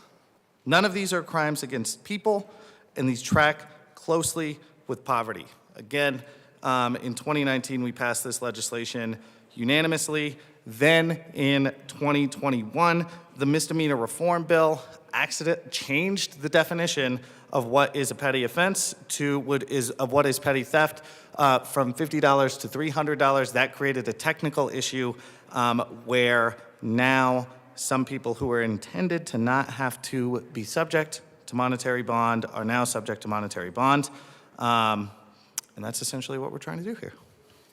Is there any further discussion? Seeing none, the question before us is the passage of House Bill 1241. All those in favor, please say aye. Aye. All those opposed, say no. The bill is passed. Madam Majority Leader. Thank you, Madam Chair. I move to lay over House Bill 1037 to the end of today's calendar. House Bill 1037 will be laid over until the end of today's calendar. Mr. Schiebel, please read the title to 1087. House Bill 1087 by Representatives McCormick and Armagost, also Senators Kirkmeyer and Marchman, concerning the creation of an additional pathway for educators to gain an endorsement for special education instruction.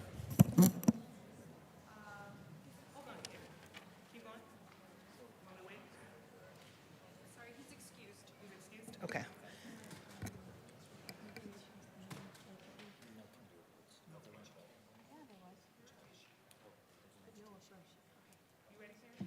Yeah. Representative McCormick.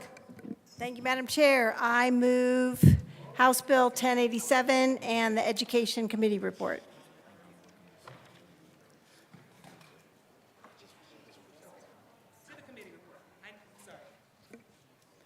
To the committee report. Thank you, Madam Chair. In committee, we proposed a strike below amendment which simplified the entire process of what the bill's intention was and made everything so much better. I urge an aye vote on the committee report. Is there any further discussion on the committee report? Seeing none, the question before us is its passage. All those in favor, please say aye. Aye. All those opposed, please say no. The committee report passes. To the bill. Rep. McCormick. Thank you, Madam Chair. And here I am on another Friday without my co-prime sponsor. This happened a few weeks ago, though just pretend that Representative Armagost is standing here with me because we worked on this together. You're gonna, okay, we got a stand-in, which is awesome.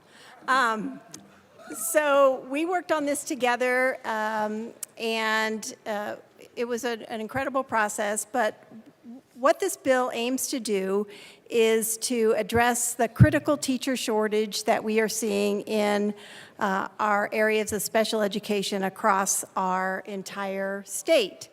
And this solution will allow school districts that are able, this is not mandating school districts to do this, but those school districts that are able will be able to have professionally licensed teachers go through the alternative licensure endorsement pathway, which already exists, to become special education teachers. So it will retain the high-quality teacher preparation that exists in this pathway through the Department of Education approved programs. And this is a way, whether it's through getting 3 teachers or 5 or even 1, every single special education teacher that we can get into classrooms will help address the incredible need that our students across the state need. This will also empower school district flexibility so that each school district that's able to do this will be able to get those teachers that are already teaching. They've earned their professional teacher's license. They have a degree in education to be able to continue teaching while they get this special education endorsement. So that's what makes this pathway, it's the same pathway where folks that are teachers that perhaps had an undergrad degree in biology or some other subject can also get their special education degree. But in this case, we needed to make sure we were recognizing professionally licensed teachers to be able to keep teaching and get their special education endorsement. So that's what this bill does, and I urge an aye vote. Any further discussion? The question before us is the passage of House Bill 1087. All those in favor say aye. All those opposed, no. House Bill 1087 passes. Mr. Schiebel, please read the title to House Bill 1171. House Bill 1171 by Representatives Basenecker and Soper, also Senator Pelton R., concerning the naturopathic doctor formulary. Representative Basenecker. Thank you, Mr. Chair. I move House Bill 241171 and the Health and Human Services Committee report. To the committee report. Thank you, Mr. Chair. In the committee, we amended the bill significantly, and I would just highlight that some of the key changes that I believe we made in that committee report include requirements around continuing education and testing, clarifications regarding the exclusion of opioids, opioid derivatives, and benzodiazepines, and then some more clarifications regarding the formulary itself, including some information regarding, as I mentioned, the testing and continuing education that would be required as a result. We do have an amendment. I move Amendment L7 to the Health and Human Services Committee report. 1 second while we display that. Sure.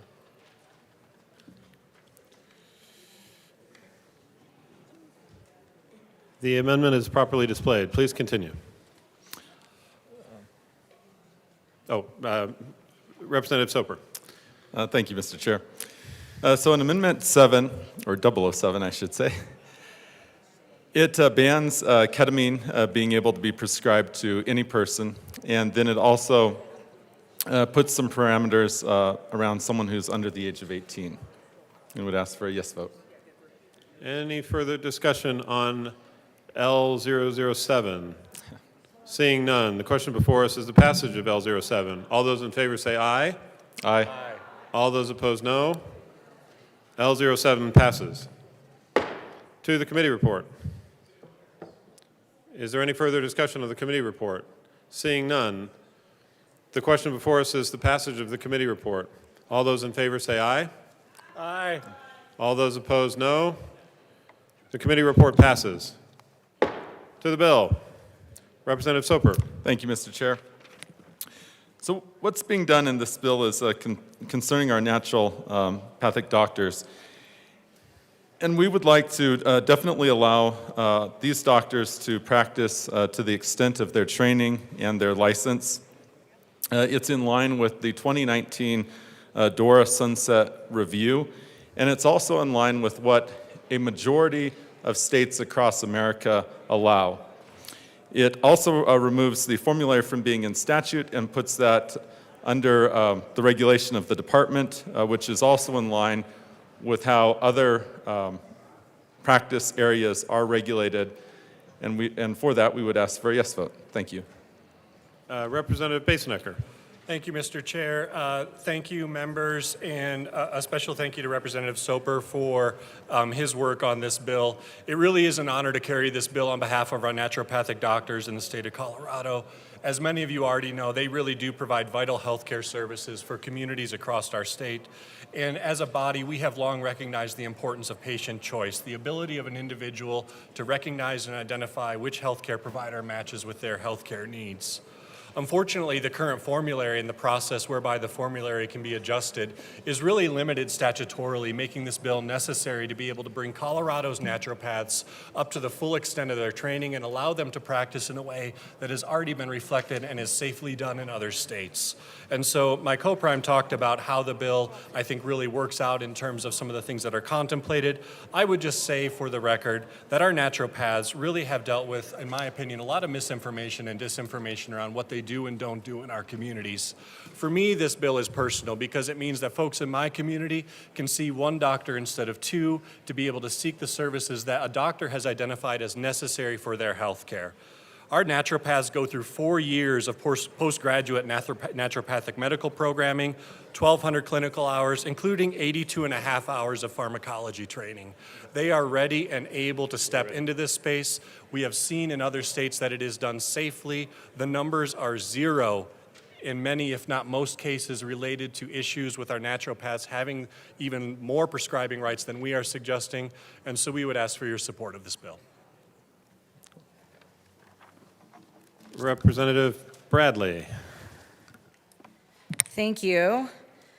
I am in favor of naturopaths too. I think that you should be able to go to a doctor that specializes in what you want to see them for. And I think naturopaths are great doctors. I love the ability to prescribe things that occur naturally.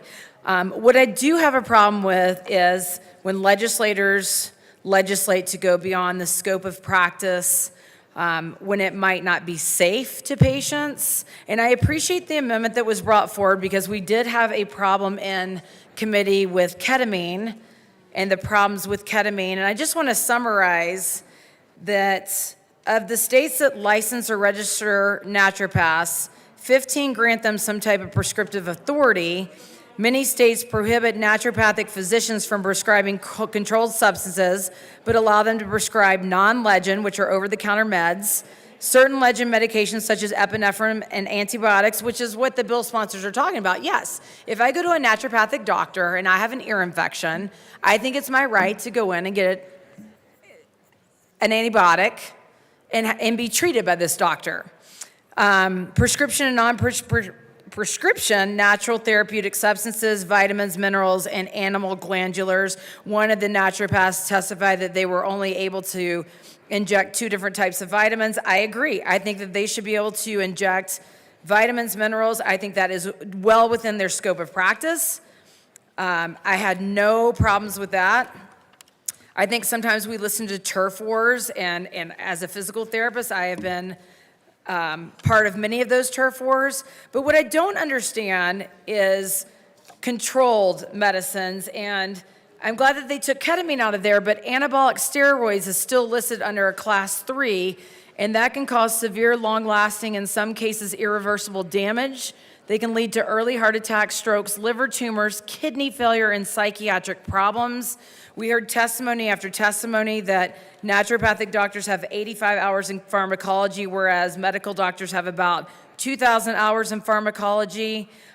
We heard from many doctors, OBs, pharmacists, hospitalists, child psychiatrists, medical toxicologists. We heard from a lot of different testimony that said they need extra training and extra hours. And again, I'm all for you choosing what doctor you go to. But when we engage in scope of practice issues, there's got to be limits to that. And so for me, I would like to see other things besides non-legend, certain legend medications, and prescription and non-prescription natural therapeutic substances. Anything outside of that scope, I would like limited to their prescriptive ability. I think that we need to keep patients safe, and just because there hasn't been an issue doesn't mean there won't be issues. And then let's reassess this. Let's open up their scope of practice. Let's let them start injecting and doing things that they can do, and let's see where that goes. And maybe in 2 years, let's come back and say, okay, this went really well. Now let's include some of the controlled 3 and controlled 4 medications, and let's go from there. But just to kind of throw everything and include all this under their scope of practice, I think is dangerous, and I will be a no vote unless this bill is amended. Thank you. Any further discussion on House Bill 1171? Seeing none, the question before us is the passage of House Bill 1171. All those in favor say aye. Aye. All those opposed, no. The bill passes. Madam Majority Leader. Thank you, Mr. Chair. I move to lay over House Bill 1267 until Monday. House Bill 1267 will be laid over until Monday. Madam Majority Leader. Thank you, Mr. Chair. I move to proceed out of order for the consideration of House Bill 1272. The committee will move, the committee will proceed out of order for the consideration of House Bill 1272. Mr. Schiebel, please read the title of House Bill 1272. House Bill 1272 by Representatives Velasco and Soper, also Senator Exum, concerning the continuation of the Colorado Fire Commission in accordance with the recommendation of the Department of Regulatory Agency's 2023 Sunset Report. Representative Soper. Thank you, Mr. Chair. I move House Bill 1272 and the House Agriculture, Water, and Natural Resources Committee report. To the committee report. Thank you, Mr. Chair. So we added a 9-year sunset repeal date. Excuse me, Representative Soper. Sorry, there is an appropriations report as well that we need to move. Interesting. I also move the appropriations report. To the Appropriations Committee report. So we appropriated some money. The question before is seeing no further discussion on the Appropriations Committee report. The question before us is the passage of the Appropriations Committee report. All those in favor say aye. Aye. All those opposed, no. The Appropriations Committee report passes. To the other committee report. Which one? To the Ag Committee report. Representative Soper. Thank you, Mr. Chair. So in House Agriculture Committee, we added a 9-year sunset repeal date, and that was the entire amendment, to be able to come back and make sure the Fire Commission is doing the good work that they have done in the past. Any further discussion on the Agriculture, Water, and Natural Resources Committee report? Seeing none, the question before us is the passage of the Agriculture, Water, and Natural Resources Committee report. All those in favor say aye. Aye. All those opposed, no. The committee report passes. To the bill. Representative Velasco. Thank you so much, Mr. Chair. We are urging an aye vote. We know that fire continues to be an issue for the state of Colorado as we see increased temperatures and the weather changing. We know that this will continue to be an area where we need experts to come together to bring solutions to make our communities more resilient and be proactive and adapt to a changing climate. So we urge an aye vote. Representative Soper. Thank you, Mr. Chair, and thank you to my co-prime sponsor. We both come from parts of the state that have been impacted by major forest fires, but as we've learned recently, all too often, major fires can also be in suburban areas and grasslands as well. So having a fire commission is really important to continue to make recommendations to the General Assembly on areas of law that we may need to tweak and amend to be better able to fight fires, because Colorado is a pretty special place. We are protected from a lot of natural disasters, but one thing that we do have are fires and drought unfortunately also leads to more deadly fires. So please vote yes to continue this commission's good work. Thank you. Any further discussion on House Bill 1272? Seeing none, the question before us is the passage of House Bill 1272. All those in favor say aye. Aye. All those opposed, no. Thank you. House Bill 1272 passes. Mr. Schiebel, please read the title to 1291. House Bill 1291 by Representatives English and Joseph concerning a licensed legal paraprofessional's authority to represent individuals in certain domestic relations matters. Representative Joseph. Mr. Chair, I move House Bill 1291 and the Judiciary Report. To the Judiciary Report. Thank you, Mr. Chair. The Judiciary Report actually just amends some parts of the bill. It removes the dependency and neglect and child welfare cases within the framework of what a paraprofessional can do, and it also parallels confidentiality in line with lawyer ethics rules, and also add paraprofessionals in other sections of the bill, and I ask for a yes vote. Any further discussion on the Judiciary Committee report? Seeing none, the question before us is the passage of the Judiciary Committee report. All those in favor say aye. Aye. All those opposed, no. The Judiciary Committee report passes. To the bill, Representative Joseph. Thank you, Mr. Chair. I just wanted to note that this bill passed out of Judiciary Committee unanimously.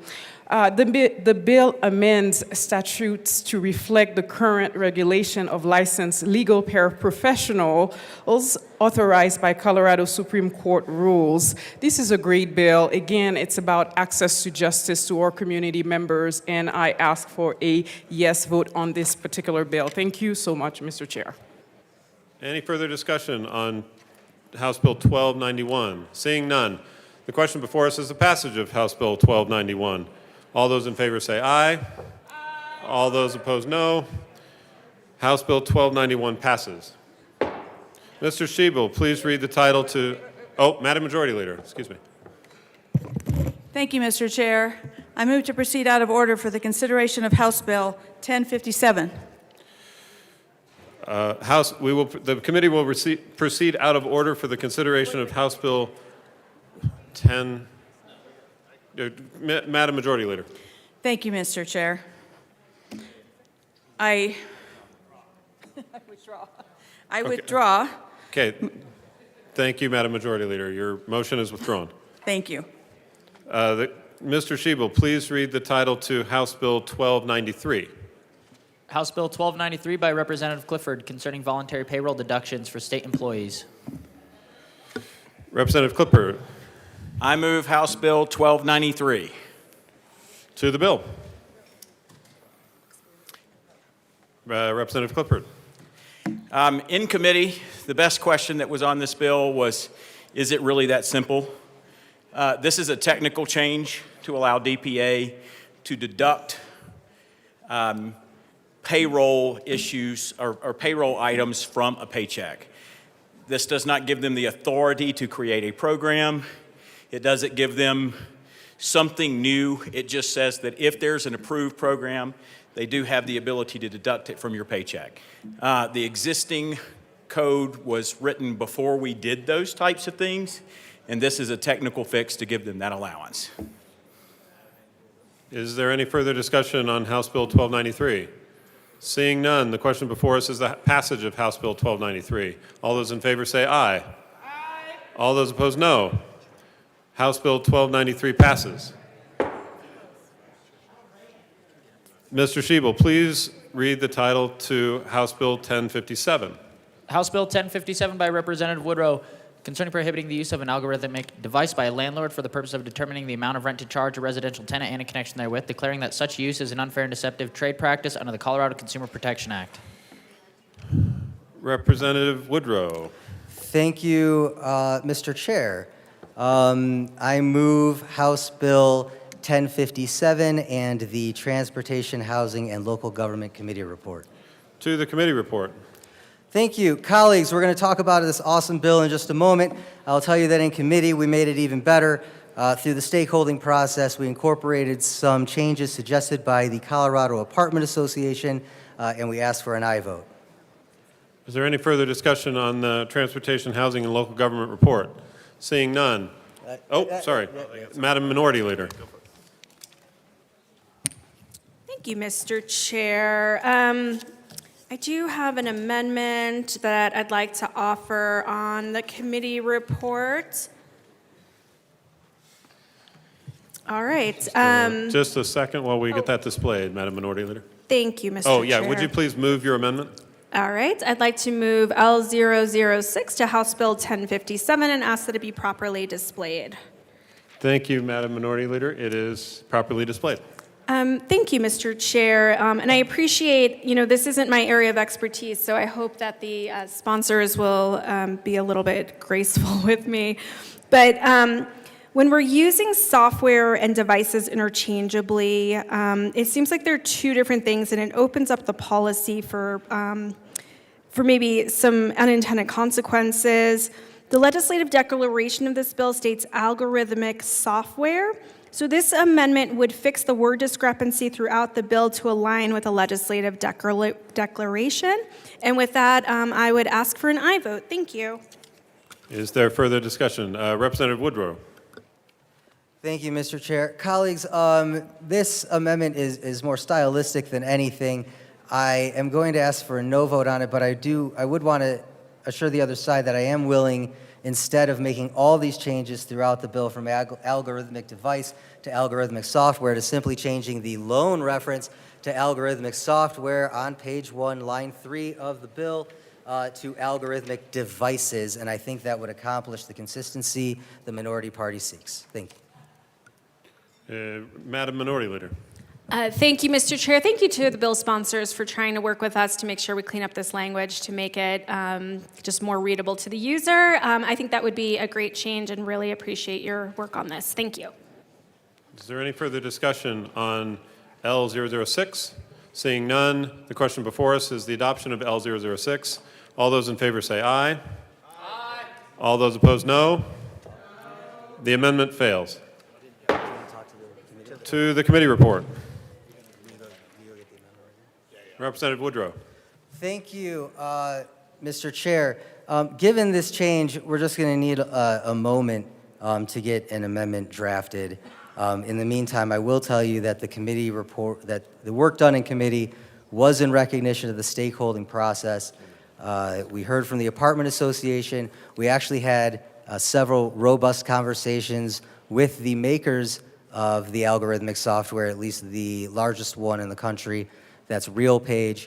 We're going to be hearing more about them when we talk to the bill itself. But through that process, we were able to take certain suggestions, both with respect to the substance of the bill and things more stylistically. Yeah. The committee will stand in a brief recess. Nope.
The committee will come back to order.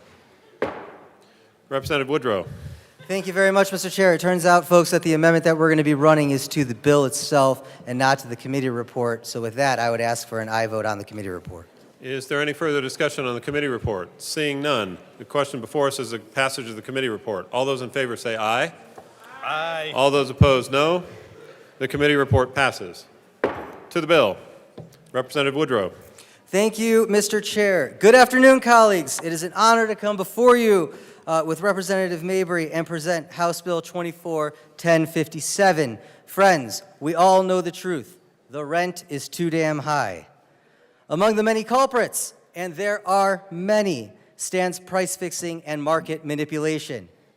It is unlawful for competitors to collude with each other and set price. Competitors in a market are also prohibited from getting together to hire a third party to set price for them. Well, get this, colleagues. Crafty companies in all sorts of industries have found a way to collude through the use of computer algorithms. Airlines, hotels, auto rentals, grocery stores, and yes, residential landlords have all availed themselves of this new technology. Friends, the toughest part of managing a cartel is enforcing discipline among the participants. There's a temptation to cheat by producing more and lowering price. Algorithms fix this issue by imposing price discipline on competitors. Higher prices pad profits, but hurt consumers. Our state's largest landlords have gotten in on the game. Using tools like RealPage and Yardy's Rent Maximizer, residential landlords have been able to collude and set higher rents than they would otherwise be able to charge. In a marketing video used to attract additional landlord clients, a RealPage vice president discussed the recent never-before-seen rent increases, some as high as 14.5% in certain jurisdictions. When asked what role RealPage's software has played in the increases, the vice president responded, "I think it's driving it, quite honestly." Get this. Just 2 days ago, the Arizona Attorney General sued RealPage and 9 landlords for conspiring to fix prices in the Phoenix and Tucson metro areas. This bill makes the use of such software generally unlawful in Colorado, absent limited exceptions. Friends, we've had very robust conversations with RealPage and its counsel, its lobbyists and representatives, and those discussions have not only been productive, but they're ongoing. We have tried tirelessly to find common ground and have had constructive talks about various ways to approach this issue. Opponents have my commitment and Rep. Mabry's commitment to continue working on this bill as it makes its way through the process, and I appreciate their continued good faith engagement. Colleagues, free markets require competition. The natural tendency is toward monopoly and cartel behavior.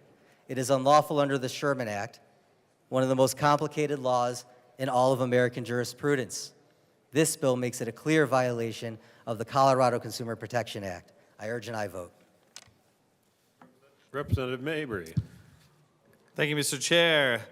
Members, in the conversations that we've had with stakeholders on this bill, I just want to highlight something that was brought up. There was one meeting where the owners or representatives of one of these organizations said to us that oftentimes the number that is put out is lower than what they would otherwise charge, and that that sometimes they see rents going down, to which I asked, why would any landlord ever anywhere pay you all for software that tells you to charge less in rent?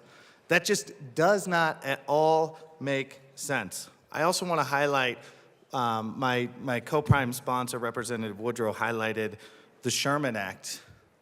Free competition is critical if we're actually really going to have a free market. And in some of these conversations about how this violates basic principles of antitrust law, those who own these companies had said to us, well, there is competition because other landlords are also looking at this data. That's not how it works. One side controlling all information is the definition of monopoly. Renters didn't have that information. And they were kind of flabbergasted when we pointed that out, that they were like, oh wait, renters would get that information too? Yes, that's the purpose of antitrust law. And so I also just want to highlight some of the egregious things that we're seeing from this company in the same videos that Representative Woodrow had mentioned. One property manager said, the beauty of this product is that it pushes you to go places that you would have not gone if you were not using it. Basically, the implication there is that landlords did not have the courage to raise rents as high as this algorithm is telling them to. And one of the nation's largest property management firms, Greystar, who we hear a lot about here in Colorado, found that even during an economic downturn, its buildings using this software outperformed the markets by 5%. That is a significant premium above competitors. And this is an essential tool we need in the toolbox to address the rising cost of rent. The rent is too high. We all know the rent is too high. We talk about it all the time in this building. And I encourage my colleagues on the other side of the aisle to consider that the original champion of antitrust law that gets at this fundamental principle was a Republican president, Teddy Roosevelt, right? This sort of price fixing is un-American. And we urge an aye vote to give us this tool to address the housing crisis. Representative Woodrow, sorry. Thank you, Mr. Chair. Before we hand things over to really kick off the debate, we do have that amendment to the bill. And so with that, I move Amendment L010 and ask that it be properly displayed. 1 second.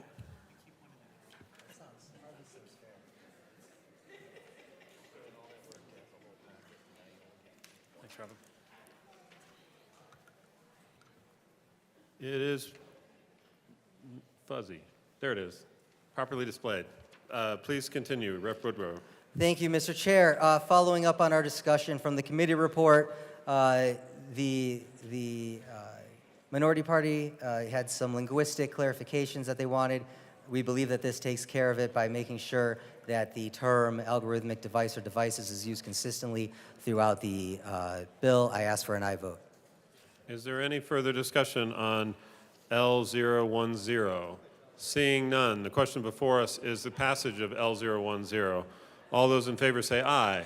Aye. All those opposed, no. The ayes have it. L010 passes. To the bill, Representative Woodrow. Thank you, Mr. Chair. About to hand things over. Colleagues, I just want to remind you throughout this debate, this is about free and open markets. For those in the chamber who don't believe that market manipulation is a good thing, you should be in favor of this bill. In order to have free and open markets, you need an appropriate, healthy level of regulation to ensure that market participants are not colluding with one another. That's what this bill does. We urge an aye vote. Thank you. Representative DeGraff.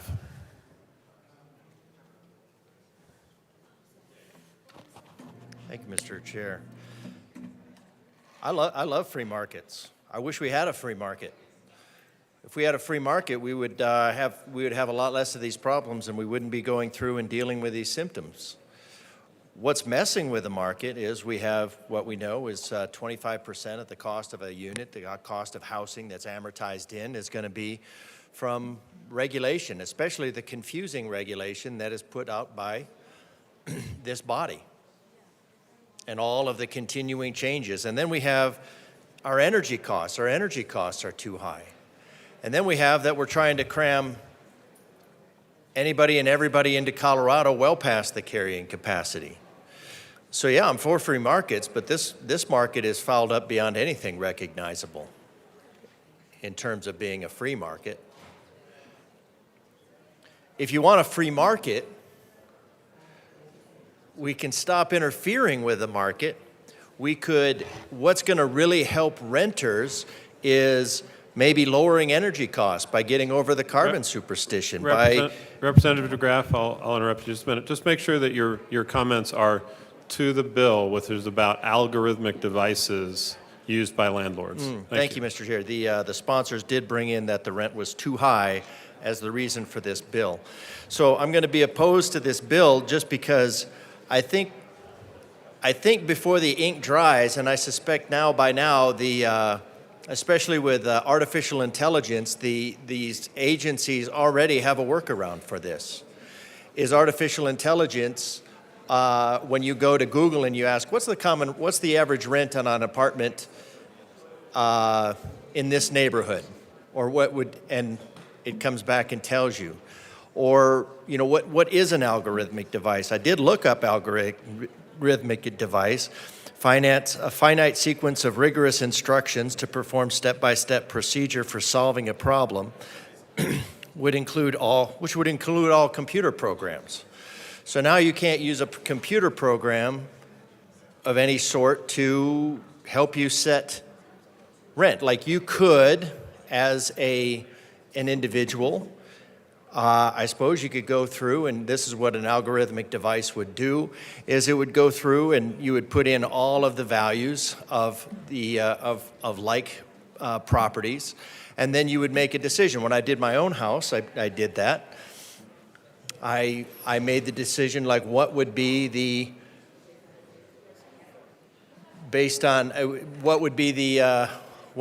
amount of house I could afford based on where it was. And so that was going through an algorithmic process. It was going through a process of a finite sequence of rigorous instructions. Now I did this myself, and what a spreadsheet would do. So in a sense, it would include all computer programs. And so, and then as far as the sponsor goes, it doesn't necessarily mean you can jack up the price. One thing and we see what's next on here, airlines, hotels, auto rental, the temptation to cheat. That's just saying that these businesses are just going to cheat. If we want to avoid collusion and cartels in this market, that's where our government and NGOs need to step out in that collusion. But this is not going to solve the problem. When you look at airlines, when you look at the airline rate, and you look at and you go at the very last minute, it's quite possible that you'll get a ticket for much lower than you would have if you would have bought it in advance. I mean, there's a window where if you buy it far enough in advance, you get a lower price. If you buy it closer to the ticket price, because that's where the demand is, you have a supply and demand. And then when you get close to that airplane taking off with no seats available, then the airline can make the decision to let those seats go for a relatively small amount of money. And if somebody is willing to do that, willing to get to the airport in that amount of time, they can get to their destination with a very low fare on a very good airline. Auto rentals do the same thing. If you've got a bunch of cars sitting in your lot, instead of somebody making the decision, they would turn it over to a computer.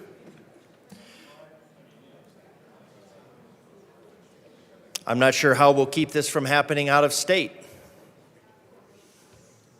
I think the first order of business would be to, if this is a value-added product, to have this done out of state and contracted out of state. The point is that you're going to have a workaround to this before the ink dries. And if you actually want to solve the problem, we should look at solving the problem instead of trying to get a Band-Aid on the problem that was created. Does not include a product designed internally and used exclusively by a landlord or landlord's affiliates. Well, who's that for? So a landlord could make his own software, landlord could modify his own software, or the landlord's affiliates. So now if you have that looks to me like if we have a large group of landlords that they can use an algorithmic device.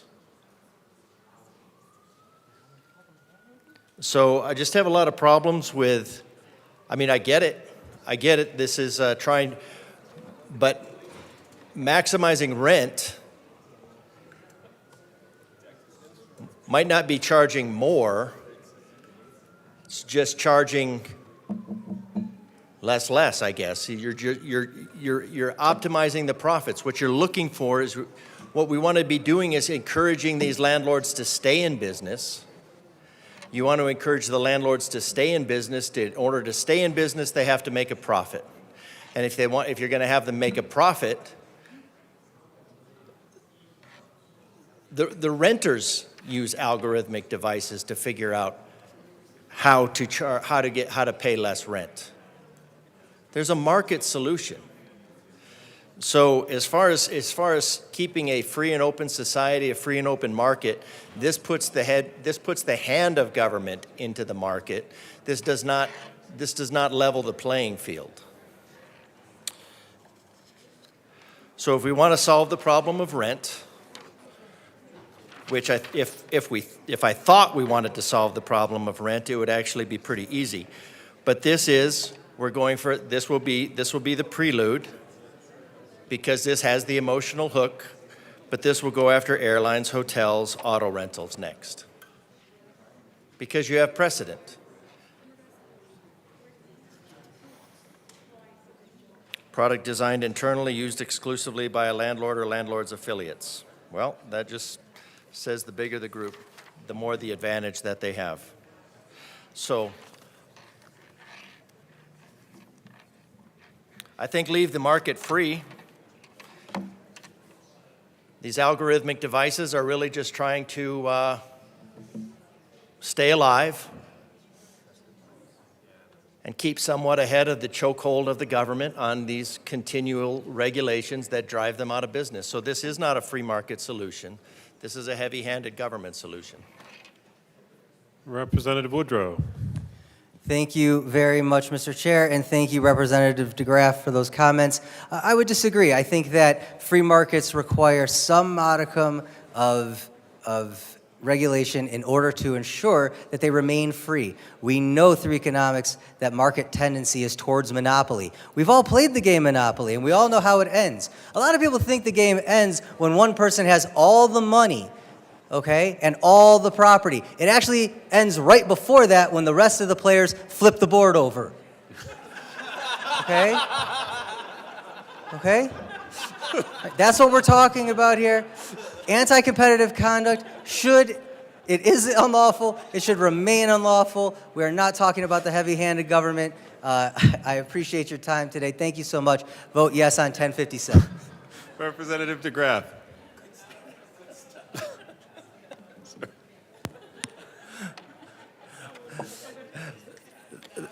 That is true. That is true.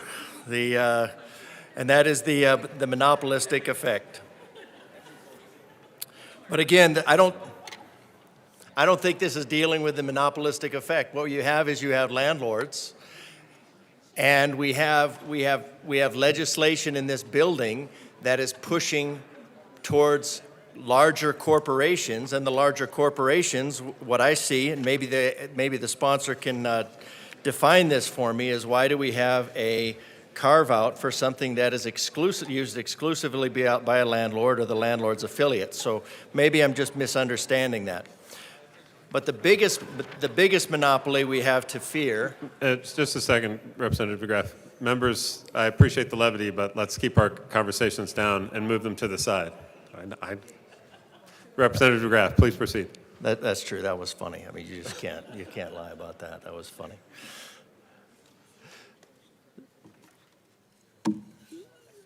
I'm just saying, I don't see this as a leveling the playing field. The technology is going to be there. The workaround is going to be there. Right now we have allegations. We don't have any rulings on this. And when we do have rulings on it, we'll have the precedent, and the precedent would make that determination. So we're making the determination prior to. So the allegation is that this is an antitrust measure, but we have not made a determination whether this is an antitrust measure. So I think this is ultimately going to have the reverse effect, because now instead of a landlord being able to make their rent responsive to the market and say, well, I have a property that maybe I should let go for a lower amount, they're just going to be incentivized to keep the rent high and then wait for the person who can afford it. Because if you lower your rent in response to the market, then you have that problem. So I think the counter to this will just be that the rents are left high, and it will force renters into a negotiation, and the renter themselves is going to then have to come by and say, well, this is a more reasonable rate based on this, based on all these things, essentially of the renter using an algorithmic device and going to the landlord to negotiate it down. But the landlord is going to be incentivized to keep the rate high instead of using an algorithmic device to set basically a pre-negotiated price. So anyways, I am curious about that, and maybe the sponsor can elaborate. Does not include a product designed internally, used exclusively by a landlord or landlord's affiliates, and would that include an algorithmic device used by a large organization like Greystar?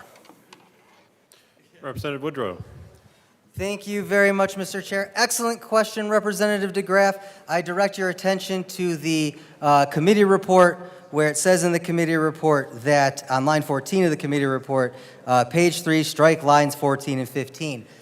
So that provision that you find troublesome was taken out of the bill in committee. And the reason was during the stakeholder process, we heard from smaller landlords who said that if you let these algorithms be developed in-house, that's just going to favor larger landlords. So excellent point, Representative DeGraff. That's why we took it out in committee, and I hope that answers your question. Folks, this is not about interfering with the market. It is ensuring competition.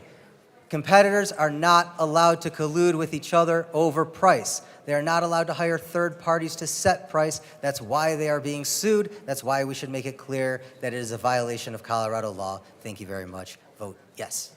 Representative Tatone.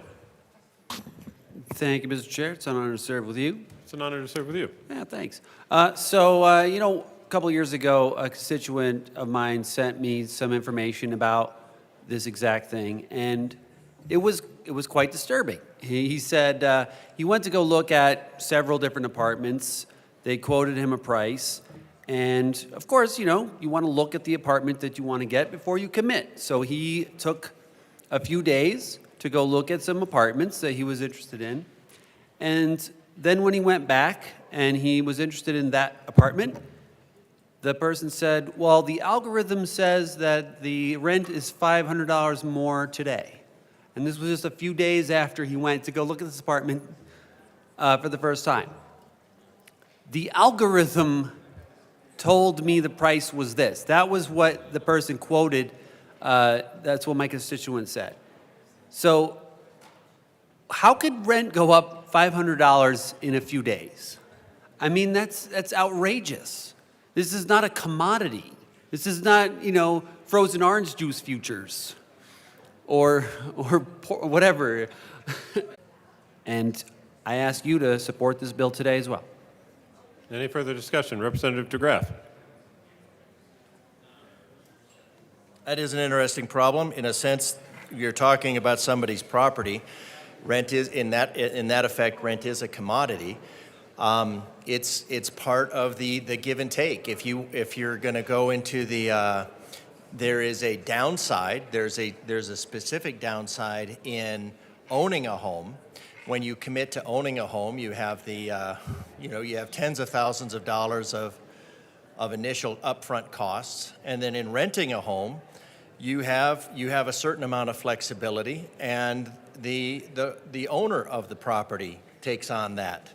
And then the owner of the property is going to take that they're going to take that, and they're going to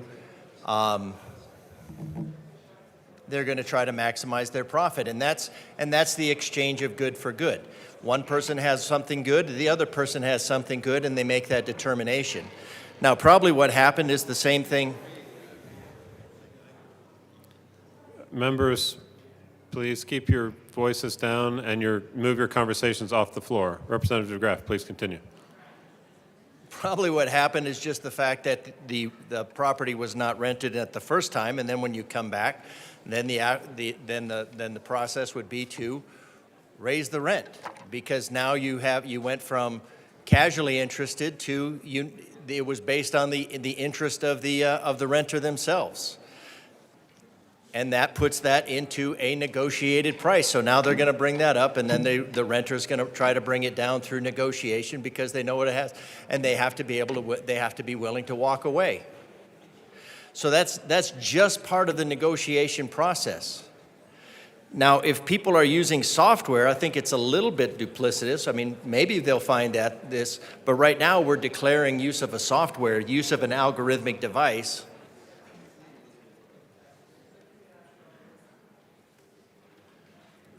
We're declaring the use of an algorithmic device to be collusion.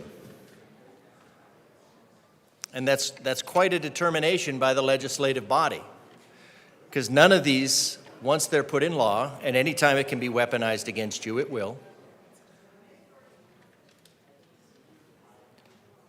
So since the gist of this is to help get prices under control, I think we probably ought to look at things that would actually get rental prices under control instead of trying to Band-Aid over this super high rent that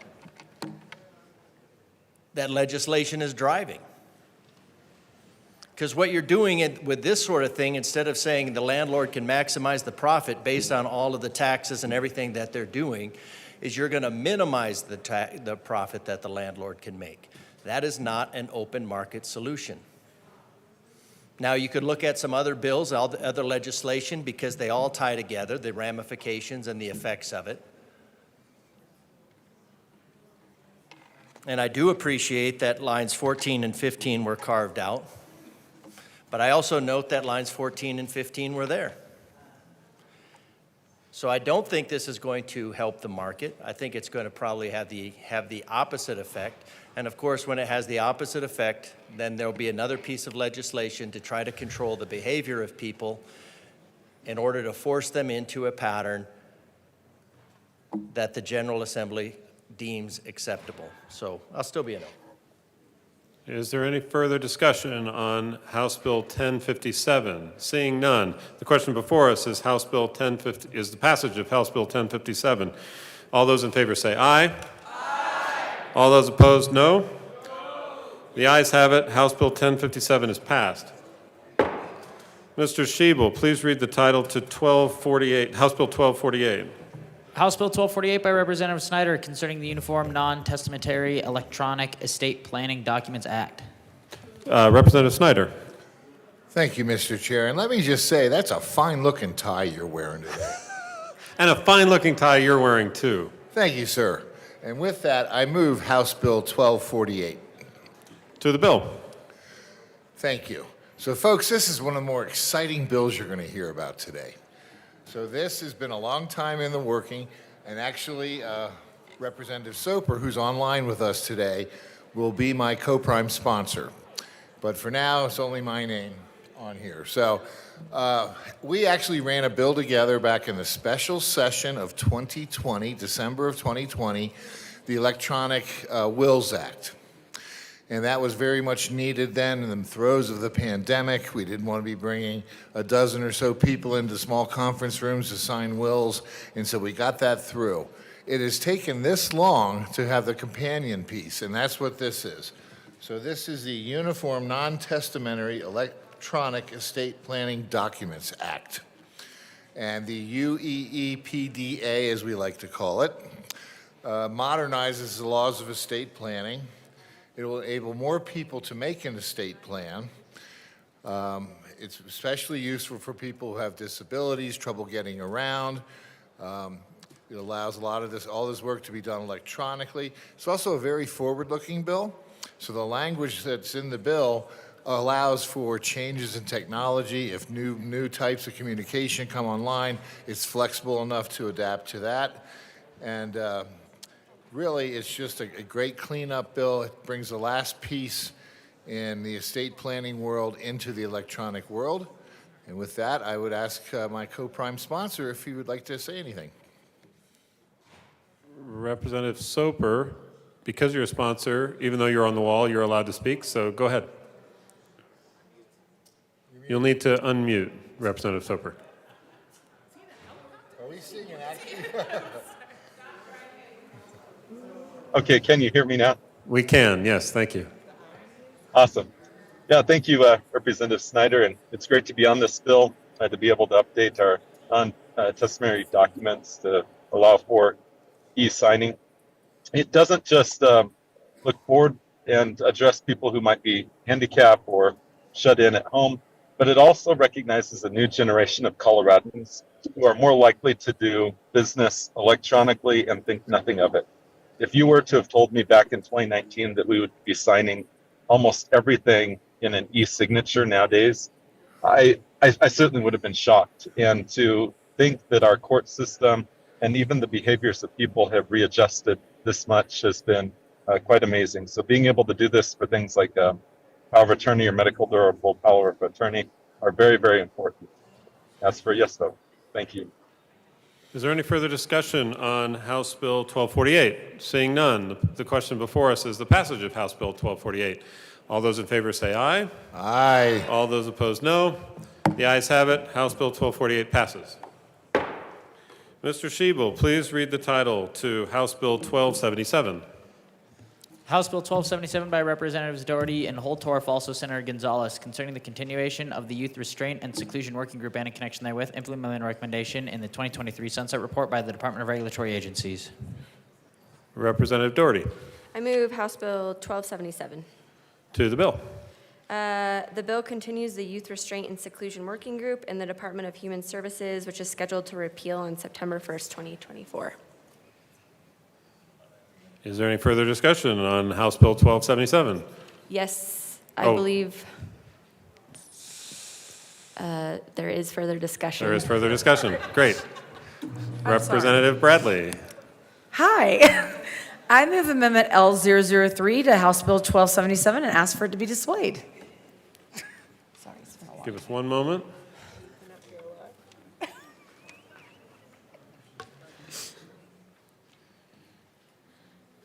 It is properly displayed. Please continue. Thank you so much. And I want to tell the bill sponsors, thank you for hearing me out on this. This is just adding an 11-year date so that we can have them come back and just let us know what's working, what's not working, instead of it going indefinitely. And I would appreciate an aye vote.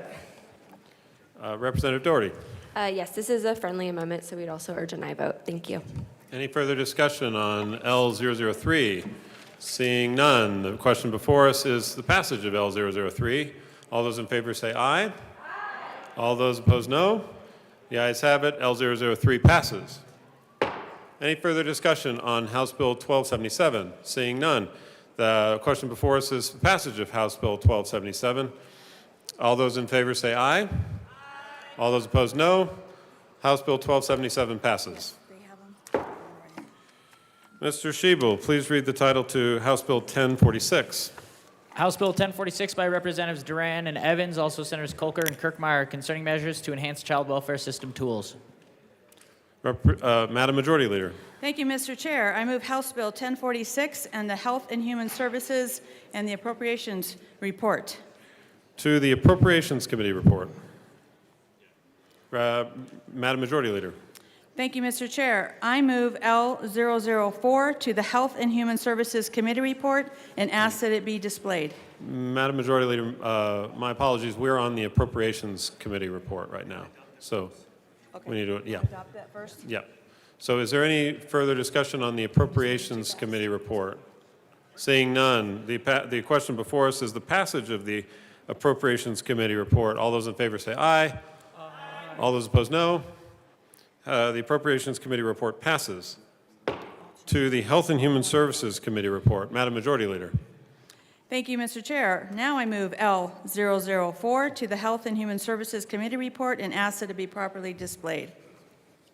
It is properly displayed. Please continue. This amendment amends the report to include the definition of coercion and domestic violence. Definitions will now apply to this specific section of law and not to all of Title 19, and I ask for a yes vote. Is there further discussion on L004? Seeing none, the question before us is the passage of L004. All those in favor say aye. Aye. All those opposed, no. L004 passes. To the Health and Human Services Committee report, Representative Evans. Thank you, Mr. Chair. I move Amendment L005 to the report and ask for it to be displayed. It is properly displayed. Please continue. Thank you, Mr. Chair. So this does basically what L004 did, just in Section 26 of the law. Again, we're not changing the definition. We're just moving it inside 26 so it applies just to the part of the bill that we're talking about and not to the whole of Title 26. We ask for your aye vote. Is there any further discussion on L005? Seeing none, the question before us is the passage of L005. All those in favor say aye. Aye. All those opposed, no. L005 passes.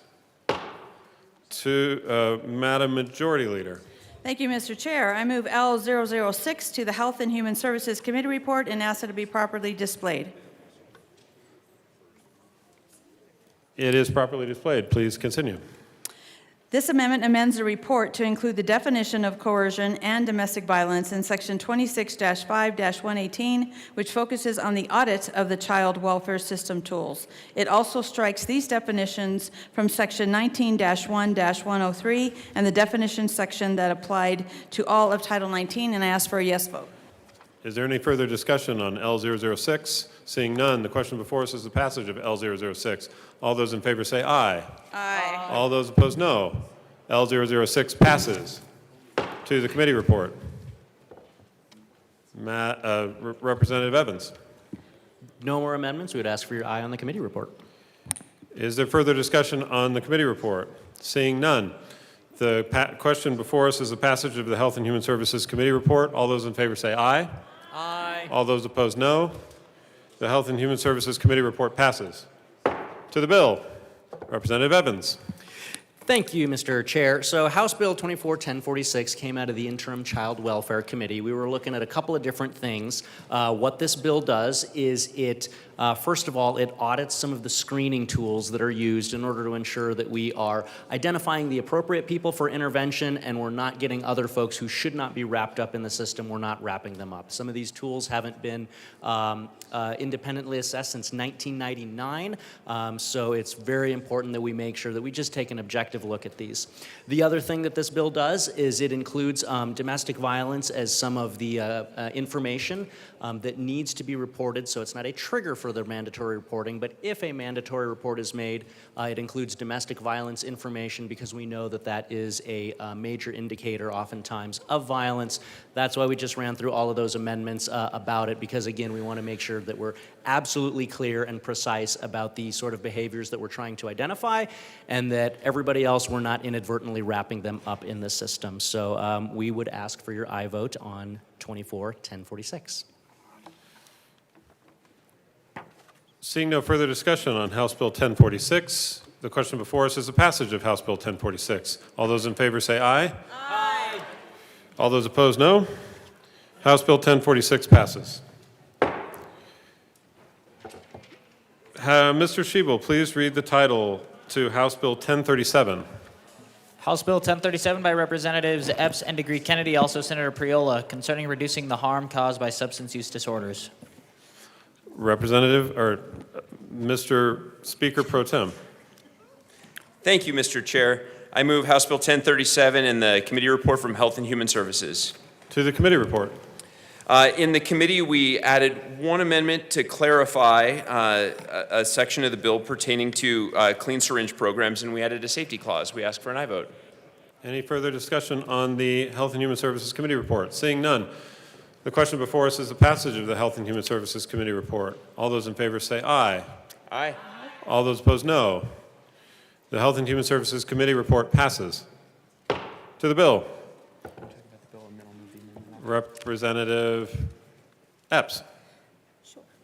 Thank you, Mr. Chair. It's delightful to serve with you. It's delightful to serve with you. Just checking.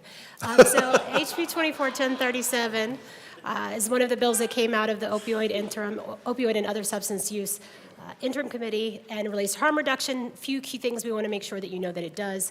Clarifies that paraphernalia laws to support efforts by local public health agencies to prevent the spread of disease by offering clean equipment, expands our protections for Coloradans acting in good faith, always love good faith, to administer an opioid antagonist, including additional clarifications around the appropriate use of naloxone that we know is safe and effective, notwithstanding the drug's expiration date.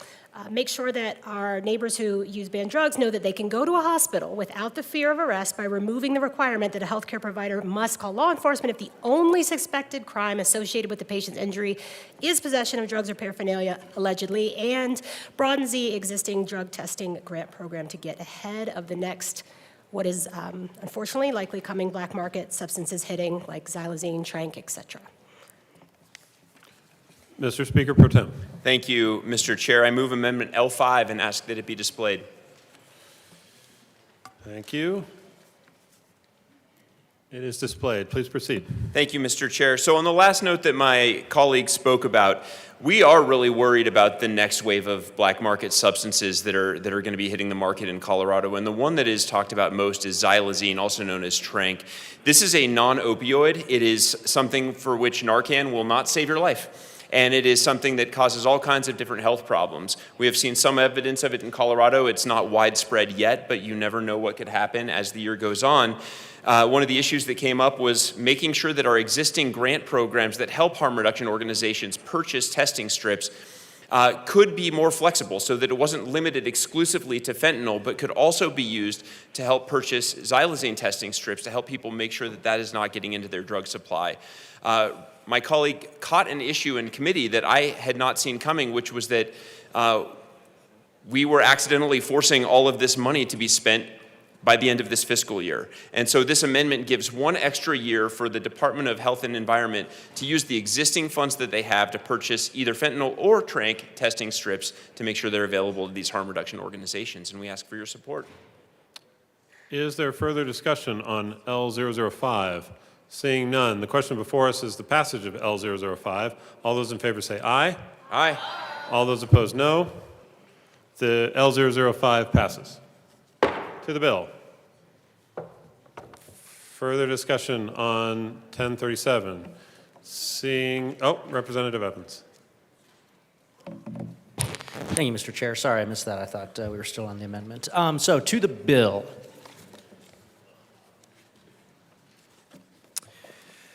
Just a couple of things that I wanted to highlight here as to some of my concerns about this. The first thing is on page 7, section 4, it's talking about possession of drug paraphernalia. The section does not apply to the possession of drug paraphernalia if they received it from a needle exchange program or something like that. And so I guess this was actually a question. 1818.430.5, I thought already exempted everybody from that anyway, and I'll read from 1818.430.5. A person is exempt from sections 1818.425 to 430, so in there is 428, which is the paraphernalia section. They're exempted if they're a participant, employer, volunteer for an approved drug exchange, an approved syringe exchange program. So I was just questioning the need, or if there was a reason behind section 4, since my reading of the law says that that is already in there. And then I just wanted to highlight some overall concerns with this. Obviously, we know that drug overdose, is a critical problem in Colorado. I'm looking at a news article from earlier this year. We are the second state in the nation for teen overdose death. That's ages 14 to 18. That's a problem when we are the second state nationally for our teenagers overdosing and dying. The concern that I have with this bill here is I think that it provides a false sense of security. We talk about harm reduction. We talk about these testing strips. So, what we in law enforcement would call these field expedient tests to see, as it says here on the bill, page 8. If there are any controlled substance analogs or potentially dangerous adulterants, AKA, fentanyl or things like that, that could potentially be lethal. My concern is, of course we want to help folks that are suffering from addiction. Of course we want to keep our kids safe. But I am worried that legislation like this lulls our teenagers, our youth, those folks who are suffering from addiction or thinking about trying out one of these substances into a false sense of security because they think, oh, hey, I can just go test this, and if I go test this and it comes up safe, well, then these substances are safe. These substances are not safe. There is no safe, healthy level of meth or cocaine or heroin. These practices ultimately cause a lot of damage to individuals. We want to help individuals. We don't want to lure them into a false sense of safety, thinking that they can go just test one of these substances and now it's going to be, oh, hey, I tested it. It's going to be safe. And so that's a big piece, that's a large concern that I have with this. Of course we want to help kids. Of course we want to keep people from dying and overdosing. I'm just worried that this legislation will again have continued negative effects and that the overall messaging that might come out of this is, oh, hey, I went and I got my field expedient test kit and I tested it. My drugs are safe. No, your drugs are not safe. Drugs are not safe. Meth is not safe. Heroin, cocaine is not safe. So I want to have more conversations about how is it that we keep tragedies from happening? How is it that we protect our kids? How is it that we make sure that those folks who are suffering from substance addiction, how do we help them? But how do we do so without sending a message that resonates with false security that narcotics are safe because they were tested? And so for those reasons, I can't get to a yes on this piece of legislation today. And to the earlier question, I would invite the sponsors for any input that they have on Section 4. Is that doing something new or is that already covered under existing law? Thank you. Mr. Speaker Pro Tem.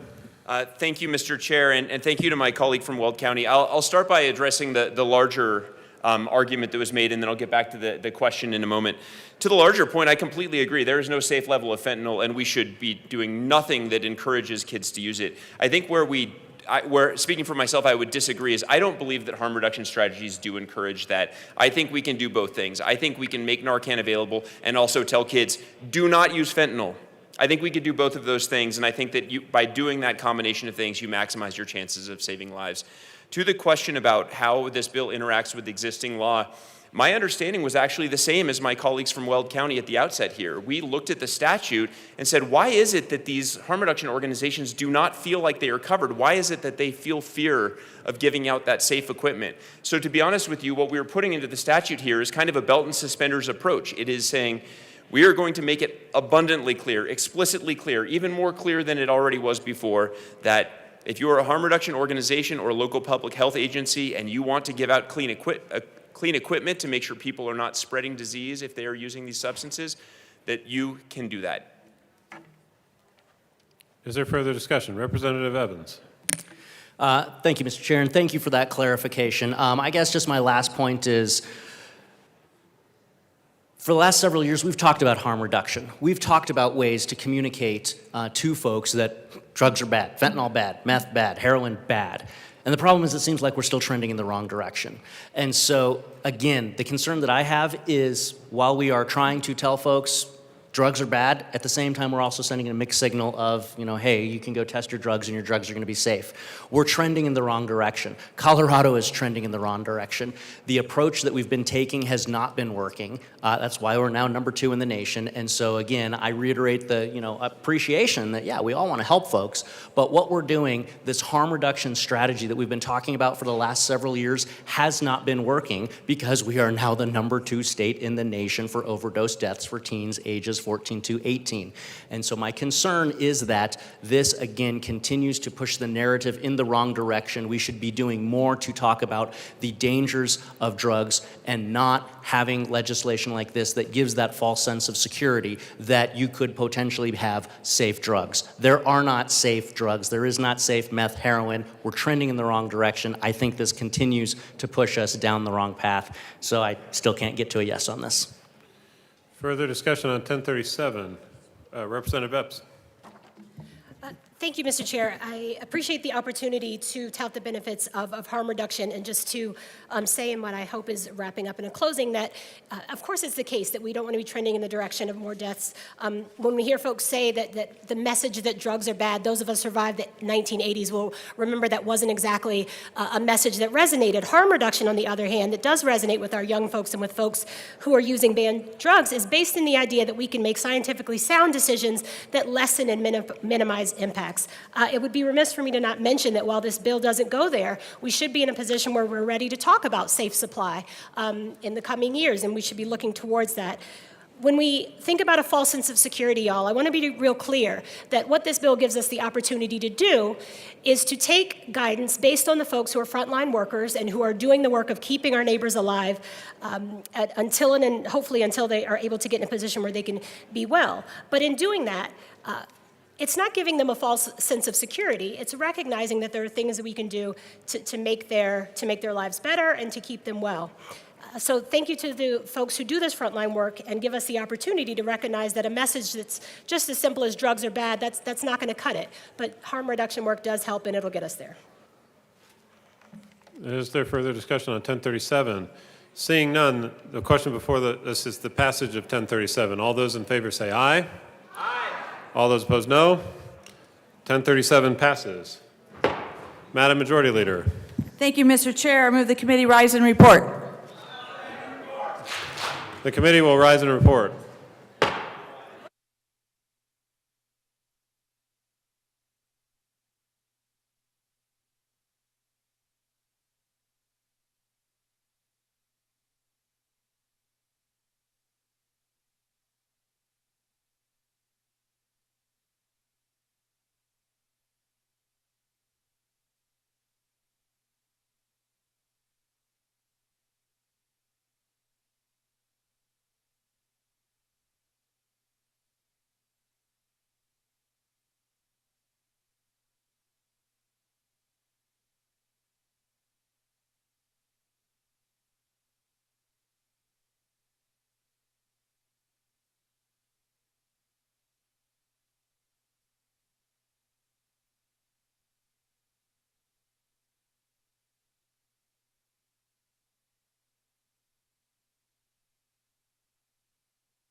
The House will come back to order.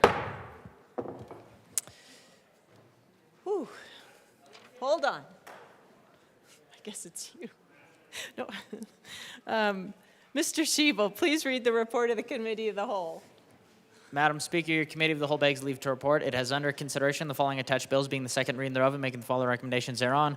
House Bill 1002 is amended, 1037 is amended, 1046 is amended, 1057 is amended, 1082 is amended, 1087 is amended, 1171 is amended, 1225 is amended, 1241 is amended, 1248, 1272 is amended, 1277, 1291 is amended, 1293, and House Concurrent Resolution 1002 passed on second reading, ordered and grossed, placed on calendar for third reading, final passage. Senate Bill 4 is amended, passed on second reading, ordered, revised, and placed on the calendar for third reading, final passage. House Bill 1261 laid over until March 4th, 2024. Yeah! Thank you, Mr. Shebel. Representative Brown. Members, you have heard the motion. There are no amendments at the desk. The question before the House is the adoption of the report of the Committee of the Whole. Mr. Shebel, please open the machine and members proceed to vote. Representative Luck, how do you vote? No. Representative Luck votes no. Representative Soper, how do you vote? No. Representative Soper votes no. Representative Lindsay, how do you vote? Yes. Representative Lindsay votes yes.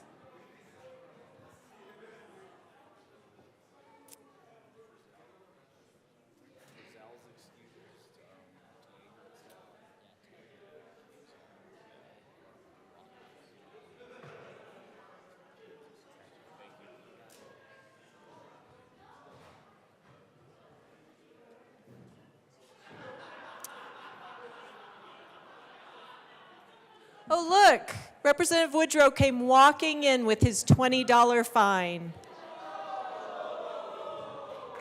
Woo! Thank you, Representative Woodrow. Representative Ortiz is excused. Please close the machine. With 41 aye, 12 no, and 12 excused, the report of the Committee of the Whole is adopted. Members, we do have some business to tend to, and then we will be closing out. You do not need to stay. Mr. Shebel, printing report. The Chief Clerk reports the following Printing bills. report will be printed in the Journal. Message from the Senate. Madam Speaker, the Senate has passed on third reading. Message from the and Senate returns- will be printed in the Journal. Message from the Reviser. We herewith transmit Message without from the comment. Reviser will be printed in the Journal. Madam Majority Leader. Thank you, Madam Speaker. I move to lay over the balance of the calendar to Monday, March 4th, 2024. Seeing no objection, the balance of the calendar will be laid over until Monday, March 4th. Any additional announcements, Madam Majority Leader? Thank you, Madam Speaker. Members, if I can remind you to make sure you remove the food off your desks. If you have stuff in the fridge, please clean it out. And also, our coffee donation jar is in need of some donations, please. Thank you. Madam Majority Leader. Madam Speaker, I move that the House stand in adjournment until Monday, March 4th at 9 a.m. Madam Majority Leader, I want to sleep in on Monday. So let's try again. Let's try that again. Madam Majority Leader. Thank you, Madam Speaker. I move the House stand in adjournment, not Sunday, we'll do Monday, March 4th at 10 a.m. Thank you. Seeing no objection, the House will stand adjourned until Monday, March 4th at 10 a.m.